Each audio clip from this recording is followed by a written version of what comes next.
Ladies and gentlemen, David Icke. Thank you. Thank you. Thank you. Thank you. Whoa. Thank you. Thank you.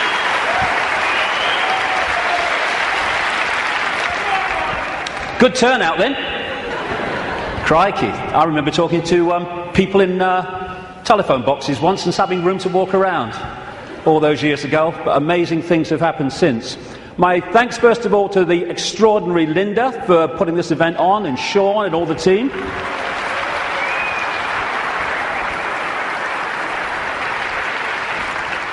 And my God, it's 20 years since my head blew off.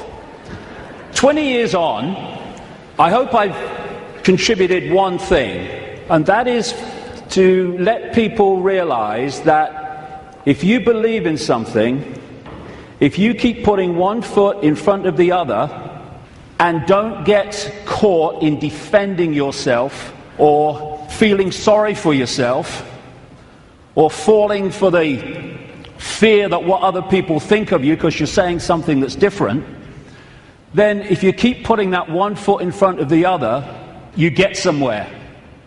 It's when you stop that everything stops. And if we believe in what we are saying, and what we're saying has validity, then eventually it will be shown to be so.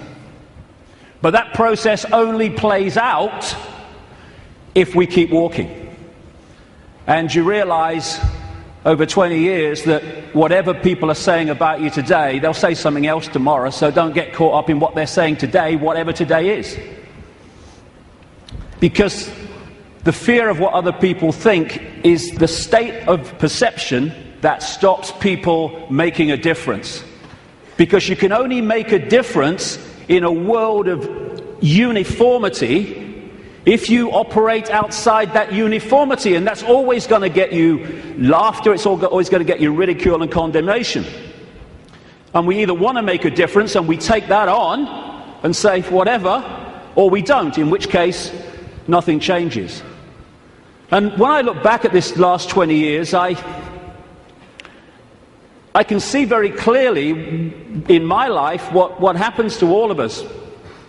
You come into the world, and then you go through a series of experiences, and they seem to be random.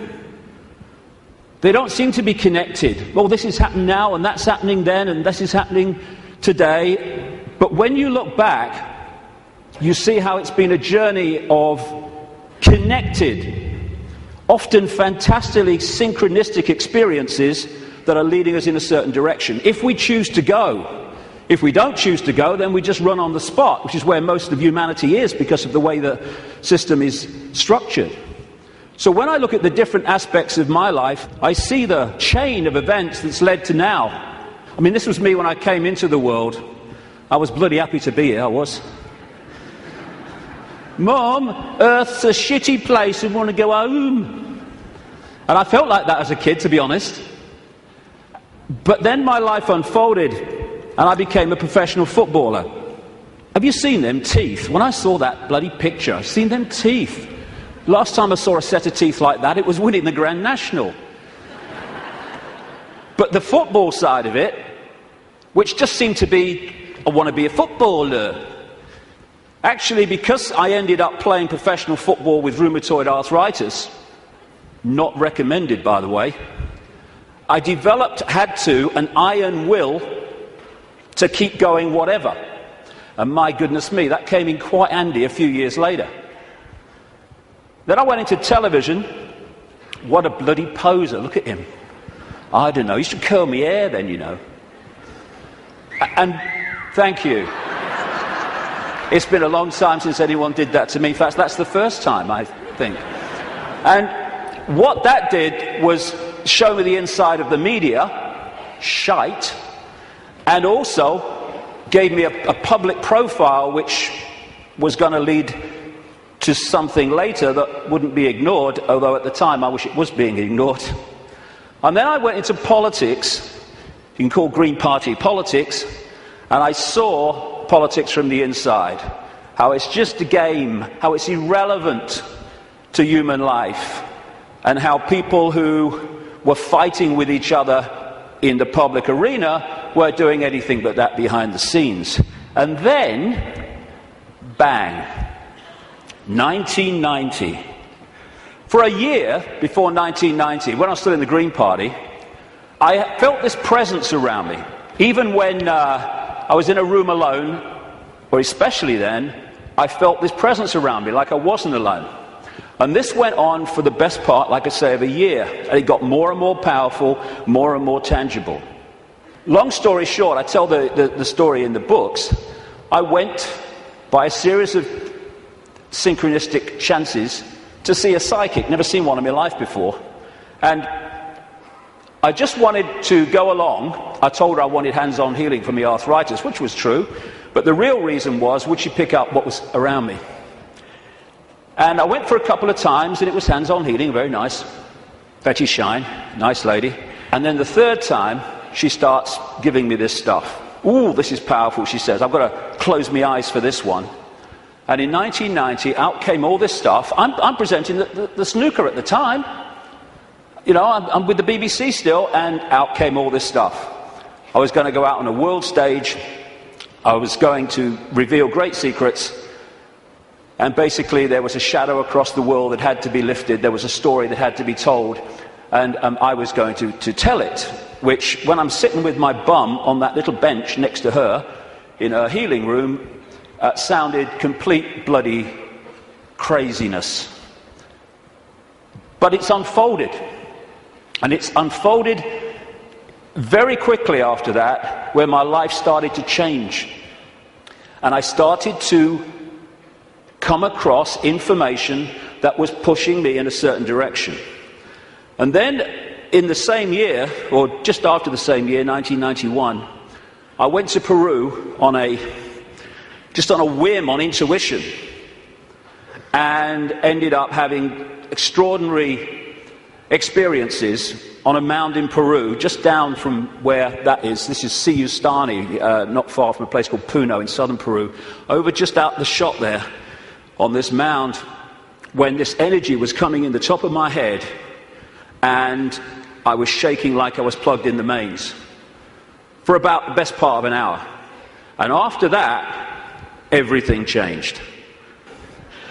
It was like a dam bursting in my head, and suddenly concepts, information, perceptions were pouring into my mind. And for about 3 months, if you'd have asked what planet I was on, I would definitely have had to check. And that 3 months was when all this unfolded, what I call my turquoise period.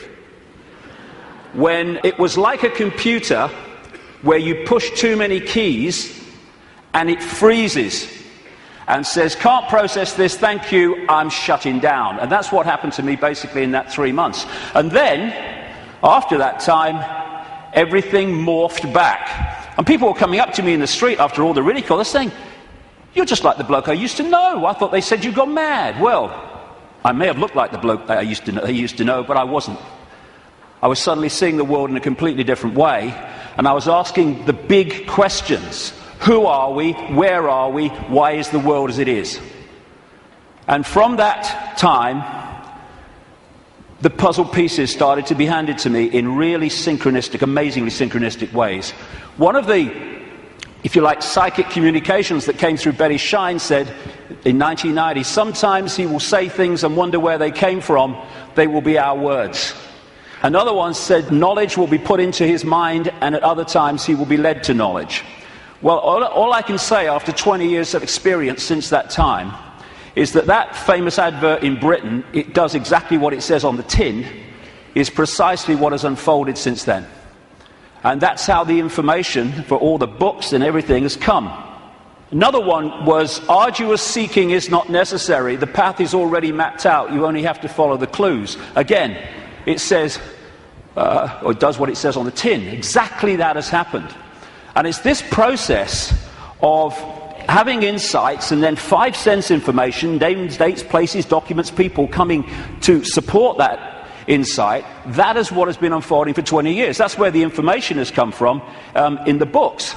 And it's been like some force has been handing me puzzle pieces in virtually the order easiest to understand them. And when you put the puzzle pieces together, the world looks very, very different when you connect the dots. Because what the system wants to do right across society is get people to focus on dots, individual dots, a religion, family, job, football team, whatever.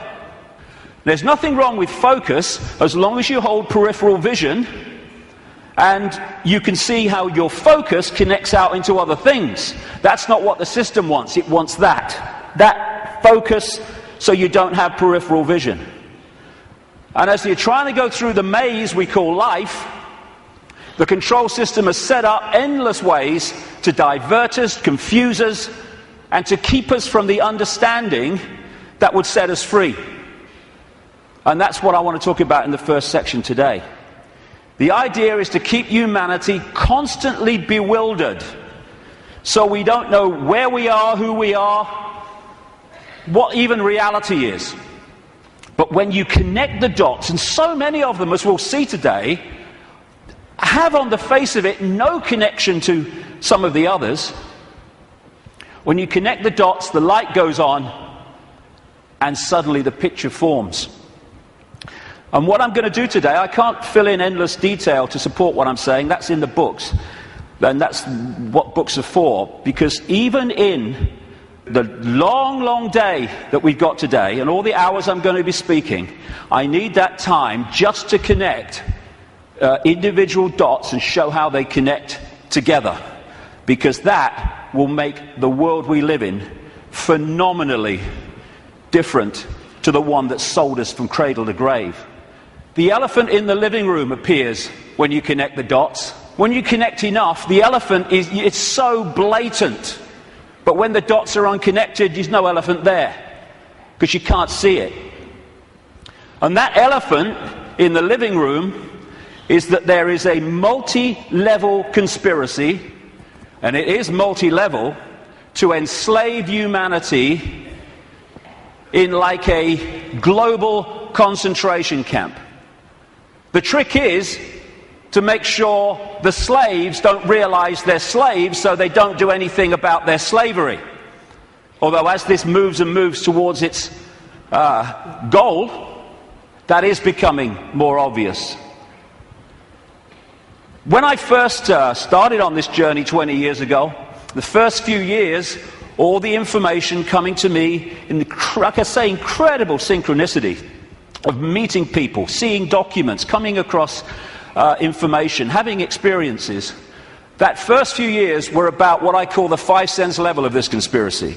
The banking scams, the police state, the Orwellian surveillance, the big pharmaceutical cartel, attack on the human body and the human immune system, engineered wars. And then after a few years, I started to move through the synchronicity, just following the clues as it said at the start. I came across this reptilian connection to the families that are running our reality. And then the most important part, from about 2003, 2002, when the synchronicity started taking me in to the nature of reality itself.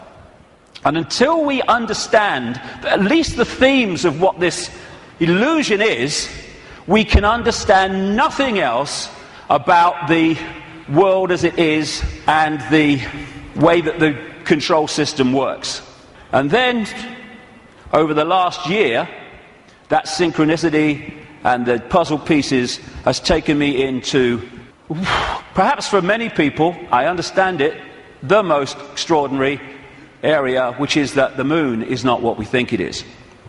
Now, can you imagine if you've come along today out of curiosity?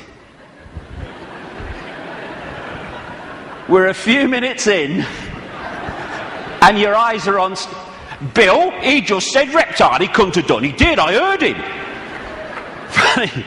Well, we're going to get into some strange stuff, especially in the second section. Well, the first section's strange. we really are lunatics for reasons that I'll come to. So we're now at this fork in the road where we can go down one track and we can experience freedom in a way that we've never even understood what freedom is.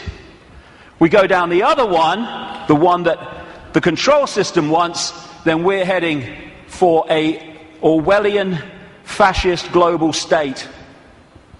It's unfolding as I speak.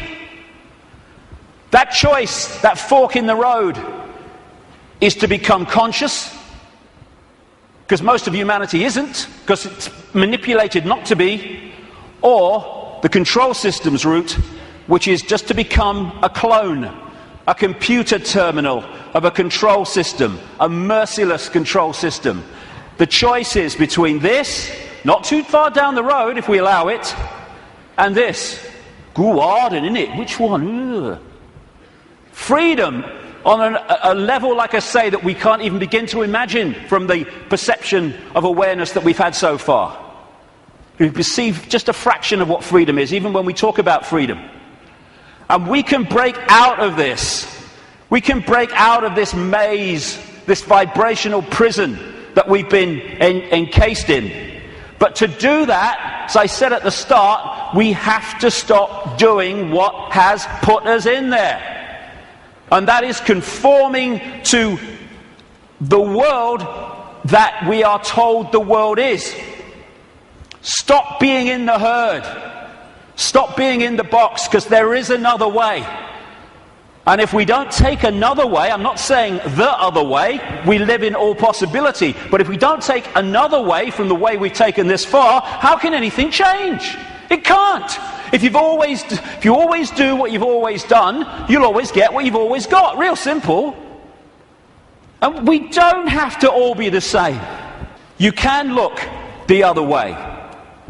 You don't have to be a faceless person in a faceless crowd. It's not compulsory. You can express your uniqueness. You don't have to do what everybody else does just because they do it and we're frightened of conforming. And sometimes the choice of not conforming can actually save us a lot of grief. And it will in the next few years. You don't have to swim with the tide. You can swim the other way. It's possible. You were born an original. Don't die a copy. But how many people do? Because they fear not being like everyone else is because of the comeback from those people. Truth does not change because it is or is not believed by the majority of the people. Everybody knows that, mate. Everyone knows that's rubbish. Well, I don't know it's rubbish. That's one less than everyone. We've made a start. As Gandhi said, even if you're in a minority of one, the truth is still the truth. The multitude is always wrong. My goodness, how history has confirmed that. And this is the stadium on which it all plays out. The human mind. You cannot control billions of people physically. You can in certain small areas, yes, with your tanks and your bloody tasers and all that rubbish. But you can't do it to 7 billion. You have to control the way they perceive themselves and the world, and therefore through that make them behave the way you want them to. So if we're going to go down this route of freedom, first of all, we need to free our minds from the programming of a lifetime. Free our minds from the belief that what we're programmed to believe in schools is the truth about anything. It's not there to enlighten us, it's there to program us with a certain perception of reality which we carry through our lives, so we will be good little slaves based on who we think we are and what we think the world is. Free our minds from the diversions and the nonsense and, hey honey, she's after the car, quick! And while we're doing that, over here, the world is being orchestrated. Not for our benefit either. Free our minds from the belief that the mainstream media is interested in telling the people the truth of what's going on in the world. It's there to do the opposite. It's to tell us the version of reality the control system wants us to believe, so we will respond and react in the right way. Free our minds from the fake change people. I mean, crikey, is there a politician that's actually campaigning anymore that's not saying they stand for change? Change? Yes, I'll tell you what the change is. It's one guy claiming to be change, controlled by the same force that controlled the previous guy. Free our minds from the fake, fraudulent, false flag terrorist events created by the same control system that then tells you how the world must change to save us from the terrorism that they had covertly created. Free our minds from the front men for this control system, who are put up to frighten us into accepting changes in society, surveillance and control to save us from people who are front men for the very system that says, let me save you from him. Free our minds from the bullshit nonsense about human-caused global warming, which is nothing more than a way of introducing and justifying more and more controls and massive increases in taxation, making fortunes for people like him. Free our minds from the idea that Big Pharma, the pharmaceutical industry, is in any way interested in human health. It's not about human health, it's about Big Pharma wealth and more. Free our minds from the four-letter word that controls the world, fear, that traps us in these vibrational boxes called fear. And free our minds, more than anything else, from the idea that we are Charlie Jones or Ethel Smith. We're just Joe Public. We've got no power. The choice is to become conscious, to realize that Ethel Smith is an experience, not who we are, and choose not to be what the control system is fast trying to create. Since I started writing about this in some detail 15, 16, 17 years ago about the control system, it's gone from it's coming to daily experience. I think this is a symbolic picture myself. That plaque says, George Orwell lived here.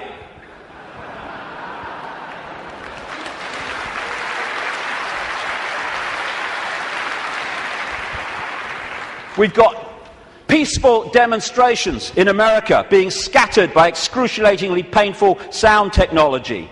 The microchip agenda's moving on. The sky's full of chemtrails and all the stuff that's in them.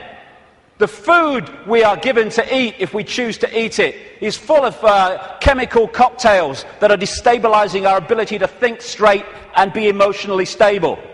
And they're targeting the children more than anyone because they're the ones who are supposed to live most of their lives in this control system. They bloody won't, as I'll get to later, but they're trying. And yet so many people are still saying, well, it looks all right to me. Looks all right to me. To have your head in the sand, you have to be on your knees. The two go together. Ain't it great? Ain't it great to be free? So the idea is to enslave us while people think they're free. And this is a real important area that keeps us from focusing on this and acting on this. Wishful thinking. Wishful thinking that says, well, I don't want it to be true, so I'm going to kid myself it's not. And if I can do that, then I don't have to do anything. Here's an example of wishful thinking I came across. Wishful thinking that this threat will make any difference to their husband's drinking. That's wishful thinking. When I first saw that, I immediately ordered a large one, personally. But that's wishful thinking. I wish it were different. I wish things were different. Well, we all do, but they're not.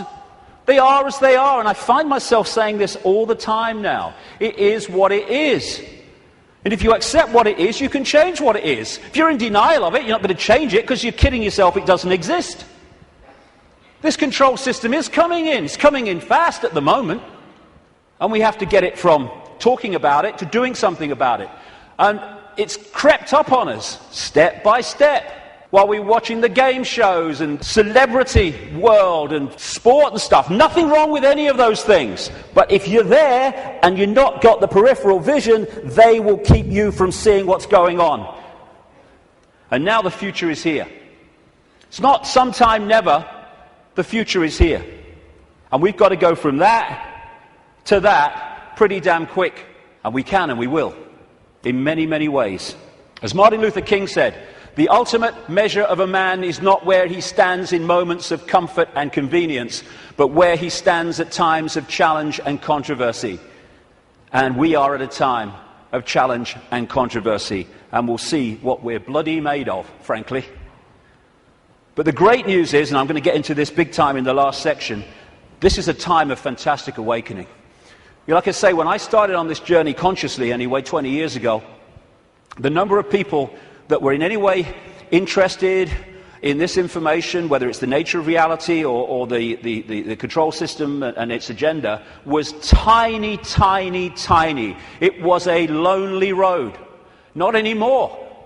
A phenomenal awakenings happening all over the world as people start to expand their minds and open their minds to another possibility, to another world, to another sense of self. And what comes with that awakening, indeed what triggers it in so many ways, is when we decide to ask the big questions. Because only then can we get the big answers. Like, who are we? Where are we? What is reality? And that's what I'm going to focus on in this first section, because unless we at least understand the themes of what reality is, we cannot possibly understand what's happening in the world and how the control system really works and how deep the rabbit hole goes. Establishment science, education, media, that's what it does. I mean, have you seen these politicians in Britain now? You got Clegg in the Liberal Party, Liberal Democrats. You've got Cameron in the Conservatives. You're going to probably have one of the Miliband's, maybe David Miliband, leader of the other major party, and they're all standing on the same sodding postage stamp, all three of them.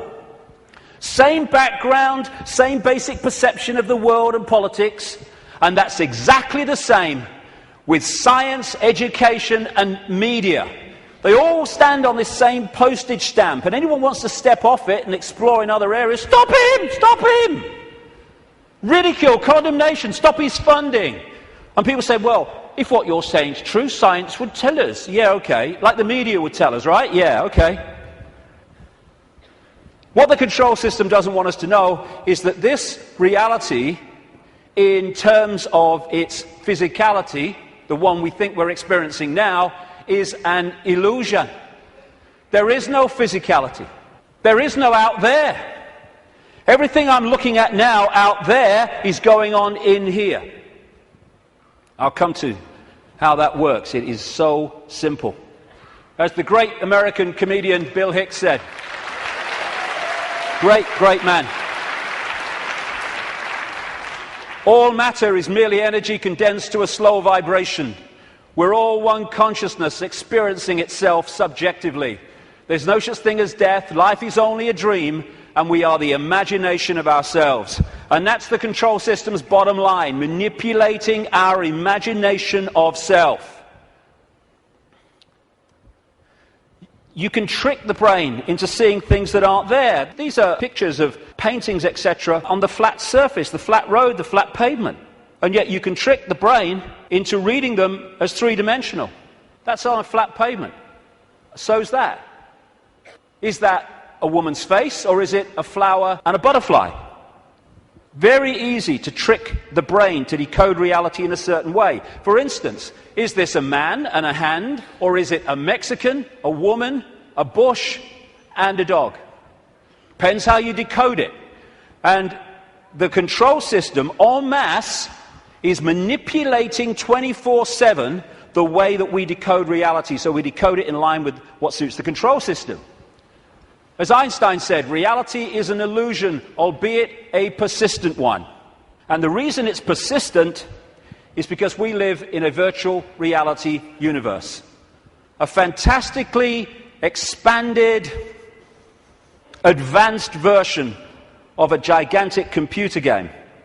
And the analogies go one after the other. Today, it's much easier to talk about reality because technology is starting to mirror the very reality that we're experiencing. It's getting closer and closer to real, and the projection is that not too long from now, they will have computer games which you could hardly tell the difference between that and this. We're having training simulations and flying simulations. They're in some hospitals using virtual reality images to show patients when their burns are being treated, and they show them pictures of very cold images, and the brain decodes that and cools the skin down. And when you look at these advanced virtual reality technologies, what are they doing? They're just hijacking the way the five senses work anyway. They're using the eyes, they're using through these gloves, the sense of touch and all the rest of it, and they are feeding information, digital information, to the brain and tricking it to believe that something's going on which is not. And that's how the control system works. And we have what I call the body computer, the biological body computer. Biological, by that I mean it has the ability not just to react to data, but to assess that data and make decisions on it, which is what the immune system is doing all now as we speak. I'm not standing here, you're not sitting there saying, okay, problem with the right leg, go down there a bit on the left. No, it's just doing it because it's thinking. It's a biological computer system. By the way, this image here was taken the split second that someone told this guy that Barack Obama had won the Nobel Peace Prize. That's how I reacted anyway. And the base foundation of this virtual reality is actually waveform, vibrating energy. And within waveforms, as scientists will tell you, fantastic amounts of information can be stored. And that's what the base information construct of this reality is. It's information in wave form. And what I'm going to call that through the day is the metaphysical universe. When I talk about the metaphysical universe, I mean the waveform level of this universe before it becomes this. What happens is the waveform information construct is decoded through the body computer into the world that we think we are experiencing. It's all going on in here. And it's like, as I'll come to in a second, it's almost a mirror, though much more advanced, of the wireless internet, where you can get a computer and you can pull the wireless internet, the World Wide Web, a whole collective reality out of the unseen to appear on a screen anywhere in the world. And so as we decode vibrational information through to electrical information, which is sent to the brain, and the brain decodes that into the world that we think we are experiencing. This is the metaphysical universe. Through the body computer, it becomes the world that we experience as outside of us.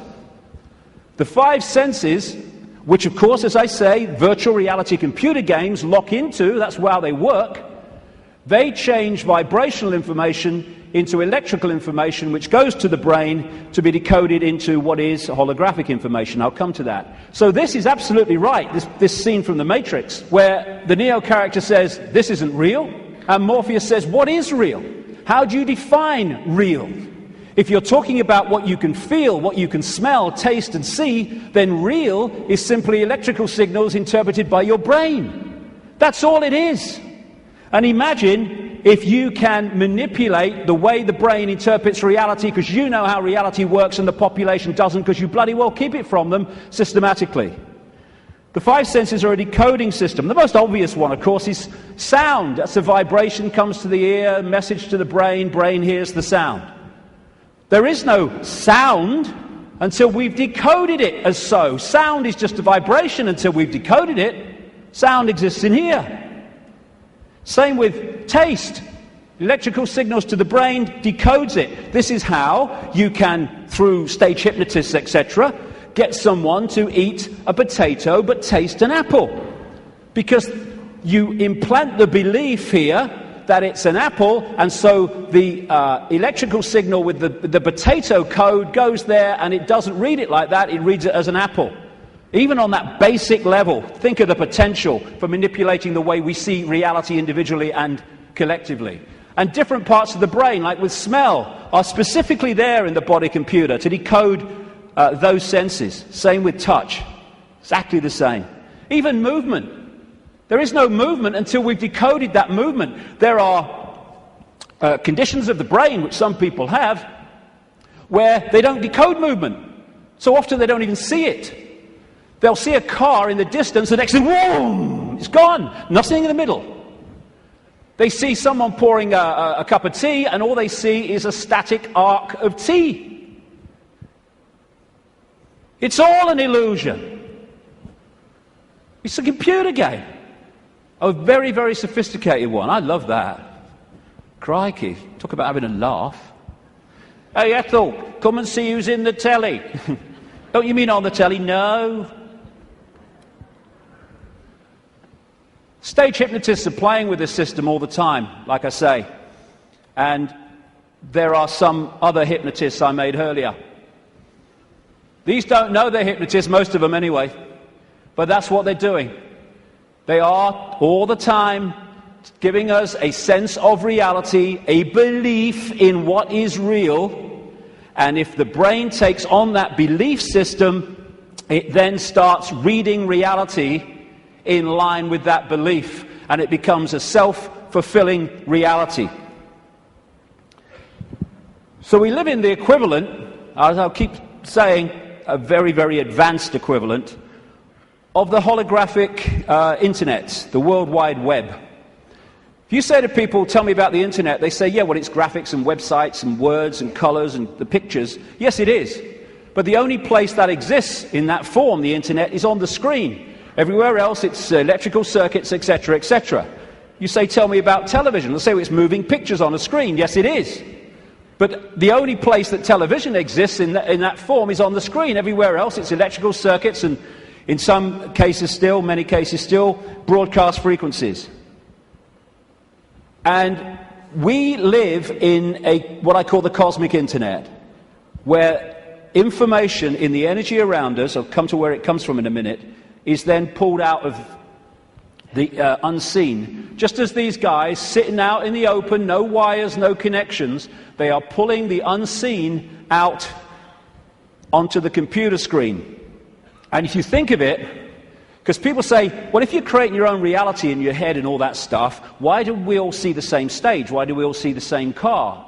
Well, when you log on the internet in South Africa or Australia or London or America or anywhere, apart from places like China, you log on to the very same collective reality as everywhere else, everywhere in the world. You might choose to go to this website, and if you go to this website, the guy in South Africa could go to the same website that you're on and see the same thing, because it's a collective reality. What happens is that we then decide, do we like this website? What do we think of it? Do I want to go there or do I want to go there? That's how we put our individual spin on it. It's the same when you look out the window and you see the same car going past. But I might like the car, someone else might not like the car. But it's the same collective reality. And the body computer is pulling this reality out of the unseen, just like those laptops. And so you've got in the Matrix movie that scene where he says, the Matrix is everywhere. It is all around us, even now in this very room. You can see it when you look out of your window or you turn on your television. You can feel it when you go to work, when you go to church, when you pay your taxes. It is the world that has been pulled over your eyes to blind you from the truth. What truth? That you are a slave, Neo. Like everyone else, you were born into bondage, born into a prison that you cannot smell or taste or touch, a prison for your mind. I'll get into the nature of that prison in the second section. So what is this universe? It's information. And it's information decoding information. Just as you put a computer disk in a computer, it's information. The information encoded in the computer then reads the information on the disk. That's what we're doing. And that way, we manifest this apparently out there reality. We too, the so-called human body, is energetic, non-physical in its base form. But when it comes through the decoding system, it becomes the world that we think we're experiencing outside of us. It seems to be outside of us. I'll grant you, my God, I look out here, it looks to be outside of me. But it's inside of us. We are creating it through the decoding system in our heads. Now, I'll go into this area in the new book. What I'm saying is that, well, I'm not saying this, scientists are now saying this. At the center of this galaxy is a massive black hole, and the increasing thinking is, and I would say it fits perfectly, is that there is a giant black hole at the center of every galaxy. What I'm saying is these black holes resonate the base information or the base vibrational frequency of this virtual reality universe. And they interact with what we call the suns. In this case, our sun in this solar system, but of course there's suns all over the place. I'm saying that this vibration triggers from the suns, depending on its vibrational state, because it changes, and that answers a lot of things, as I'll come to shortly. It triggers information of certain kinds being transmitted by the sun, or suns in general, in the form of photons. Photons are the base unit of what we call light and other forms of electromagnetic radiation. They carry information. These photons being generated out of the suns, triggered by this vibrational base frequency coming from the black holes, create the cosmic wireless internet within our reality. And that's what we are decoding. The Earth decodes it. It's photon energy, photon information that is passing through the Earth energy grid. It is photon information, what the Chinese in their acupuncture disciplines call qi.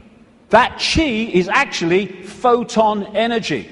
It is information, which the body computer then is decoding into this collective reality. And just like on the internet, where you can see information and receive it, but you can also post information, so we're interacting with this virtual reality universe and changing it subtly as we put our unique spin on things. And we're creating that world that I keep talking about. Now, some scientists, over the years, have postulated that this physical world only exists when it's observed.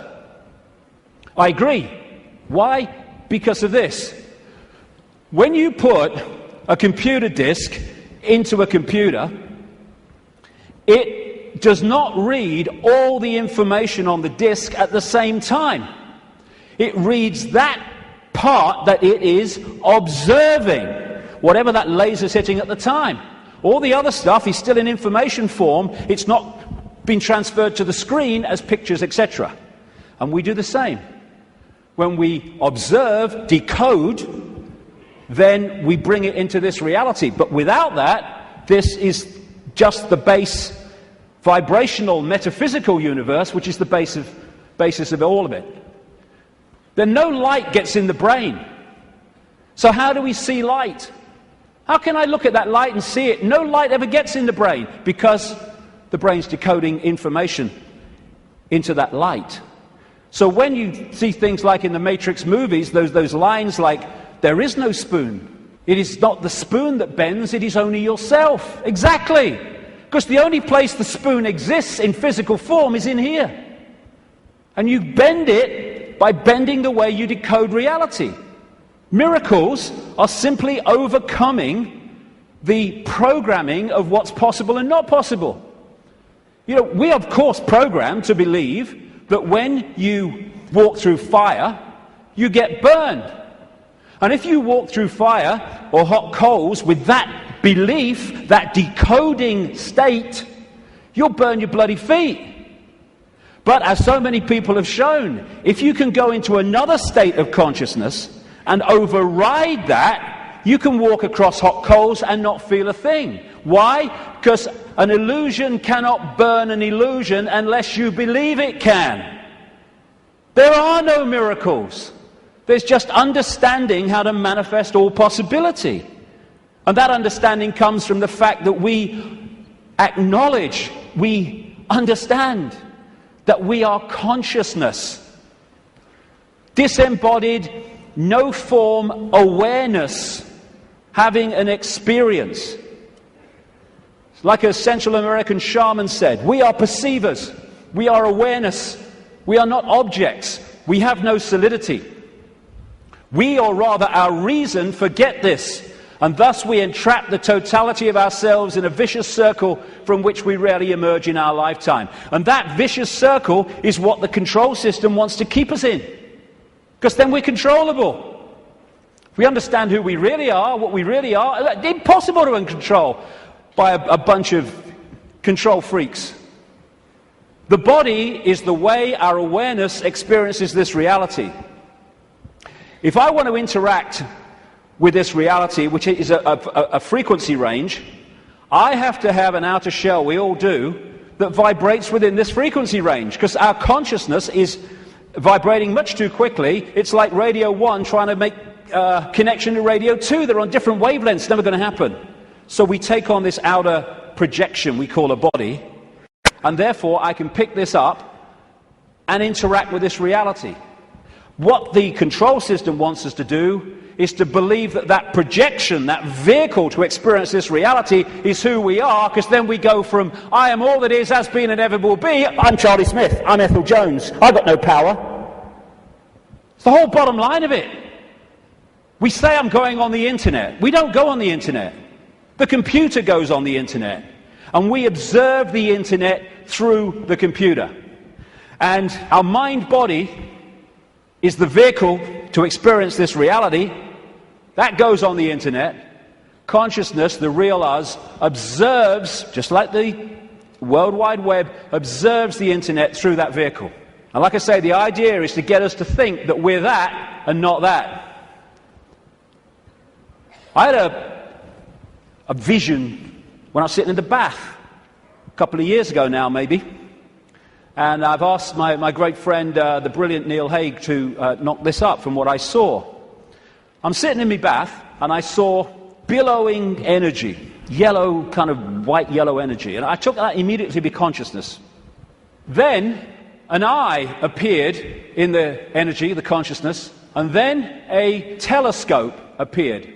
At the end of the telescope was this reality, the Earth, the solar system, whatever. The last movement was for the telescope to morph into a human body. And that was so profound in the sense of that's how it works.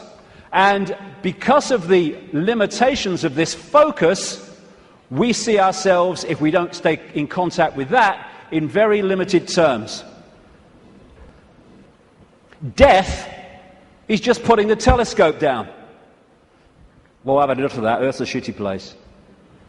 Hello, all right, I'm back. You never went away. The computer's here. We are observing through the computer. And I want to make the difference, because this will go through the day, the difference between consciousness and what I call the mind. Everything is the same energy in the end, because it's just one unified awareness I call the infinite. But it takes different expressions. Consciousness is the ocean. All possibility, all that is, all awareness.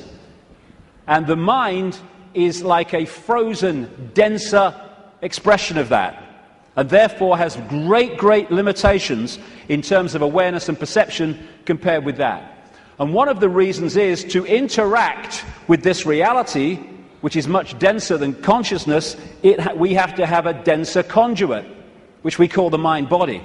Therefore, it has to be more limited than consciousness itself. This guy, Ramana Maharshi, a man who lived in India and meditated for most of his life on a mountain in India. I've actually been there. Nice place. He said, mind is consciousness which is put on limitations. You are originally unlimited and perfect. Later you take on limitations and become the mind. Or as Einstein put it, a human being is a part of the whole called by us universe, a part limited in time and space. He experiences himself, his thoughts, his feeling, as something separated from the rest, a kind of optical delusion of his consciousness. And that optical delusion comes from looking through the lens, the telescope. And what it does, and I keep saying the control system is structured exactly to do this, it puts us in a false identity. One that doesn't think all possibility, it thinks limitation, I can't, that's not possible. And if you want to control people en masse, you want them in that mode. I'm not David Icke. David Icke's my experience. It's a name for the experience I'm having at the moment. I am all consciousness, all awareness. All that is, has been, and ever will be, and so is everyone else in this room, everyone else in all the realities of this infinite world that we live in. We are all possibility, and that's our base state. I don't care who you are, what you've done in your life, what regrets you have, how successful you've been. Your base state is all possibility. And I've only taken psychoactive drugs once, well, 1.5 times. The main one was in Peru when I took something called ayahuasca in 2003. And for 5 hours, I had this voice, as loud as mine is now, took a female form, talking to me about the illusory nature of reality.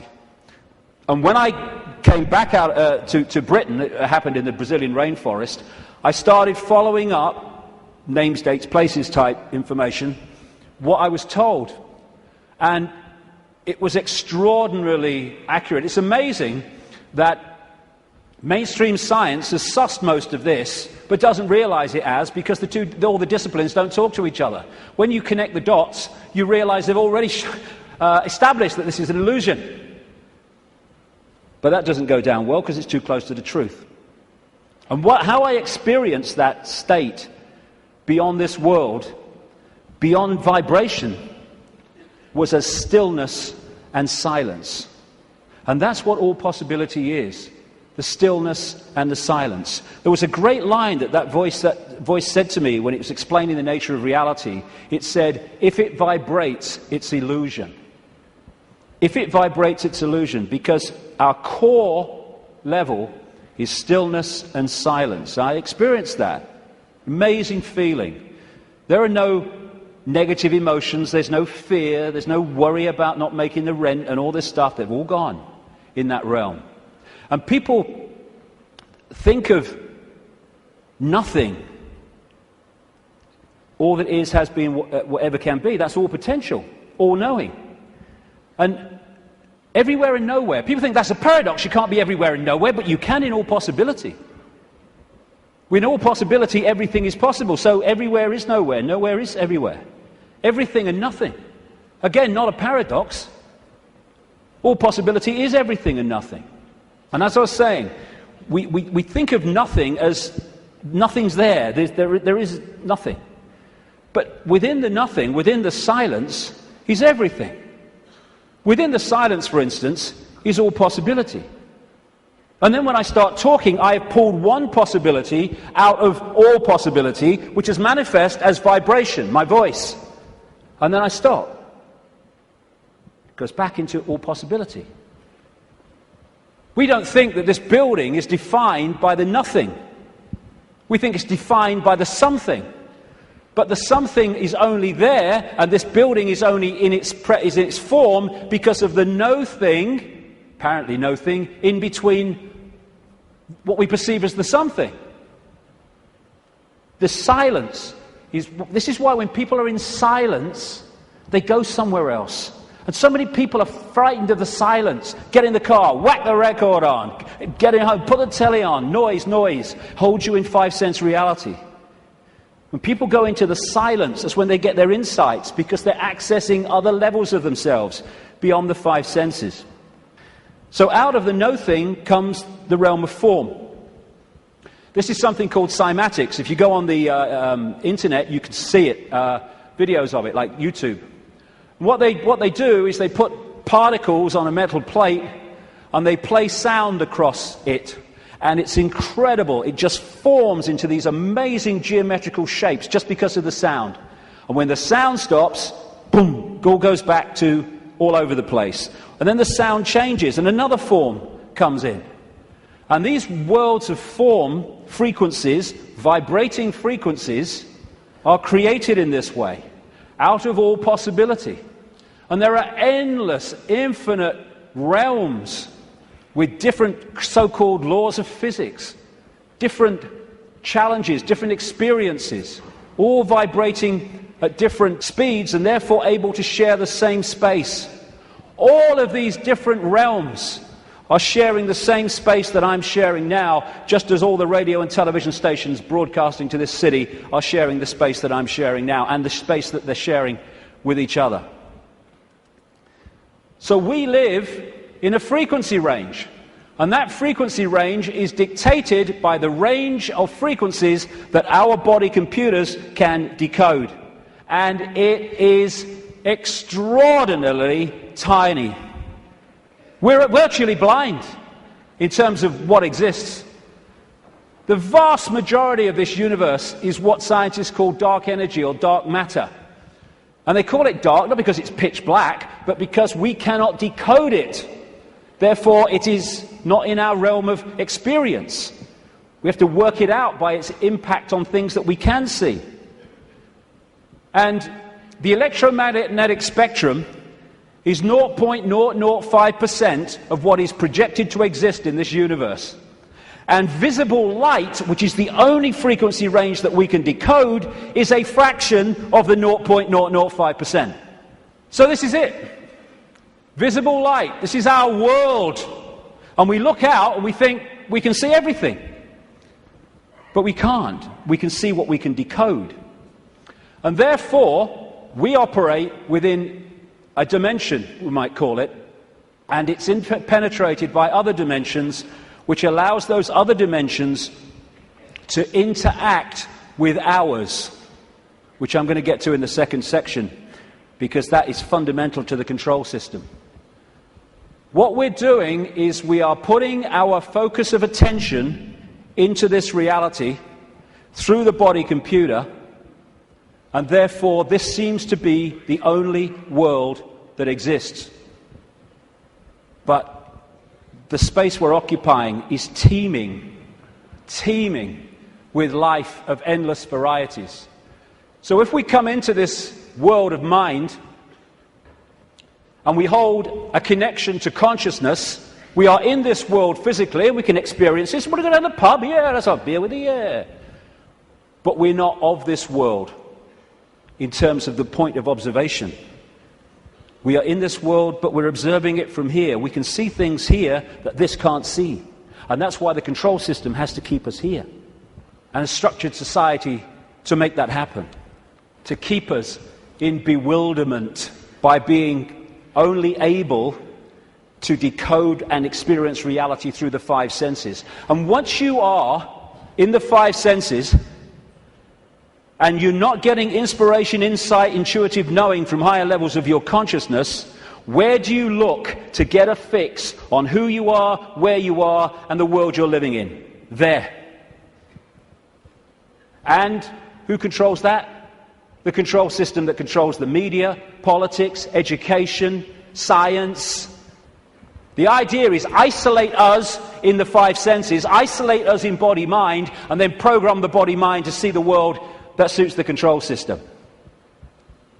Time and space are just information within the metaphysical universe fabric, the vibrational fabric, which we then decode into what appears to be time and space. There is no time and space. When you put a disk in a computer, it's got information on it. You put it in the computer reads it. On the screen, you see time and space, or what appears to be time and space.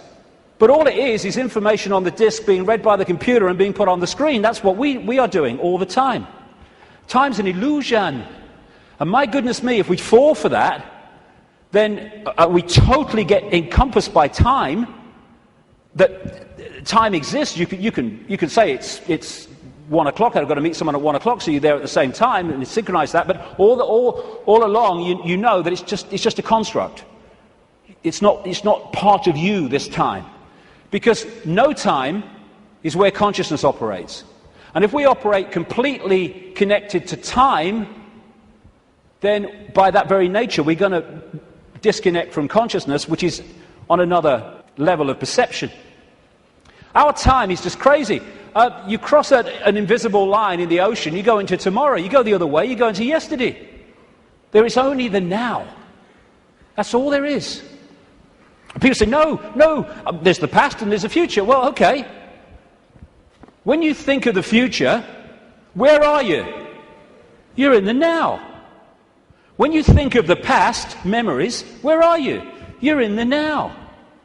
These are constructs. These are perceptions. They're not real. Only thing that's real is now. Everything happens in the now. And the only moment we can change anything is in the now. And if we get pulled into the past, all regret, I wish I had, that woman in 1953, or we get pulled into the future, oh my God, what's going to happen, outcome, what if, then we're getting pulled out of the only time that exists, and therefore our power to change things, to impact on now, is diluted. And we are absolutely dominated by time. What's the time? Oh my God, is that the time? Oh my goodness, what's going to happen? Are you going to get time? Oh, I'm late. And yet, the now is the only thing that exists, and time, like space, is a perception. It is part of the construction of reading. You could see time in a way like a disc, like a DVD. What you've seen in the film is your past, as you perceive the past. What you're looking at in the film at that moment you perceive as the present, and what you've yet to see in the film you perceive as the future. Yet all that information exists on that disc at the same time. Whip back a bit, you've gone into the past. Whip forward, you've gone into the future. And I've been talking for years about the time loop, as I call it. Wrote a book with that title. And it's not really a loop, but it does can express itself like that in the play-out world of so-called physical reality. And we go round and round and round, and it comes back to the start. And we think we're going forward, but because we're only in it for a certain section, we think we're going forward. If we stayed with it, it will come basically back to the start. It's like a place of experience, and depending on what we wish to experience, depends on what part of the loop that we decide to experience. Because, as I said earlier, this vibration, and by the way, this vibration coming out of the black holes vibrates in the now. It doesn't move through time. It carries the encoded information that we decode as time, but it vibrates in the now. But it doesn't vibrate just the same forever. It goes through a cycle, a vibrational cycle, changes. And as it changes, it elicits different information from the suns, which we then decode, and as we do so, the world moves on, experience moves on through different epochs. You look at the ancients around the world, and they invariably see time as secular. You have, of course, the famous yugas in Indian belief, Hindu belief, where the world goes through different cycles. You have a golden age when everything is expansive and everything's fully integrated and connected. And then you have other yugas which are suppressed, and you have control, and you do not have the expansive awareness that you had before. It's a different kind of experience. And so as this vibration changes, it takes this reality through a cycle and then comes back again. This is where all these yugas come in. And what happens is the left half of the brain particularly decodes this information, which is vibrating in the now. It decodes it into a sequence. It's what some brain scientists call the left brain a serial processor. And it's this sequence that it puts the information in that appears to be the passage of time from past to future. The quicker it decodes it, the quicker time seems to move, the slower it decodes it the reverse. This is why, as Einstein said, if you're in the company of a beautiful woman, time can pass very quickly, but if you're in a dentist chair, it can pass very slowly, because your brain is decoding reality in a different way, putting it into a sequence in a different way. And so the time loop is actually just the decoding of this changing vibration, changing information. And again, if you can hold connection to out there, you can be in the world and not of it. If you're not, you're literally caught in the loop, and that's where most people have been for a very long time. Now, as I say, the body is a biological computer, and I'll get through this part pretty quickly because I've been through this before in talks and stuff, but it's very important to keep connecting the dots. So, the body computer is our vehicle to experience this virtual reality, a consciousness to experience it. It's like, you want to go to experience another planet, you need an outer shell. As I said earlier, we need an outer shell vibrating within the frequency of this reality. And this is what makes racism so ludicrous, so insane, such a confirmation of ignorance. Because it's just a vehicle to experience this reality. And racism is the final confirmation that you are caught in five-sense reality and have not a clue of the nature of what we all are, racist and non-racist, and that is consciousness. Humans, we think we're humans. We're human. Humans are like a software program. We're not human. We're experiencing being a human. We are consciousness having that experience. As this article in the San Francisco Chronicle said, DNA is a universal software code. From bacteria to humans, the basic instructions for life are written with the same language. And there are four codes, A, C, G, and T, or in my case, G and T, G and T, G and T. I like that one. It's in my DNA. And how these codes are in relation to each other decides if the outer shell is a human, a mouse, a virus, anything. And it very much connects into those green codes on the computer screens in the Matrix movies.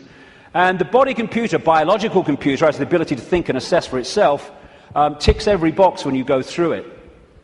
The reason they're now talking about connecting the brain to desktop computers is because they are connecting two computers. One far more, infinitely more advanced, yes, but two computers. That's how it's possible. When the computer won't work, won't turn on, won't process, we say the computer's dead. You drop a computer from a top floor, it will smash and it will be dead. You drop a human computer, it will smash and be dead. Because that's all that happens at death. The computer dies. We don't bloody die. There is no death. We're consciousness, infinite consciousness. The computer goes into sleep mode just to tick over. We go into sleep mode just to tick over. We have antivirus technology in computers to seek out the viruses that are a danger to the computer's systems and what you might call health. We have a phenomenal antivirus system we call the human immune system, which does exactly the same. And when you have a virus system and a new virus comes up, they have to update it because it can't work out how to stop it, because it's not been programmed to. This is updated by reacting and then integrating that so that the next time that comes, it can deal with it. This is an enhanced photograph taken at the Necker Hospital in Paris when they put tracer dye into the acupuncture points and then photographed it. And the tracer dye went through these lines of energy in the body, the chi, the photons. And when you look at it, it's just like a motherboard. And interestingly, when this chi is passing around too slowly or too quickly, the body is ill in some way. And what acupuncture is about is using the needles and other techniques to balance out that flow of energy. And what happens when the information is passing around a desktop computer in less than optimal speed? You say, my bloody computer's slow today, and often it's slow because it has a virus. The brain is the central processing unit of the computer, which in a desktop is a microchip. It's the main processor of information. The DNA is the hard drive, and it's not just the DNA we see physically, because even DNA is just the decoded version of an energy field. We have an energy counterpart which we call the human aura. What we call cultures. I'm this culture, I'm a black South African, I'm a Hindu or whatever. These are different sub-softwares of the human software. This guy, William Sheridan, was in a New York hospital waiting for a heart transplant, and he joined an art therapy course. he was about as good as I am, and I'm a terrible, terrible artist. And this is what he was drawing. After his heart transplant, suddenly he went back on the art therapy course and started drawing much more sophisticated pictures. As a result of agreeing to promote organ donation, he managed to meet the donor's mother. He asked her the obvious question, did your son have an interest in art? And she said he wanted art materials rather than toys from the age of 18 months. He was crazy about art. And there have been many studies, some of them very extensive over the years, that have shown the incredible connection between people who've received hearts, lungs and other organs from people and then taken on either and or their character traits or their abilities. Because what are they doing? They're downloading information from one computer to another. That's how it gets passed across. Cradle Mutwa, the great Zulu shaman in South Africa, told me that in the days when they used to eat people in Africa, one of the golden rules was that you must heat the person to a certain temperature, otherwise if you eat them, you become them. Same principle. We are led to believe that what identifies us with the body and what identifies us with the body being us is whether we're a man or a woman. Again, being a man or a woman is not what we are, it's the experience we're having. How can we be a man and a woman, or how can that be what we are, when you can change from a man to a woman through chemical intervention? It's changing the nature of the computer through chemical intervention. Freaky the chicken, who was in the papers a few years ago, started out life as a hen, laying eggs, then had a massive, for some reason, explosion of testosterone, and became a cockerel. Started chasing the chickens, the hens, and crowing at dawn. Grew a comb. How can male or female be what we are when that can happen? It's an experience for consciousness which is neither male or female because it's all possibility. This is from the BBC website. Scientists have been able to take control of flies' brains to make females behave just like males. Researchers genetically modified the insects so that a group of brain cells that control sexual behavior could be switched on by a pulse of light. The team was able to get female fruit flies to produce a courtship song behavior usually only seen in males. Just so you manipulate the computer. Why do birds suddenly start singing together when the sun comes up? I mean, is there someone with a baton? Go! Why did Freaky the chicken start crowing at dawn when the testosterone came in? It's a program. It's the same with emotions, where we think the emotions of who we are. But you can fundamentally change your emotional state through drugs, through chemicals, through things like mercury. Mercury in fillings can change your personality. Can change your personality by drinking the shite in food and drink, these chemical cocktails. That's what's happening to so many kids. How can even emotions, as we know them, be what we are, when chemicals can change the emotions that we have? It's to do with the way we decode reality. And we are receiver-transmitters of information. Like we're taking from the worldwide cosmic web and we're adding to it. And how interesting and appropriate that one of the great ways or great means of receiving and transmitting is through crystals, quartz crystals. And it turns out the human body is a gigantic liquid quartz crystal. The membrane of every cell, and we have trillions of them, is a quartz crystal, a liquid crystal. The Earth is a gigantic crystal. Every grain of sand, for goodness sake, is a crystal. And the Earth, too, is receiving and transmitting information within this cosmic web. DNA is a receiver-transmitter of information, and it's made that way. This is an article on DNA. From the characteristic form of this giant molecule, a wound double helix, the DNA represents an ideal electromagnetic antenna. On one hand, it is elongated and thus a blade which can take up very well electrical pulses. On the other hand, seen from above, it has the form of a ring and thus is a very magnetical antenna. We are receiving and transmitting all the time through what we think is the body computer. And the energetic auric field connects into us through what we call chakra points, from a word, Sanskrit word meaning wheels of light. And these connect into what we call the physical body through the endocrine system of glands, two of which include the pituitary and the pineal gland, which together make up what we call the third eye. The ability to get out there through the sixth sense. It's like that Muse song says, if we could flick a switch and open your third eye, we would know that they'd never be afraid to die.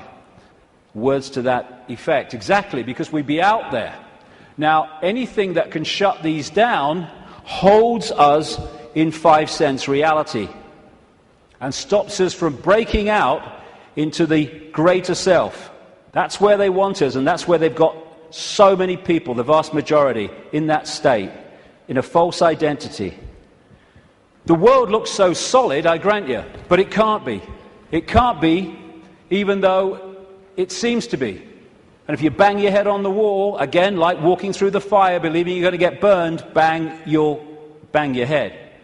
But it can't be, because the world is made up of atoms, and as quantum physicists have shown, atoms have no solidity. How can something which is basically empty space make up a solid world? It can't. The reason it appears to is because the information in the waveform metaphysical universe is decoded through into apparent solidity. Again, it's just the way we decode reality that gives it form. We take information from a disk, we put it on the screen, it seems to have time-space solidity. But it doesn't. It's just information being read, and that's exactly what's happening to us. The reason it appears solid and it appears three-dimensional is because we live in a holographic world. We see holograms, you can buy them in the shops, where they appear to be three-dimensional, but actually they're not. It's just the illusion of the way they're made. And how they make them is they have a laser, part of it goes across the object they want to photograph, another part goes directly onto a photographic plate, and then the part that's passed across the object goes onto that plate, and they collide. Those two parts of the laser collide, and they create, here we go, a wave form. We call it in holographics an interference pattern. It's like dropping two pebbles in a pond, and then the waves they create collide, and that is a waveform representation of where those pebbles fell, how heavy they were, how high they fell from, etc., how big they were, etc. And this is what the waveform, again, looks like on a holographic print. It's information. It seems to be nothing. It looks like a fingerprint, appropriately, actually. But what is it? But you fire a laser at that, and suddenly a three-dimensional, and the best of them, a very solid-looking image comes up. This is how we create our reality. It's holographic. This guy is in an Australian city, I think it was Melbourne, but he was projected as a hologram onto a stage in Adelaide. This is one that CNN did. So we are creating a holographic version of this information, just like a hologram does, in our heads. That's where it comes from. It's this construct. And how funny, I've been saying this for years, and then I come across this very, very mainstream New Scientist magazine in January now 2009, and its front page, you are a hologram projected from the edge of the universe. You don't need to go through great swathes of academia. In fact, it's often the worst thing that can happen, because it puts you in the box on the postage stamp, often, to understand reality. You just have to access that which is all around us, containing that knowledge.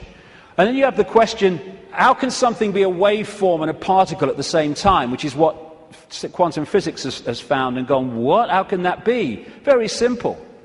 When you're creating a hologram, the waveform doesn't disappear when the hologram projects itself. They both exist at the same time, the information construct and the decoded holographic form. The particle and the waveform exist at the same time. It's so bloody simple. People think it's so complex. One of the great things about a hologram is that every part of the hologram is a smaller version of the whole. So if you cut a holographic print into four and put a laser onto the four pieces, you don't get a quarter-size version of the whole picture, or a quarter-size part of the whole picture. You get a quarter-size version of the entire picture. And because of that, this is why these things happen. This is why reflexologists can find points on the hand and the feet and elsewhere that relate to different organs and parts of the body. This is how acupuncture can do it, and reflexology with the points on the ear. Do something here, it affects the heart. Do something here, it affects the liver. Because it's a hologram, and it must be like that, because every part of the hologram is a smaller part of the whole. Holographic blood, this book by an American physician called Harvey Biggleton, I went to see. He has found holographic images in the blood. And I looked through one of his really powerful microscopes, and as he increased it and increased it and increased it, my blood went from blood as you would perceive it to quartz crystal when you got it to the most powerful level. That's what we are, crystals. So because we live in a holographic reality where everything is a smaller version of the whole, that's where we get the theme of as above, so below. That's why the human energy field is mirrored by the Earth energy field. Because we are a smaller part of the Earth hologram, and the Earth hologram is a smaller part of the greater hologram. And on one level, this reality is digital. And they're creating now, and this is extremely relevant to what I've been saying, they're creating now digital holograms that operate in a slightly different way to the holograms we've had before. And some of these digital holograms, that's one, are being used at promotions to sell products and stuff. And people are frightened to walk through the hologram because it looks so solid. And that's what this is, digital holograms. Digital holograms is the reality that we're experiencing in what I call the play-out world. And this is why numerology works. Numerology can predict things, and it can make things happen because it is working on this digital level of reality. Computers work on binary systems of on-off electrical charges, just symbolized as 1 and 0. They're now starting to develop trinary computers with a third number. And the human brain works how? On binary and trinary on-off, etc. electrical charges. And of course the A, C, G and T codes of the DNA all connect into this. So while in the Matrix movies we saw the projection of beyond the physical world, it was a digital world, so is ours. That's exactly what it is. And like I say, scientists are not sussing any of this stuff in terms of the mainstream because they focus on their own discipline, their own individual dot, and they don't connect the dots, and therefore they can't see the picture. I watched a program the other day. It was a mainstream science program, and it asked the question for at least an hour. I think it was an hour. What's the biggest number? And they were going in these bloody numbers that went on and on and on and on, disappearing up there, trying to work it out.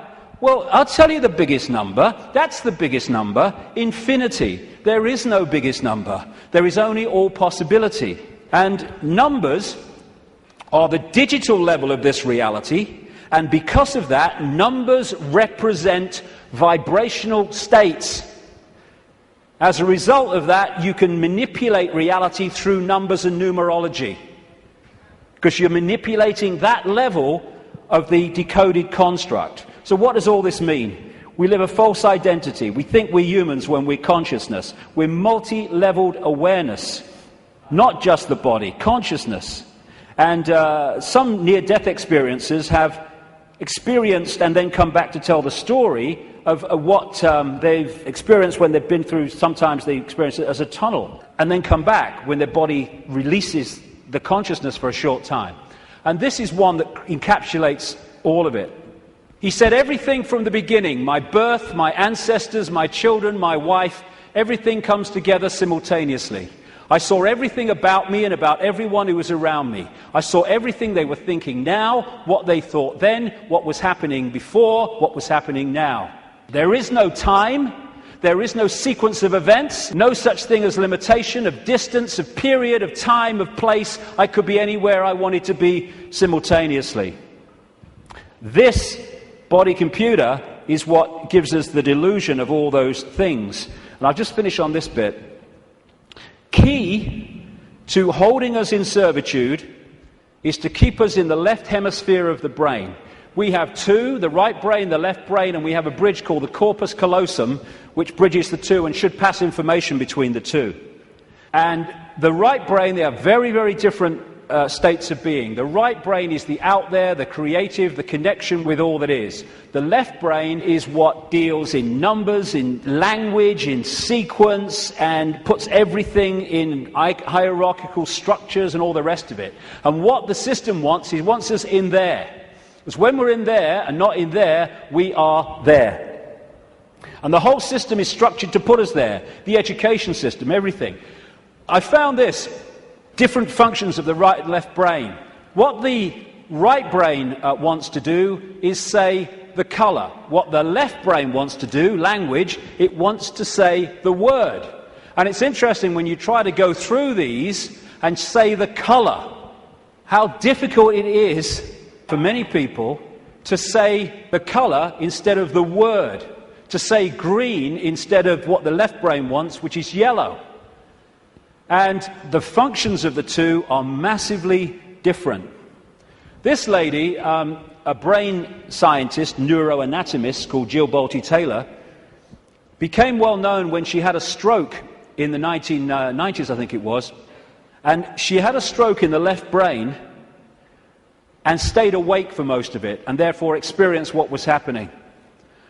First of all, she got onto an exercise bike trying to overcome how she was feeling, and she looked down at her hands, because this left brain decoding system's now not working, and was not decoding reality as it normally did. She looked down, and she saw not hands, she saw claws. As this went on, she could no longer see a division between her and anything else. Everything just joined as one infinite field of energy consciousness. And she said it was just bliss. Nirvana, she called it. When she tries eventually, the left brain eventually kicks in and says, you've got to get help. She tries to call work, a colleague, to help her out. Took her 45 minutes, I think she said, a long time, trying to go through these business cards to find the number, because when she looked at them, she couldn't see numbers and words anymore, because this wasn't decoding reality as it should. She could see pixels. She was seeing this reality one step back in its digital pixel state. Eventually, through following the squiggles, she says, she managed to ring the number. And when the guy, he must have said something on the other end, like, hello, all she heard, she said, when he picked the phone up, was woof, woof, woof, woof. And then she said, I tried to say to him, hey, this is Jill, I'm in trouble. And all she heard herself say was woof, woof, woof, woof. Because the vibration was not being decoded by the left brain, the language part, into words that we can understand. And what the system wants to do is to put these firewalls up, called education, science, politics, media, peer pressure, to keep the right brain out of it. And this is fundamental, because these things are all part of the defense mechanism, keeping us in left brain reality and out of right brain infinity. Now, some people, they call them autistic savants, like this man, Stephen Wiltshire. They access the right brain potential in ways that other people don't. And this is why they're capable of fantastic achievements. This guy, Stephen Wiltshire, was taken up in a helicopter over London by the BBC for half an hour with nothing except his eyes, and then came down and drew London from the air with incredible accuracy. Why? Because he was accessing that infinite potential that left brain people, most of people in the world, don't. This guy, Daniel Tammet, another autistic savant, has again achieved incredible things, because He was challenged once to learn Icelandic in a week, and it's an incredibly difficult language to learn. I mean, none of the media were using on their news reading, were using the real name of that volcano in Iceland, were they? Because they could bloody pronounce it. This guy went back on television a week later speaking Icelandic. And his Icelandic teacher said, he's not human. Yes, he is! It's the human that we once were and will be again. When this suppression of our potential and our infinite possibility is brought to an end, and this shite stops.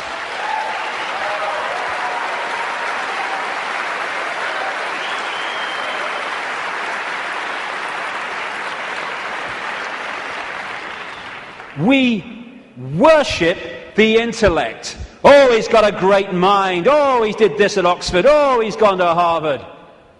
Mind is such a low level of awareness. It's supposed to be a vehicle for experiencing this reality, a servant of consciousness. It's become our master. It's become something to worship. And that's the isolated intellect. That's the isolated intellect. And so we reach a point. This fork in the road is, are we going to be consciousness or mind? Are we going to be all that is or little me? It's not really free your mind, it's free yourself from mind. That's why society is structured to completely engross us and swamp us in things to occupy our mind. Open your mind, become all that is. Infinite love is the only truth, everything else is illusion. What is infinite love? All possibility, infinite possibility. Choice between the head, thinking, intellect, and the heart, knowing, wider consciousness. Then we start to access this wider information and see the world from a completely different level. We then start to access, once we get out of mind, all these other realities that are there to be accessed and perceived and to glean insight and information from, that have been denied by being encloseted and enclosed in mind. As William Blake said, if the doors of perception were cleansed, everything would appear to man as it is, infinite. The control system's game is not to have that cleanse happen. René Descartes, the French mathematician and philosopher, defining who we are, said, I think, therefore I am. I would update that on the body computer level and say, I compute, therefore I am. But beyond that, in the realms of consciousness, it is simply I am, therefore I am. I am all that is, has been, and ever will be. And this multi-leveled conspiracy is there to keep that knowledge from us, to hold us in little me mental states, so a tiny few can control billions. Without this knowledge, we cannot understand the conspiracy and how it works. And the question is, who's behind it? See, they're hiding already. Who's behind it? And that's what we'll get to in the next section, which will start in 10 minutes. Thank you very much. Thank you.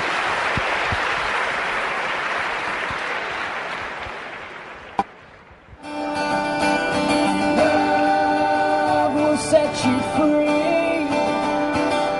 Love will set us free. Love will set you free. 'Cause you can't manipulate peace and harmony. It's a spiritual revolution. It's a spiritual revolution. It's a spiritual revolution. It's a spiritual revolution.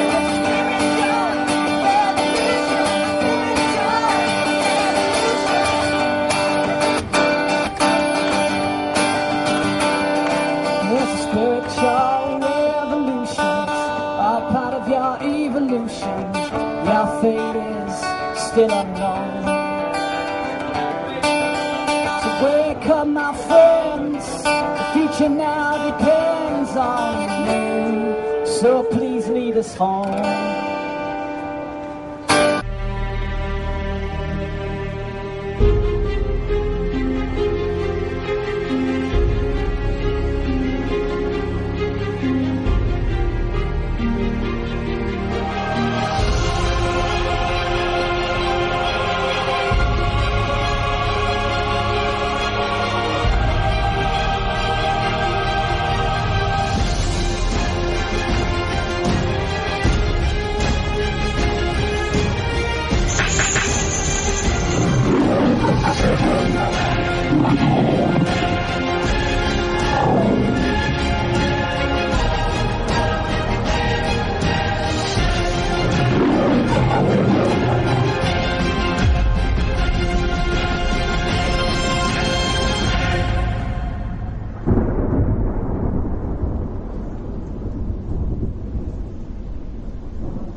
This next section takes us from that information about reality and starts to relate it to the situation we find ourselves in.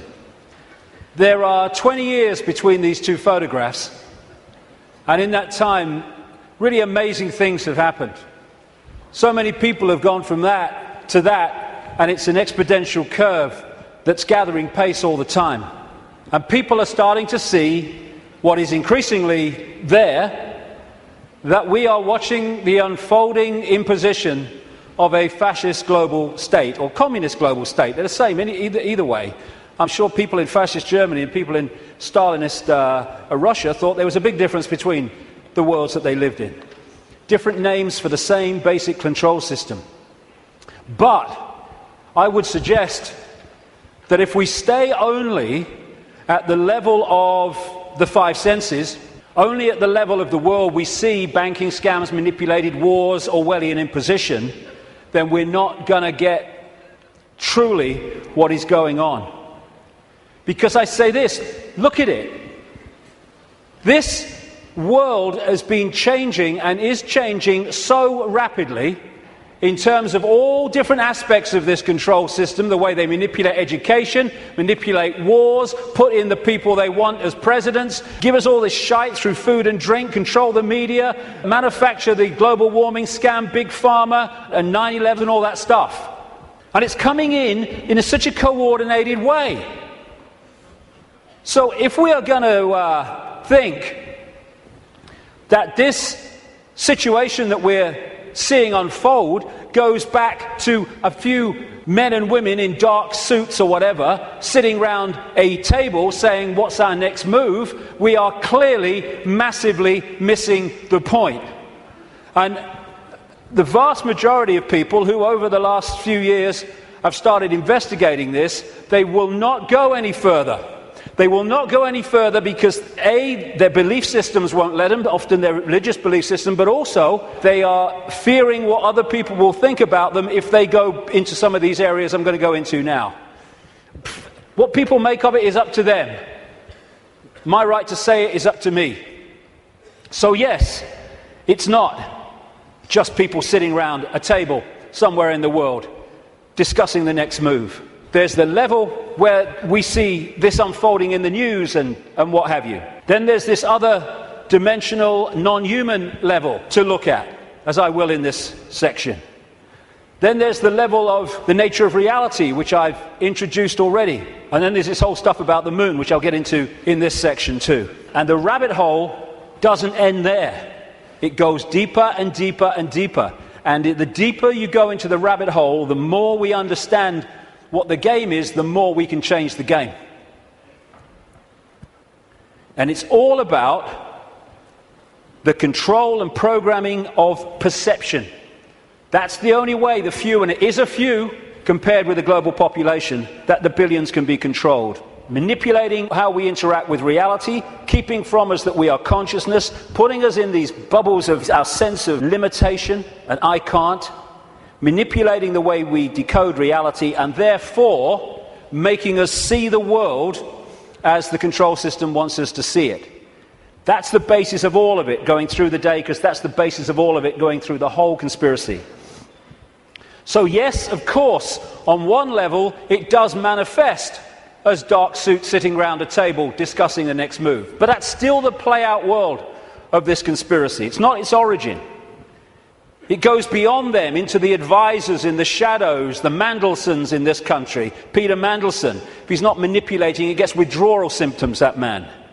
And into the Rahm Emanuels, ditto, in America, the controller, handler of Barack Obama. It goes into deeper levels, beyond them, deep in the hidden secret society network. And eventually, it goes out of this dimension. And that's where this whole thing is really coming from. Beyond the frequency range of visible light. And it involves non-human entities. Some of them people call the greys. The main ones, I would say, and have been saying for a long, long time, take a reptilian form. They operate outside. They can come into visible light.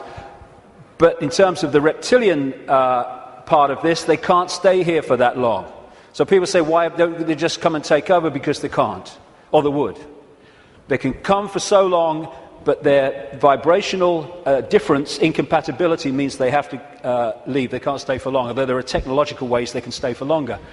And they operate outside visible light, and they manipulate this reality through bloodlines, interbreeding bloodlines, that I'll come to. And we call them the Illuminati families. So, we operate with invisible light, but outside of that, sharing the same space, is infinite other worlds and realities. And if a so-called UFO comes into this reality, because it's coming into visible light from where we cannot decode, it just seems to appear out of flipping nowhere. Because what it's done, it hasn't actually come in, it's just changed its vibrational state to resonate with invisible light, and it's like, it came out of nowhere. And then how often do you see it? Honestly, mate, there was this bloody UFO, and it disappeared just in front of my eyes. What are you on, mate? You on the pop or what? What it's done is increased its vibrational resonance to go beyond on visible light. Therefore, to the observer, it disappears. It hasn't disappeared at all. It's left visible light. And this range of frequency we call our world is being manipulated from vibrational frequencies beyond it. And Satanism is a network within visible light that interacts with these reptilian entities in various ways I'll get to before the end of the day. Places or areas of the heavens that come up, Orion comes up again and again in relation to these reptilians.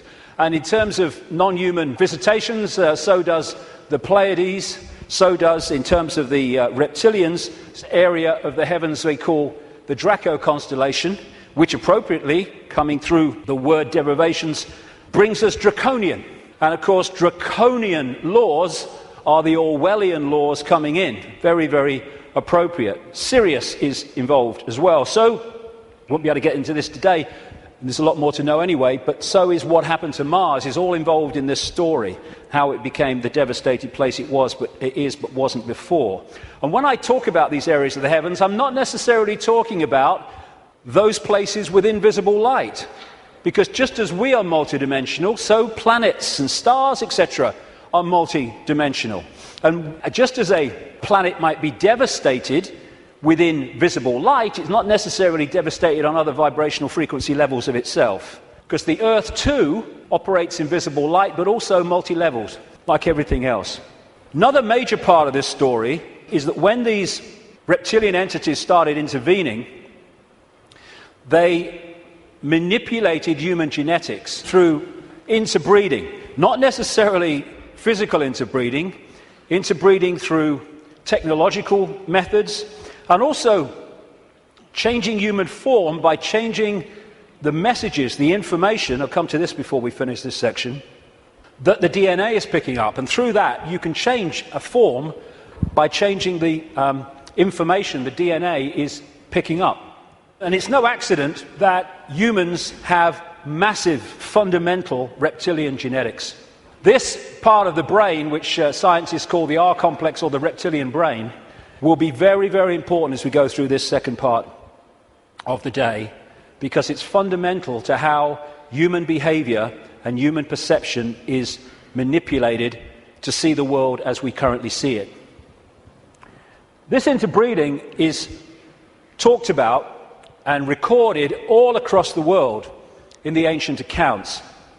Of course, I guess because it's the Bible, the best known is this section from Genesis. There were giants in the earth in those days, and also after that, when the sons of God came unto the daughters of men, and they bare children to them. The same became mighty men, which were the old men of renown. But that's just the biblical version. Got a frog in my throat, the reptilian going.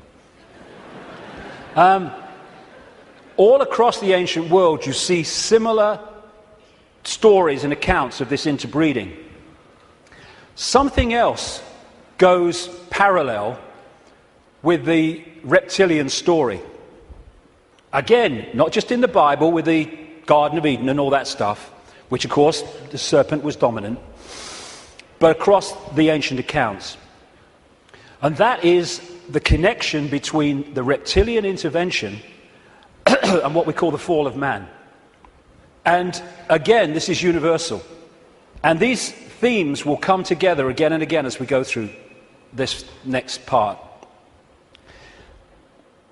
The ancient accounts, again, and we're talking that part of the Yuga cycle, which they call the Golden Age, talk about the fact that there was a time when humans were so unbelievably different to how we are today. They were connected to higher levels of consciousness.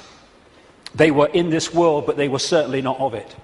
They were capable of incredible feats, and they lived what we would call impossible lengths of time in terms of age.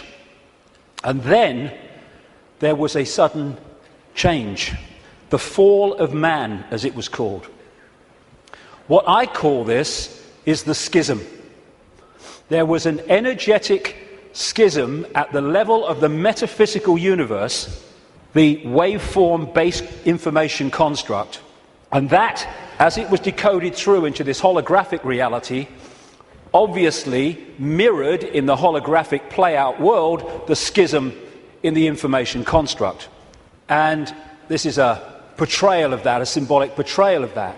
Anything that happens here gets decoded through to there, and this is where the schism happened. It was like a distortion in the information. Thanks, mate. Cheers. You put the gin in, right? It was a distortion in the base information construct, and I'll be coming to how that happened.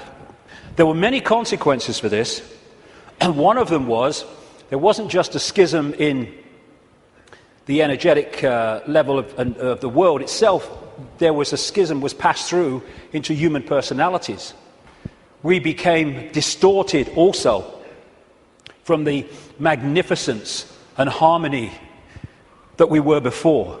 And we went from that to this. And we're now at the point where we're coming out of that. And there was also genetic manipulation to stop us accessing ranges of frequency that we did before. This is a major reason, not the only reason, but it is a major reason why scientists call 95% of human DNA junk DNA, because they don't know what it does. This is the reason, not the only reason, but a major reason why we only use a fraction of our brain's capacity. This is why billions of cells in that bridge, the corpus callosum, don't seem to be doing anything. They've been switched off. We've been put into a state that disconnects us and therefore makes us controllable, makes us farmable. So you've got this reptilian group, and the ones involved appear to be relatively small in number, tiny compared with the global population, and this is why they're terrified of being exposed. That's a constant theme, all the way through it, wherever you look. And they've imprisoned humanity, or sought to, in this tiny frequency range of perception called visible light. Another key aspect to this is that they created hybrid bloodlines specifically to be the middle men and women. They became known in the ancient world as the demigods, the people, the children of the gods, part human, part god, as these serpent gods were perceived. And They were to be, like I say, the middlemen and women operating in visible light for the outside visible light control system. And it's appropriate that the caduceus, and the symbol of the medical profession is the DNA, in effect, portrayed as two snakes. Because to these reptilian geneticists, who were far, far ahead of where we are in public arena in terms of genetics and understanding, the DNA is a software program. And so they manipulate it for their own means. And this is crucial to understand the world that we live in. One seriously important aspect to this DNA, this hybrid DNA I'm talking about, is that it has eliminated what we call empathy. The ability to decode the emotion of empathy. Empathy is the fail-safe mechanism of all behavior. If I can empathize with the consequences for others of my actions, that limits and balances my actions. If I have no empathy because I cannot empathize, then there are no limits. There is nothing that won't do. 3,000 dead on 9/11, who cares? Who cares? That's what we're dealing with. And this is vital to get across. If we look at this information on the basis of thinking I wouldn't do that, so they wouldn't do it, then we're going to miss the plot completely. Because it's not like that. No, you wouldn't do it. They would, and have no emotional comeback whatsoever. The reason for the interbreeding, the hybrid, is vibrational compatibility. These hybrids have a greater infusion of reptilian DNA than the general population, although we have a lot. And therefore, the resonance is sympathetic to the resonance of these entities operating just outside visible light. And through this resonant connection, like two radio stations talking to each other, the possessing entity outside of visible light can control the thoughts, actions, perceptions of the intermediary, the demigod. And of course, the theme of possession is as old as history, right up to the present day. We look at these people. All these pictures are by Neil Haig, by the way. Anything that looks like this. Great friend of mine, great artist. And this image symbolizes the fact that he looks at him with invisible light and he sees George Bush. Nothing else. What people don't see, because it's outside the frequency range of their decoding system, is there are entities around these people who are actually controlling these people's thoughts, actions, etc. A number of psychics have said to me around the world how they've seen people walking along the street or wherever, and then they've seen like an ethereal reptilian entity locking into these bottom two chakra points, the emotional level, one of them is, and floating around with them. And this is a kind of a good analogy. You know when there's scientists in a laboratory and they're trying to work with something that they can't touch because it's too dangerous, what they're working with will be in a tank, and they'll put gloves on which allows them to be outside the tank but to manipulate inside the tank. Well, that is a very good symbol of what I'm talking about. These Illuminati bloodlines, these hybrid bloodlines, operate like those gloves, operating inside this reality. And Neil symbolizes these Illuminati families with invisible light as this bearded man. Whenever you see him as we go along, that is symbolic of the Illuminati families controlled beyond human sight by these reptilian entities. When the world started to recover from great geological catastrophes, which I'll come to in a second, there were areas of the world that stood out in terms of their abilities and potentials and advancement. These were some of them, and this area is particularly important to the bloodlines I'm talking about. The area that was once called Sumer, thousands of years BC, and became Babylon. This is why Babylon comes up in the writings of these people so often. And it's Mesopotamia, the land between two rivers. They didn't invade Iraq just for oil or just for anything. They didn't invade it for one thing, but multiple things. But one reason they're so obsessed with Iraq is because to these bloodlines, in control of the world today, this is a very significant, almost religious piece of land, of historical importance to them. As Sumer and Babylon broke up, these bloodlines started going walkabout. They became the royal families of the world. And what do royal families claim? The right to rule because of the divine right to rule. The Chinese emperors used to claim the right to be emperor because of their genetic connection to the serpent gods. And this is a theme all across the world between the serpent gods and royalty. They became the aristocracy and the royal families, claiming the right to rule because of their DNA. Just down the bloody road from here, we have a head of state in Britain to this day who is only head of state because of her DNA. Head of state because of her DNA. I actually made a complaint, nothing happened to it, but I made a complaint to the Race Relations Commission, or whatever they call it. They said, if you see racism, report it. So I reported the royal family. I thought, well, I mean, you would.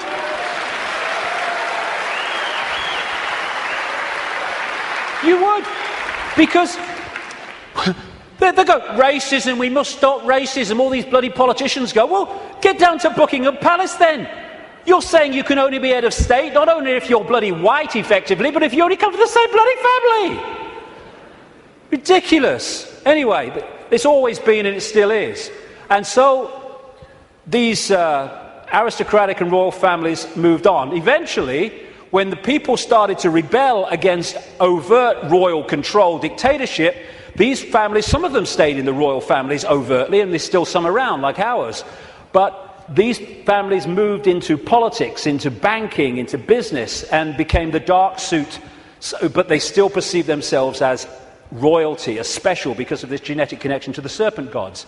And through the British Empire, the so-called Great British Empire, and the other European empires, as these bloodlines moved up into Europe from the Middle East, etc., they exported these bloodlines all over the world. And we saw them in power in what we call colonization.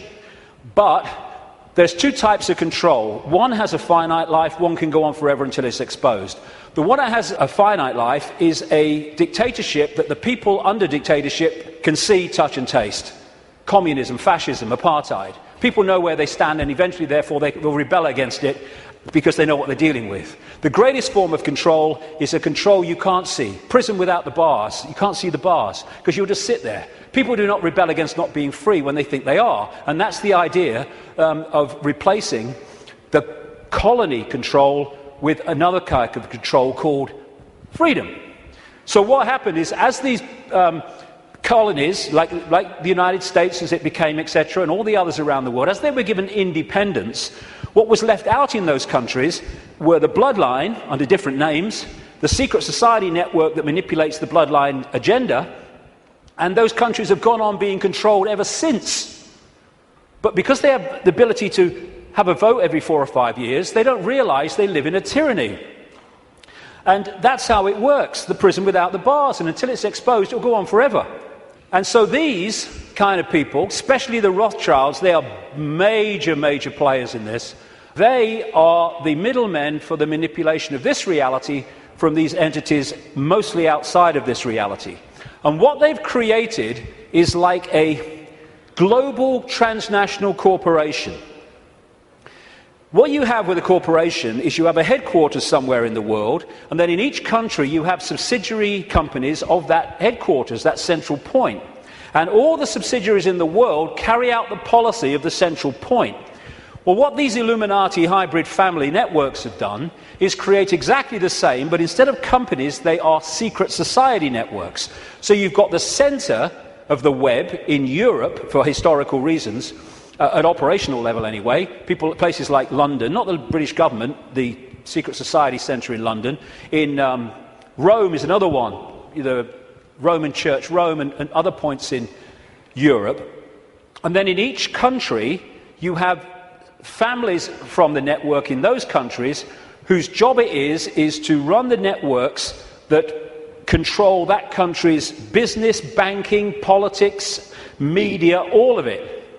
And so what you have is, from this central point in Europe, the centre of the web, all these different places and countries all over the world then impose on their country what is being dictated here. And that's why as I travel around the world, I see the same things being introduced in different countries at the same time, overwhelmingly justified by the same excuses. It's all a global network. It can be symbolized too as a web, like I say, with the Rothschilds real close to the spider, and all these different strands on the web are different secret societies, different semi-secret societies, transnational corporations, and all the rest of it. So when you see all these different names of these corporations that dominate the world in so many ways, and the pharmaceutical cartel and the oil cartel and all the rest of it, the biotech cartel, they're all different names or different masks on the same one face. And so you have this structure where outside of visible light you have the reptilian control system, comes down through the Illuminati families, and they control the people in power to push the world in a certain direction. Another way of looking at it here. You see, all these different people, these fight among themselves and all the rest of it, though if it gets out of hand, they get sorted.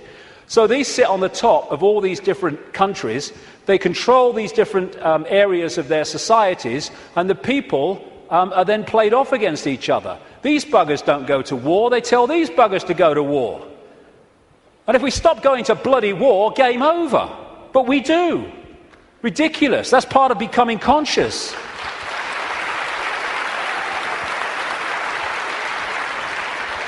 So these people are just pawns in a game, in a way, genetic pawns in a game. They're just kind of shells to play out this agenda with invisible light. I mean, some batches are better than others, of course. So if you look at the principle of the Trojan horse, the symbol of the Trojan horse, coming into a society and not seeming to be what it is, though taking it over, and you put that on the face, well, you've pretty much got symbolically what we're talking about here. People send me pictures from around the world and stuff that they find on the internet and elsewhere, which have a kind of reptilian feel about them. I'm not saying these are reptilian eyes, it could be a trick of the light, but I've used it because it gives an indication of the number of people that have told me this all around the world, from all walks of life, how they've seen people shift from a human to a reptilian state, and especially the eyes are the first to go. They describe how the pupils become reptilian.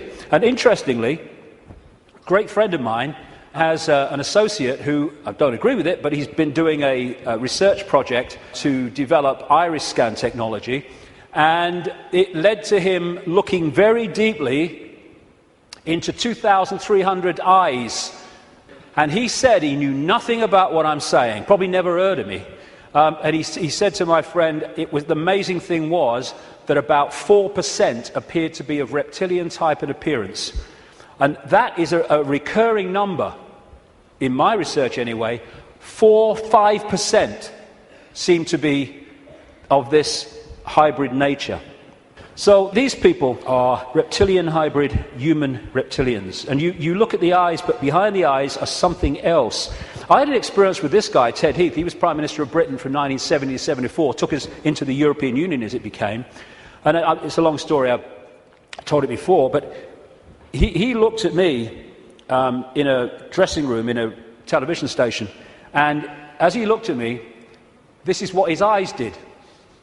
His eyes went completely black, everything. And as I looked into his eyes, it must have been like that for, I don't know, maybe a minute, 2 minutes. And as I looked into his eyes, I said at the time, it was like looking into two black holes, because you couldn't make eye contact because there was no contact. And it was like, as I know now, looking through him into this other dimension where he was really controlled from. This man, Ted Heath, oh my goodness me. My goodness me, the children that guy has tortured and killed. And I've been saying this since 1998 in print, and he was alive for many, many, many, many years after that. And nothing happened. Why? Because it's true. And so these people are like hiding behind human form. And hey, I rest my case. I rest my case.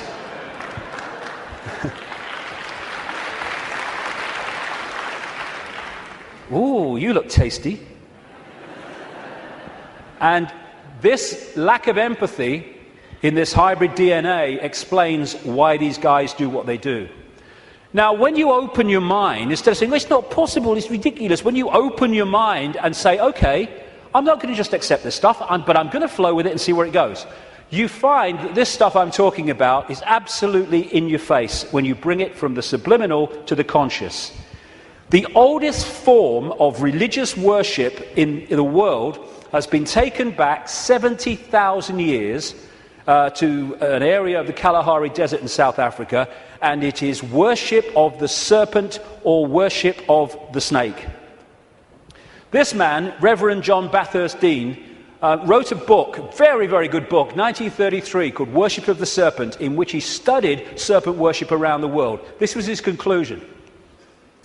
It appears then that no nations were so geographically remote or so religiously discordant, but that one and only one superstitious characteristic was common to all, that the most civilized and the most barbarous bowed down with the same devotion to the same engrossing deity, and that this deity either was or was represented by the same sacred serpent. It appears also that in most, if not all, the civilized countries where this serpent was worshipped, some fable or tradition which involved its history, directly or indirectly, alluded to the fall of man in paradise, in which the serpent was concerned. What follows then, but that the most ancient account respecting the cause and nature of this seduction must be the one from which all the rest are derived, which represent the victorious serpent, victorious over man in a state of innocence and subduing his soul in a state of sin, as he would call it as a reverend, into the most abject veneration and adoration of himself. Like I say, wherever you go, it comes up. You find obvious representations of the serpent gods. These were found in graves of the Ubaid people that preceded Sumer in what we now call Iraq. These were the Nagas, the shape-shifting reptilian people of Asia. The Druids used to worship a serpent god called Hu. If you play that word through, Hu man becomes serpent man, appropriately. The Egyptians used to worship serpent gods and represent their pharaohs as a result of that in this way. You had the cobra coming from the headdress there. You had the cobra head gear itself representing the snake. You had the belly of the cobra. The cobra is a constant common symbol of this serpent race. In Central America, you had Quetzalcoatl, the feathered serpent god, and the Mayan version of it was Kukulkan in places like Chichen Itza. Of course, right across Asia, Japan, China, etc., the very most dominant symbol of that part of the world is the dragon, which comes from this worship of the serpent gods. Folklore is full of serpent stories and what have you. When I first met Credo Mutwa, a long time ago now, he contacted me when I was going around South Africa, this Zulu shaman, the official historian of the Zulu nation, because he'd read in a book called The Biggest Secret that I'd introduced this reptilian stuff for the first time, and he said, Mr. David, how do you know? How do you know about the Chitahuri? And I didn't know about the Chitahuri. Tell me. And he told me the story of African history where the Chitahuri, which translates as children of the serpent or children of the python, had taken over the world in the very same way that other parts of the ancient world described it. This is a painting that he did of one type of this Chitahuri from ancient and modern accounts. And he showed me this called the Necklace of the Mysteries. It says a necklace, it's very, very heavy, copper, and it goes on your shoulders. How he keeps it on his shoulders, I'll never know, it's so heavy. And he uses it as the historian of the Zulu nation, the symbols hanging from it, to tell the story of Africa and the world in general. And pride of place on the front is a non-human entity with a willy in come and get me mode and a human woman. And I said to him, what's all that about? And he said, this is symbolic of the interbreeding of the Chitahuri and humans to create these hybrid bloodlines, these children of the serpent. And then I asked him, oh, by the way, that's copper now, but in the original, and this Necklace of the Mysteries, by the way, is mentioned in accounts 500 years old, and Credo reckons it's about 1,000 years old, and it has a flying saucer on it, very clearly, a flying saucer hanging from it, which the storytelling says that's how the Chitahuri came here. Anyway, this is copper now, but it used to be gold.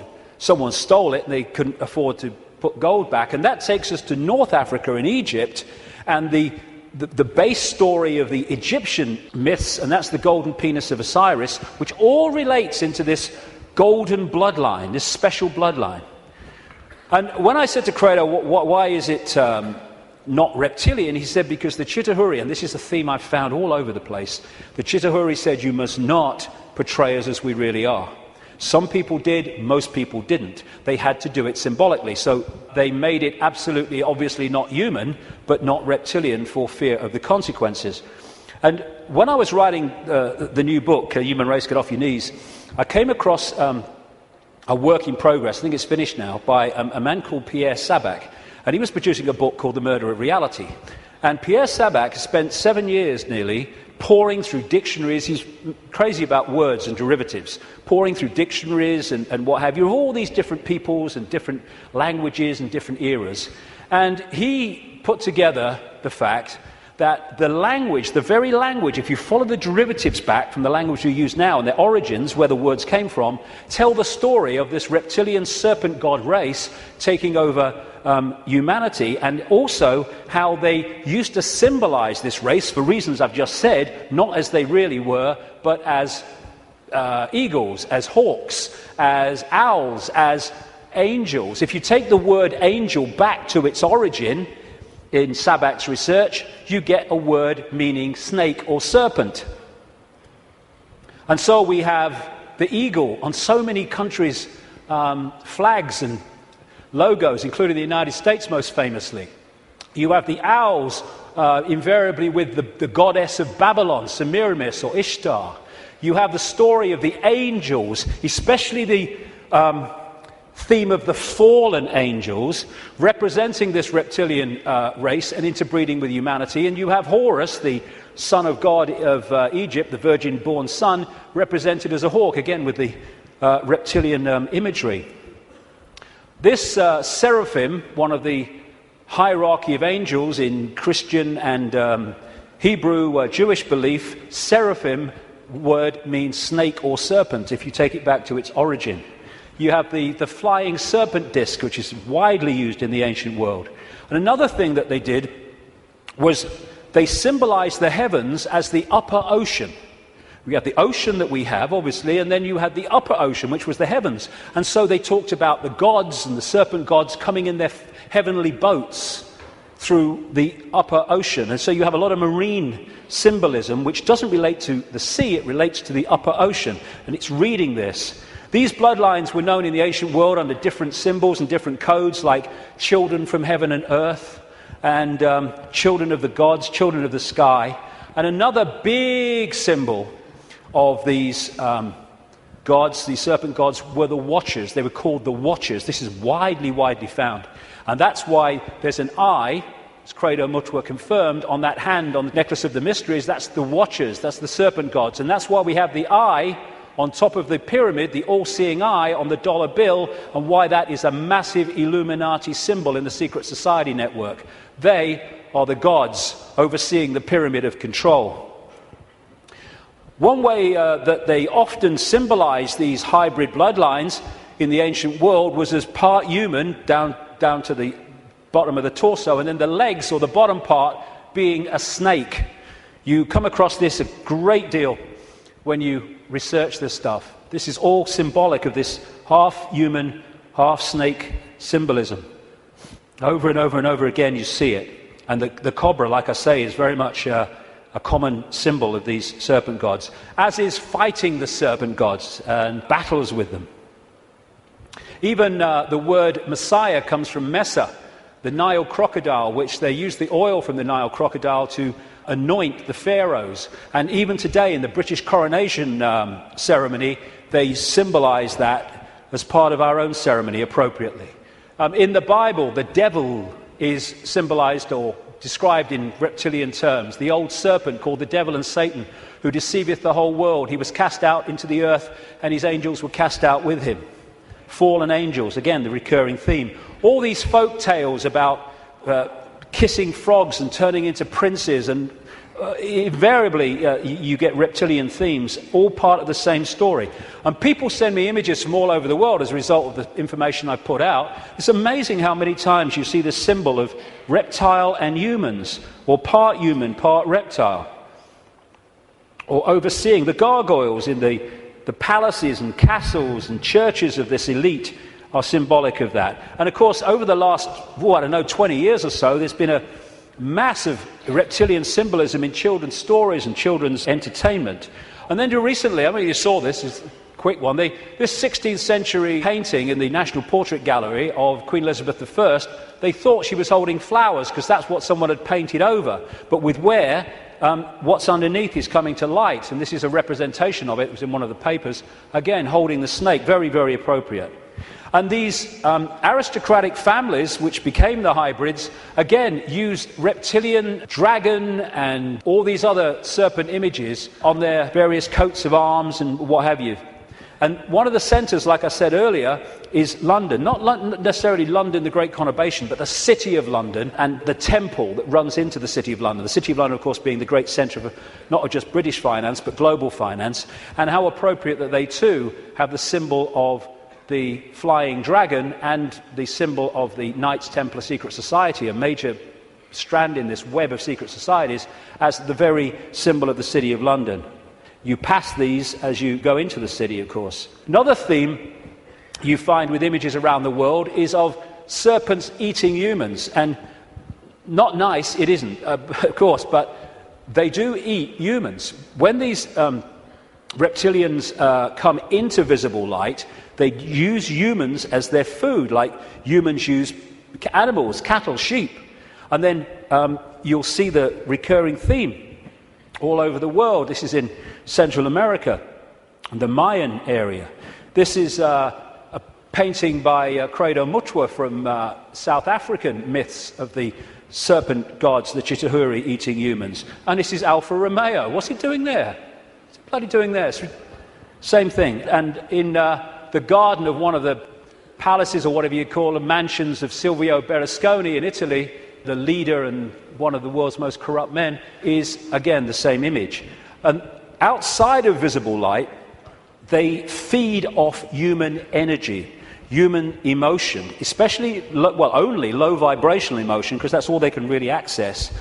And so they have to keep humans in a state of mental and emotional suppression so that we keep feeding out this energy, which they then absorb.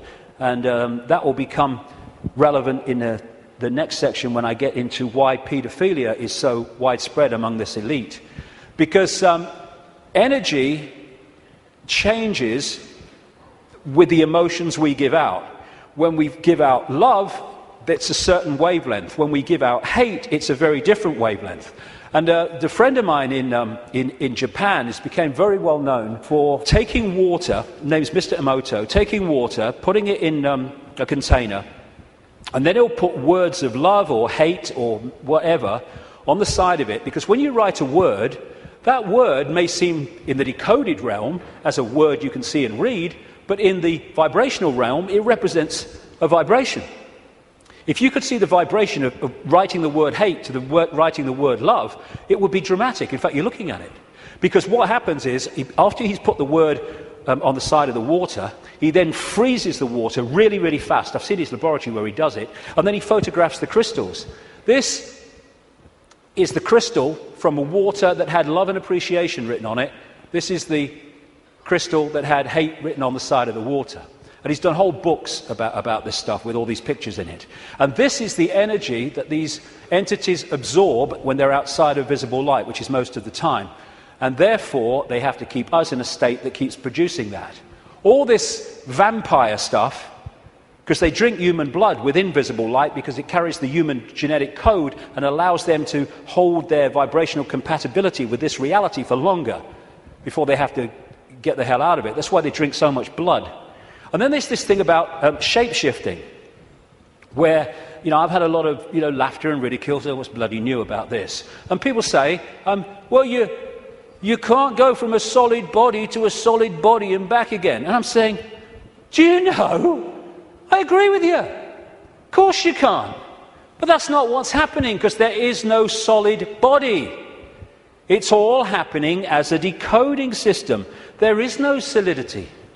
So what shape-shifting is you have a situation like this, and the front dominating from our perception of observation energy field is the human one.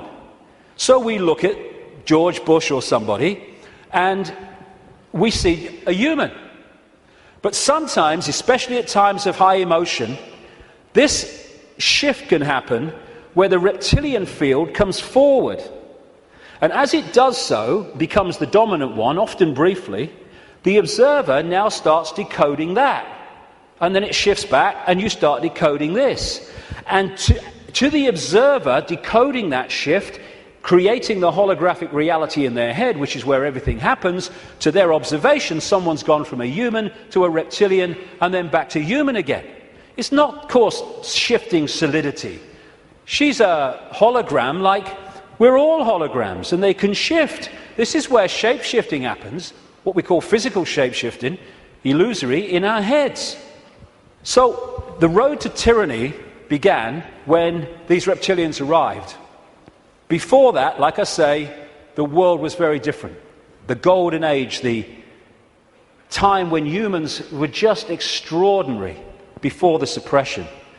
And then came this energetic schism, this distortion in the information construct, which got played out into the holographic world as, on one level, as massive geological events, with volcanoes and storms and what have you, and of course symbolized by Noah and the Great Flood, though there have been many of these, not just one.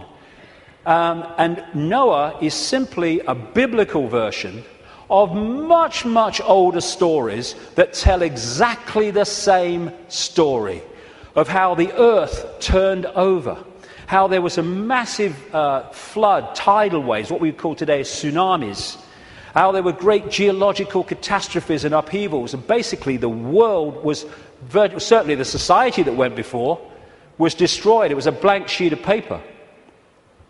And in this distortion, humans lost the power of the connection they had to higher levels of awareness. And this happened. We went from being part of the field, knowingly so, and to being taken over and suppressed by this reptilian race. Because once the blank sheet of paper was created by the geological catastrophe, and why that happened I'll come to not very long from now, the earth started to settle down, and when it settled down, then everything started to be rebuilt, but in a very, very different, much lower level than it was before. And there was the genetic manipulation too. And in China, unlike most other countries, you can't access vast tracts of the internet because the computer system has been firewalled off to stop Chinese people accessing that area of the internet that the authorities don't want them to see. What happened as a part of this intervention, I kind of mentioned it a little earlier, is that human genetics were manipulated to do exactly the same to us, to firewall off us from the level of reality that we could access before. So we went into this prison called visible light that we've been in ever since, and particularly isolated in the left side of the brain so that we only perceive through the five senses, and we can only see structure and language and a hierarchy and all that stuff, and our potential dramatically reduced. And this world came as a result of it. And it's dominated by controlling human perception, by suppressing our true self and dictating what we bring into holographic reality. Okay, now let's go really crazy. I've had enough of only being half crazy. Let's do the bloody lot, eh?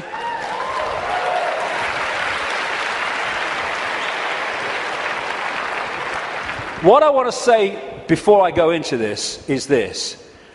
One of the most profound ways that people are controlled is to limit their sense of possibility. Your sense of possibility becomes your sense of what is possible. Now, that's an obvious thing, and it's a truism, but often we miss what's in front of our eyes. In other words, if you can program a sense of what's possible and make it narrow and incredibly limited, then when people come along and say, this is going on, these people say, you're bloody mad, that's not possible, is it? No, you don't believe it's possible. Talking to some of the insiders that I have over the years, and talking to other people who've done the same, there is a feeling among some of them that these entities technologically, and I keep emphasizing there's not that many of them compared with humans, and so therefore they have to keep out of sight, and it's one of the reasons, the major reason they want to cull the global population, because it's out of hand from their point of view. Well, stick around, it's going to be out of hand a bit more very soon. But they reckon, some of them, that this technology that these people are working with, these entities are working with, is like 10,000 years ahead of where we are. But that's a bit of a misnomer, because there's a line, like a Rubicon, of awareness of how reality works. And when you're this side of it, you are in a state of tremendous limitation. But once you cross it, and by realizing the nature of reality that I've been talking about today, suddenly you can move very fast in terms of your ability and your potential and all the rest of it. But while we're here, they reckon we're there about 10,000 years ahead.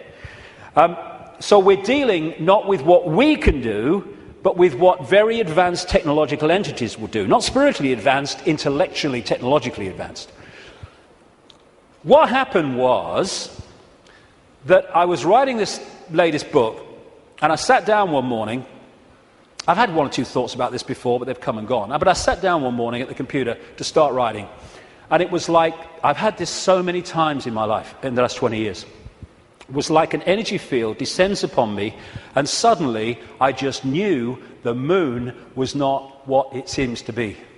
It wasn't the heavenly body, the natural phenomenon that we believe that it is. And from that moment, information started to come to me in the five-sense world, pointing to exactly that. Again, we come back to that line 20 years ago. Knowledge will be put into his mind, and at other times he will be led to knowledge. This combination has been constantly repeating, and it gets more and more powerful.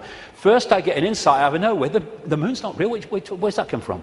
And then suddenly it starts. I went on the internet, and within 2-3 minutes, I was expecting to find nothing. I just put on a few words indicating the moon's not real in the sense that we think it is. And bingo, within 2-3 minutes or less, I'd found this book, Who Built the Moon, by two researchers who've written other books. One of them an investigation into Freemasonry. And this book details the extraordinary anomalies relating to the moon. And they came to the conclusion, and I absolutely bloody agree with them, and a bit more than that too, as I'll come to later, that this is what we're looking at. The geometrical connections and everything, and the mathematics and the relationship between them in terms of size and position is just mind-blowing. And what I'm suggesting, and I'm not alone over the years at this level of it, I think I might be alone at the next bit, I'll come to in a second or a few minutes. I've been there before, I don't mind. Is that the moon is actually a hollowed out planetoid by a very, very advanced race, and it was brought here to take the Earth over. And what they do, this seems to be a modus operandi. They bring these moons in, and as they bring them in, they fundamentally affect the Earth. I mean, the Earth is at the spin it is, and is at the angle it is because of the moon. Massively so anyway, because of the moon. So when they come in, bingo, things change, and the society that was there before ain't there anymore. And then gradually they take them over in ways that I'll come to. So when the moon came in, and again, it's so important to come back from the holographic world to the base construct. We see a solid moon, yes, in the play-out world. But back here, it is an energetic construct in the metaphysical universe. And as it came in, and other things that happened, which I talk about in the book, it created this distortion in the information construct of the waveform information base of this universe. And as it did so, it was played out here in all this catastrophe and stuff that I talked about and the ancients talk about. It was played out as this great geological catastrophe and the great flood and all the rest of it. And what is a common theme that they talk about, the ancients, in relation to this? The earth turned over. And you think, how the freaking hell can the earth turn over? Well, what happened? What happened when the moon came in, the earth turned over? It's at an angle that it is today because of the moon. And so the distortion brought an end to the world that was there before, and we basically went back to rubbing sticks together because of what happened. And that distortion was played out in the human mind, the human perception, the human psyche, and we completely changed our perception of the world and who we are, where we are.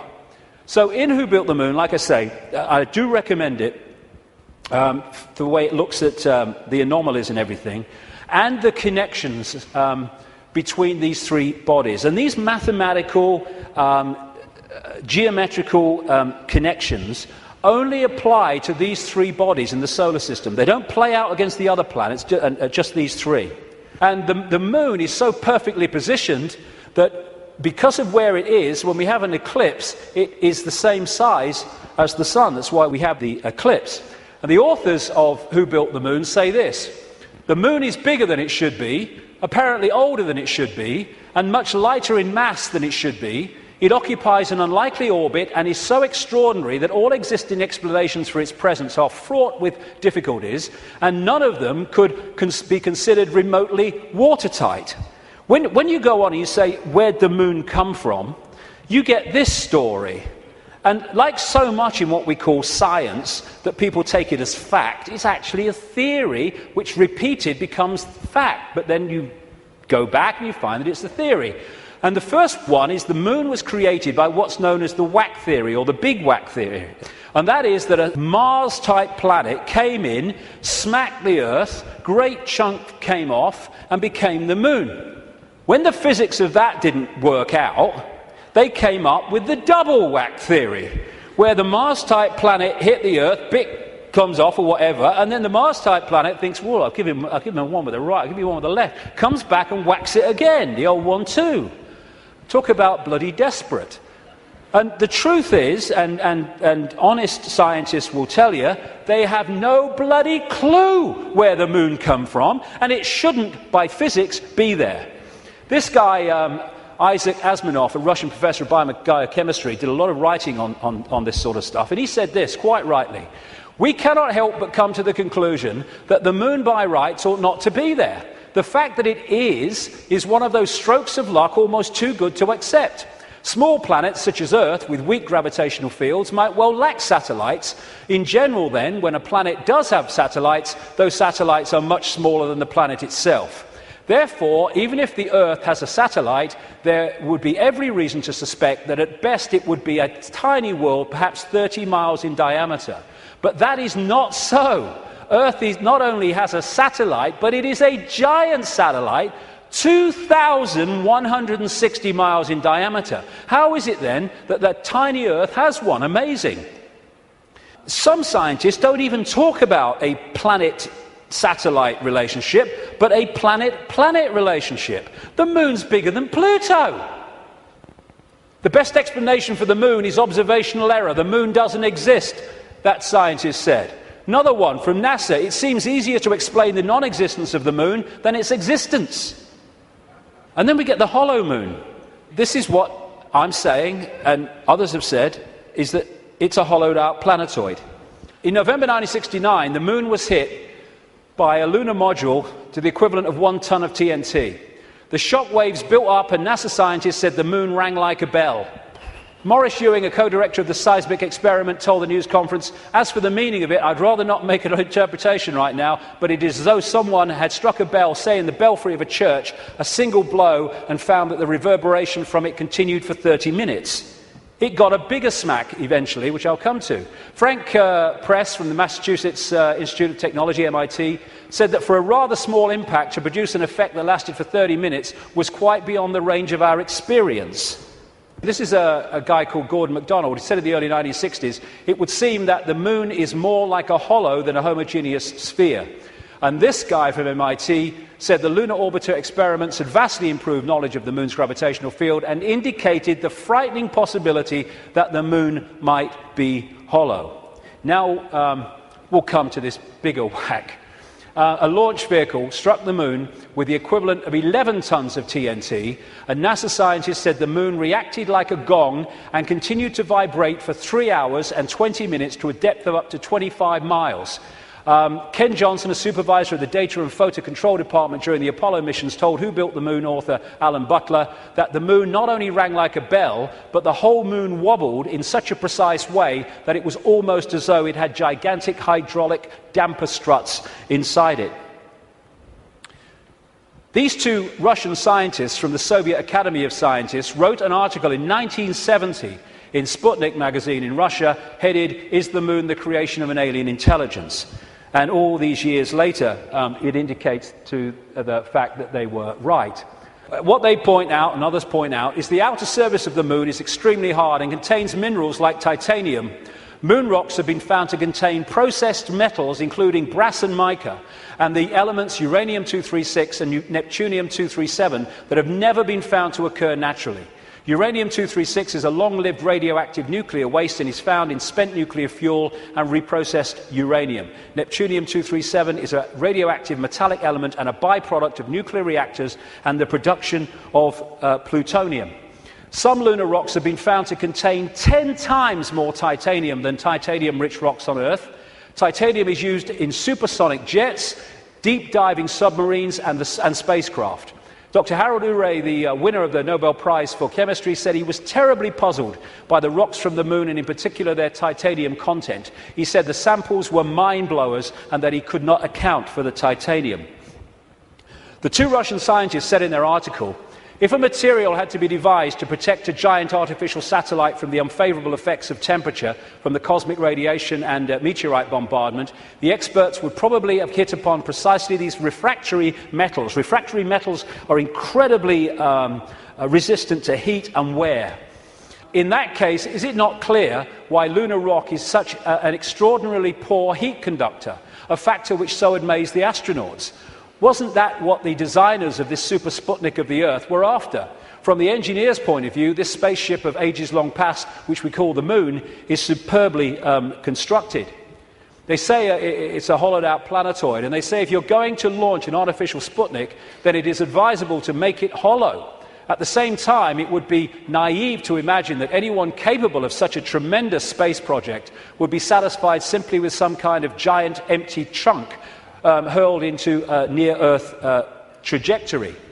It is more likely that what we have here is a very ancient spaceship, the interior of which was filled with fuel for the engines and materials and appliances for repair work, navigation instruments, observation equipment, and all manner of machinery. In other words, everything necessary to enable this caravel of the universe to serve as a Noah's Ark, appropriate, of intelligence, perhaps even as the home of a whole civilization, envisaging a prolonged thousands of millions of years existence and long wanderings through space, thousands of millions of miles. Naturally, the hull of such a spaceship must be super tough in order to stand up to the blows of meteorites and sharp fluctuations between extreme heat and extreme cold. Probably the shell is a double-layered affair. The basis is a dark armouring of about 20 miles in thickness, and outside of it some kind of more loosely packed covering, a thinner layer averaging about 3 miles. In certain areas where the lunar seas and craters are, the upper layer is quite thin, in some cases non-existent. And as this scientist said, the moon is made inside out. In other words, what's on the outside should really be on the inside, and that supports the idea of a hollowed-out planetoid. So, when I started to put this together, and there's a lot more of this in the new book, I then called the oracle in South Africa, Cradle Mutwa, and I found Zulu legends to be incredibly accurate with their symbolism. And this is the thing, symbolism. You get these anthropologists and people, they go around and they look at these shamans and these ancient stories, and they take the blooming things literally. Now, like I said earlier, we now have the tools which make it easier for us, because technology is mirroring reality, therefore we have the analogies. When these ancient stories were put together, they didn't have that. They had to try to get their point across in simple ways that people of that time could relate to. So they used symbolism. So when I read Arangkreda Mutwa, I didn't tell him anything that I'd put together or come across or thought. I just said to him, can you tell me any Zulu legends about the moon? And he said, yes, we consider the moon to be an egg. Now, when you take that literally, you say, the moon's an egg, the anthropologists, the primitive people you know. But no, they symbolize it as an egg for a reason. And this is what he said. The legends, the Zulu legends, say that the moon was brought here hundreds of generations ago by two brothers, Wawani and Umpanku, who were the leaders of the Chitahuri. They were known as the Water Brothers and had, quote, scaly skin like a fish. Now, this story relates almost exactly to the stories found on ancient clay tablets in what is now Iraq, Sumerian accounts of the Anunnaki, a non-human race, I would say reptilian race, that came to the earth in the same way that other parts of the world, in the ancient world, talk about. And the Anunnaki, according to these accounts, were led by two brothers called Enki and Enlil. And at least one of them, Enki, was symbolized under another name too as in relation to water, exactly the same as this. Zulu legends tell of how Wawani and Umpanku stole the moon in the form of an egg, and this is why they symbolize an egg, not because they're primitive, from the great fire dragon and emptied out the yolk until it was hollow. They then rolled the moon across the sky to the earth and caused cataclysmic events on this planet. Zulu legends also say that the Chitahuri threatened to move the moon if humans didn't do what they said because of the devastation that would cause. What the two scientists said about this 2-3 mile outer kind of protection, followed by a 20-mile impregnable layer, explains one of the anomalies of the moon, which the craters are pretty much of universal depth, even though the scale of the impact and the size of the crater can be massively different. The depth is about the same, really, within a very short ratio, and that's, the scientists say, because it goes into the outer layer, the kind of buffer, but it can't go further than this inner protection layer that is impregnable. This guy, Don Wilson, wrote a book in the 70s called Our Mysterious Spaceship Moon, and these are some of the anomalies that he lists, and there are others that can be explained by what we're talking about. Why the moon is a freak world, too big and too far out to be a natural satellite of Earth. Why the moon has such shallow craters. Why some moon rocks are older than Earth and as old, at least, as the solar system. Why the moon seems inside out. Why the moon vibrates like a huge gong, transmitting tremors great distances around and through itself. How the moon can produce so many contradictions of data and findings. And I think it was in 2001, there was a series of people who spoke at the National Press Club in Washington, who were insiders of government projects and space projects, etc., who came out to give evidence on things that they saw and were covered up and have never come to light. And one of them was this man, Sergeant Carl Wolfe. He was a precision electronics photographic equipment engineer based at the Langley Air Force Base in Virginia. That's the CIA Air Force Base. One of the planes in 9/11 flew out of that and never got there, weren't meant to. But what he told at the press club was that he was called across to part of this base where they were putting together what they called mosaics. As the craft were flying over the moon and photographing it, they were taking different photographs and piecing them together to complete the landscape. And they had a technical problem, so he went over to try to help them out with it. And then a guy there who was working with his mosaics showed him something of interest. And this is what he said at that presentation in Washington. Then he pulled out one of these mosaics and showed this base, which had geometrical shapes that were towers. They were spherical buildings, they were tall towers and things that looked somewhat like radar dishes, but they were large structures. If I compare it to what I have seen now, because I do have photographs that have artifacts in them that are similar to what I saw, they're massive. And this is a thing, you think about the moon, massive. This is a thing that comes up. The structures and technology, and if you like, spaceships that these people work with, some of them are absolutely enormous, beyond our comprehension, because they've crossed that Rubicon of understanding how reality works and therefore what possibility is. Some of these structures are half a mile in size. They're huge structures. Some of the buildings seem to have very reflective surfaces on them. A couple of structures that I saw reminded me of cooling towers at power generating plants. They had that sort of shape. Some of them were just very, very straight and tall with a flat top. Some of them were round. Some of them looked like Quonset huts and with a dome, a kind of like a greenhouse. The particular shot that I saw, there were several clustered together over the landscape, a fairly large landscape. And other people at that press club presentation talked about how NASA systematically smudged out or removed any non-natural artifacts that they showed on the surface of the moon. And this documentary called Moon Rising, you can watch it on YouTube, I think, looked at photographs taken by something called the Clementine mission in 1994, I think it was, which took 1.8 million photographs, digital photographs of the moon. And you see the way that some things on the landscape were just blocked out. I mean, what's behind this? There's loads of these things which they've blocked them out, and then there's this, which has been smudged out. If you take it from another angle, there it is. What the heck is that? One of the kind of astounding things in this documentary is that they said they took this picture to a photographic expert who's worked with NASA, and he estimated that this was 10 times the size of Los Angeles.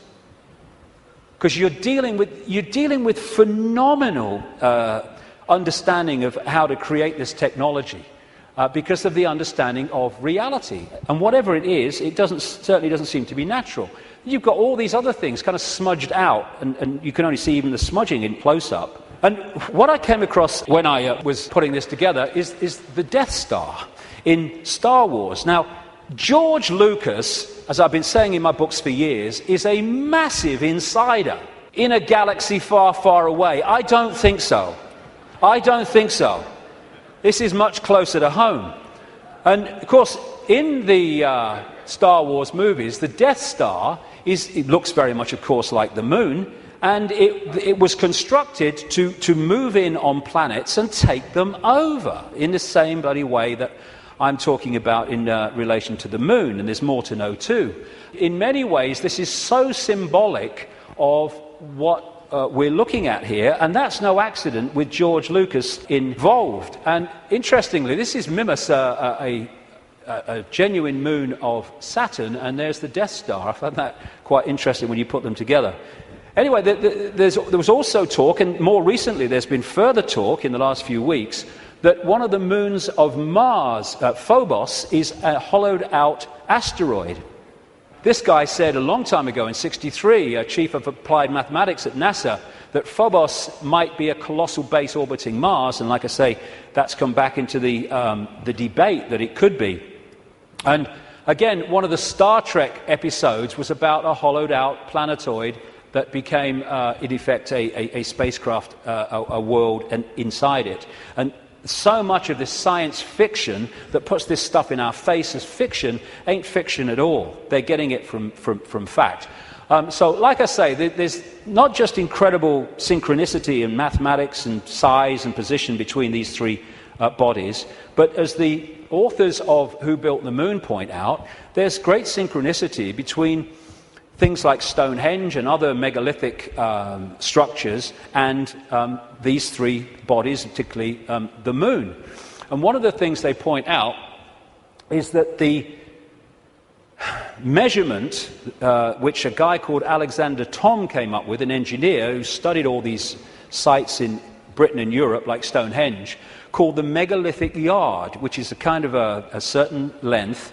And he said that all these major, especially Stonehenge and things like that, broke down into these megalithic yard mathematics. And what the authors of this book are saying is that the moon breaks down to the same mathematics. This is what they say.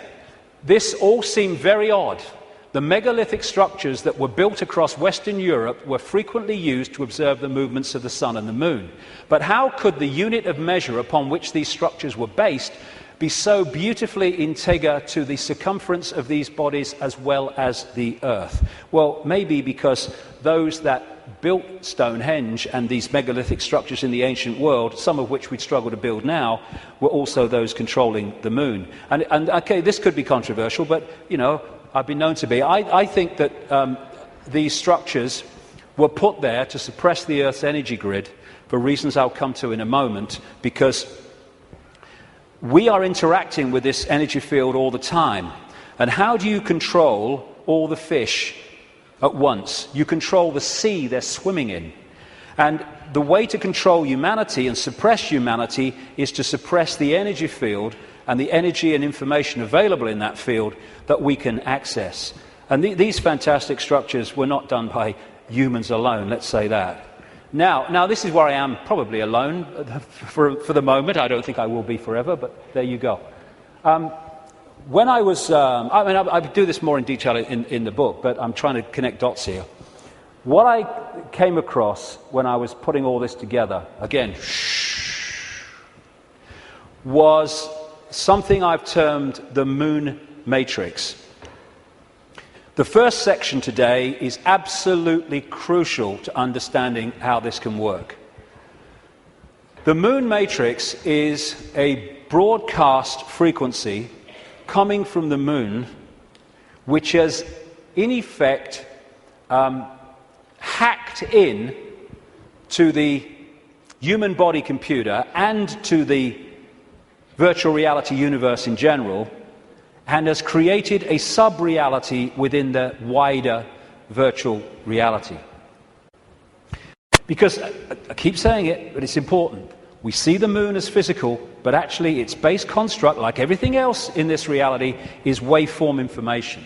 And I would say, and of course I think this is going to become more obvious as the years pass, I would say the moon is actually not just what we've talked about so far, but it's an interdimensional portal through which entities and energies can come out of one reality through into this one. It's their means of entry.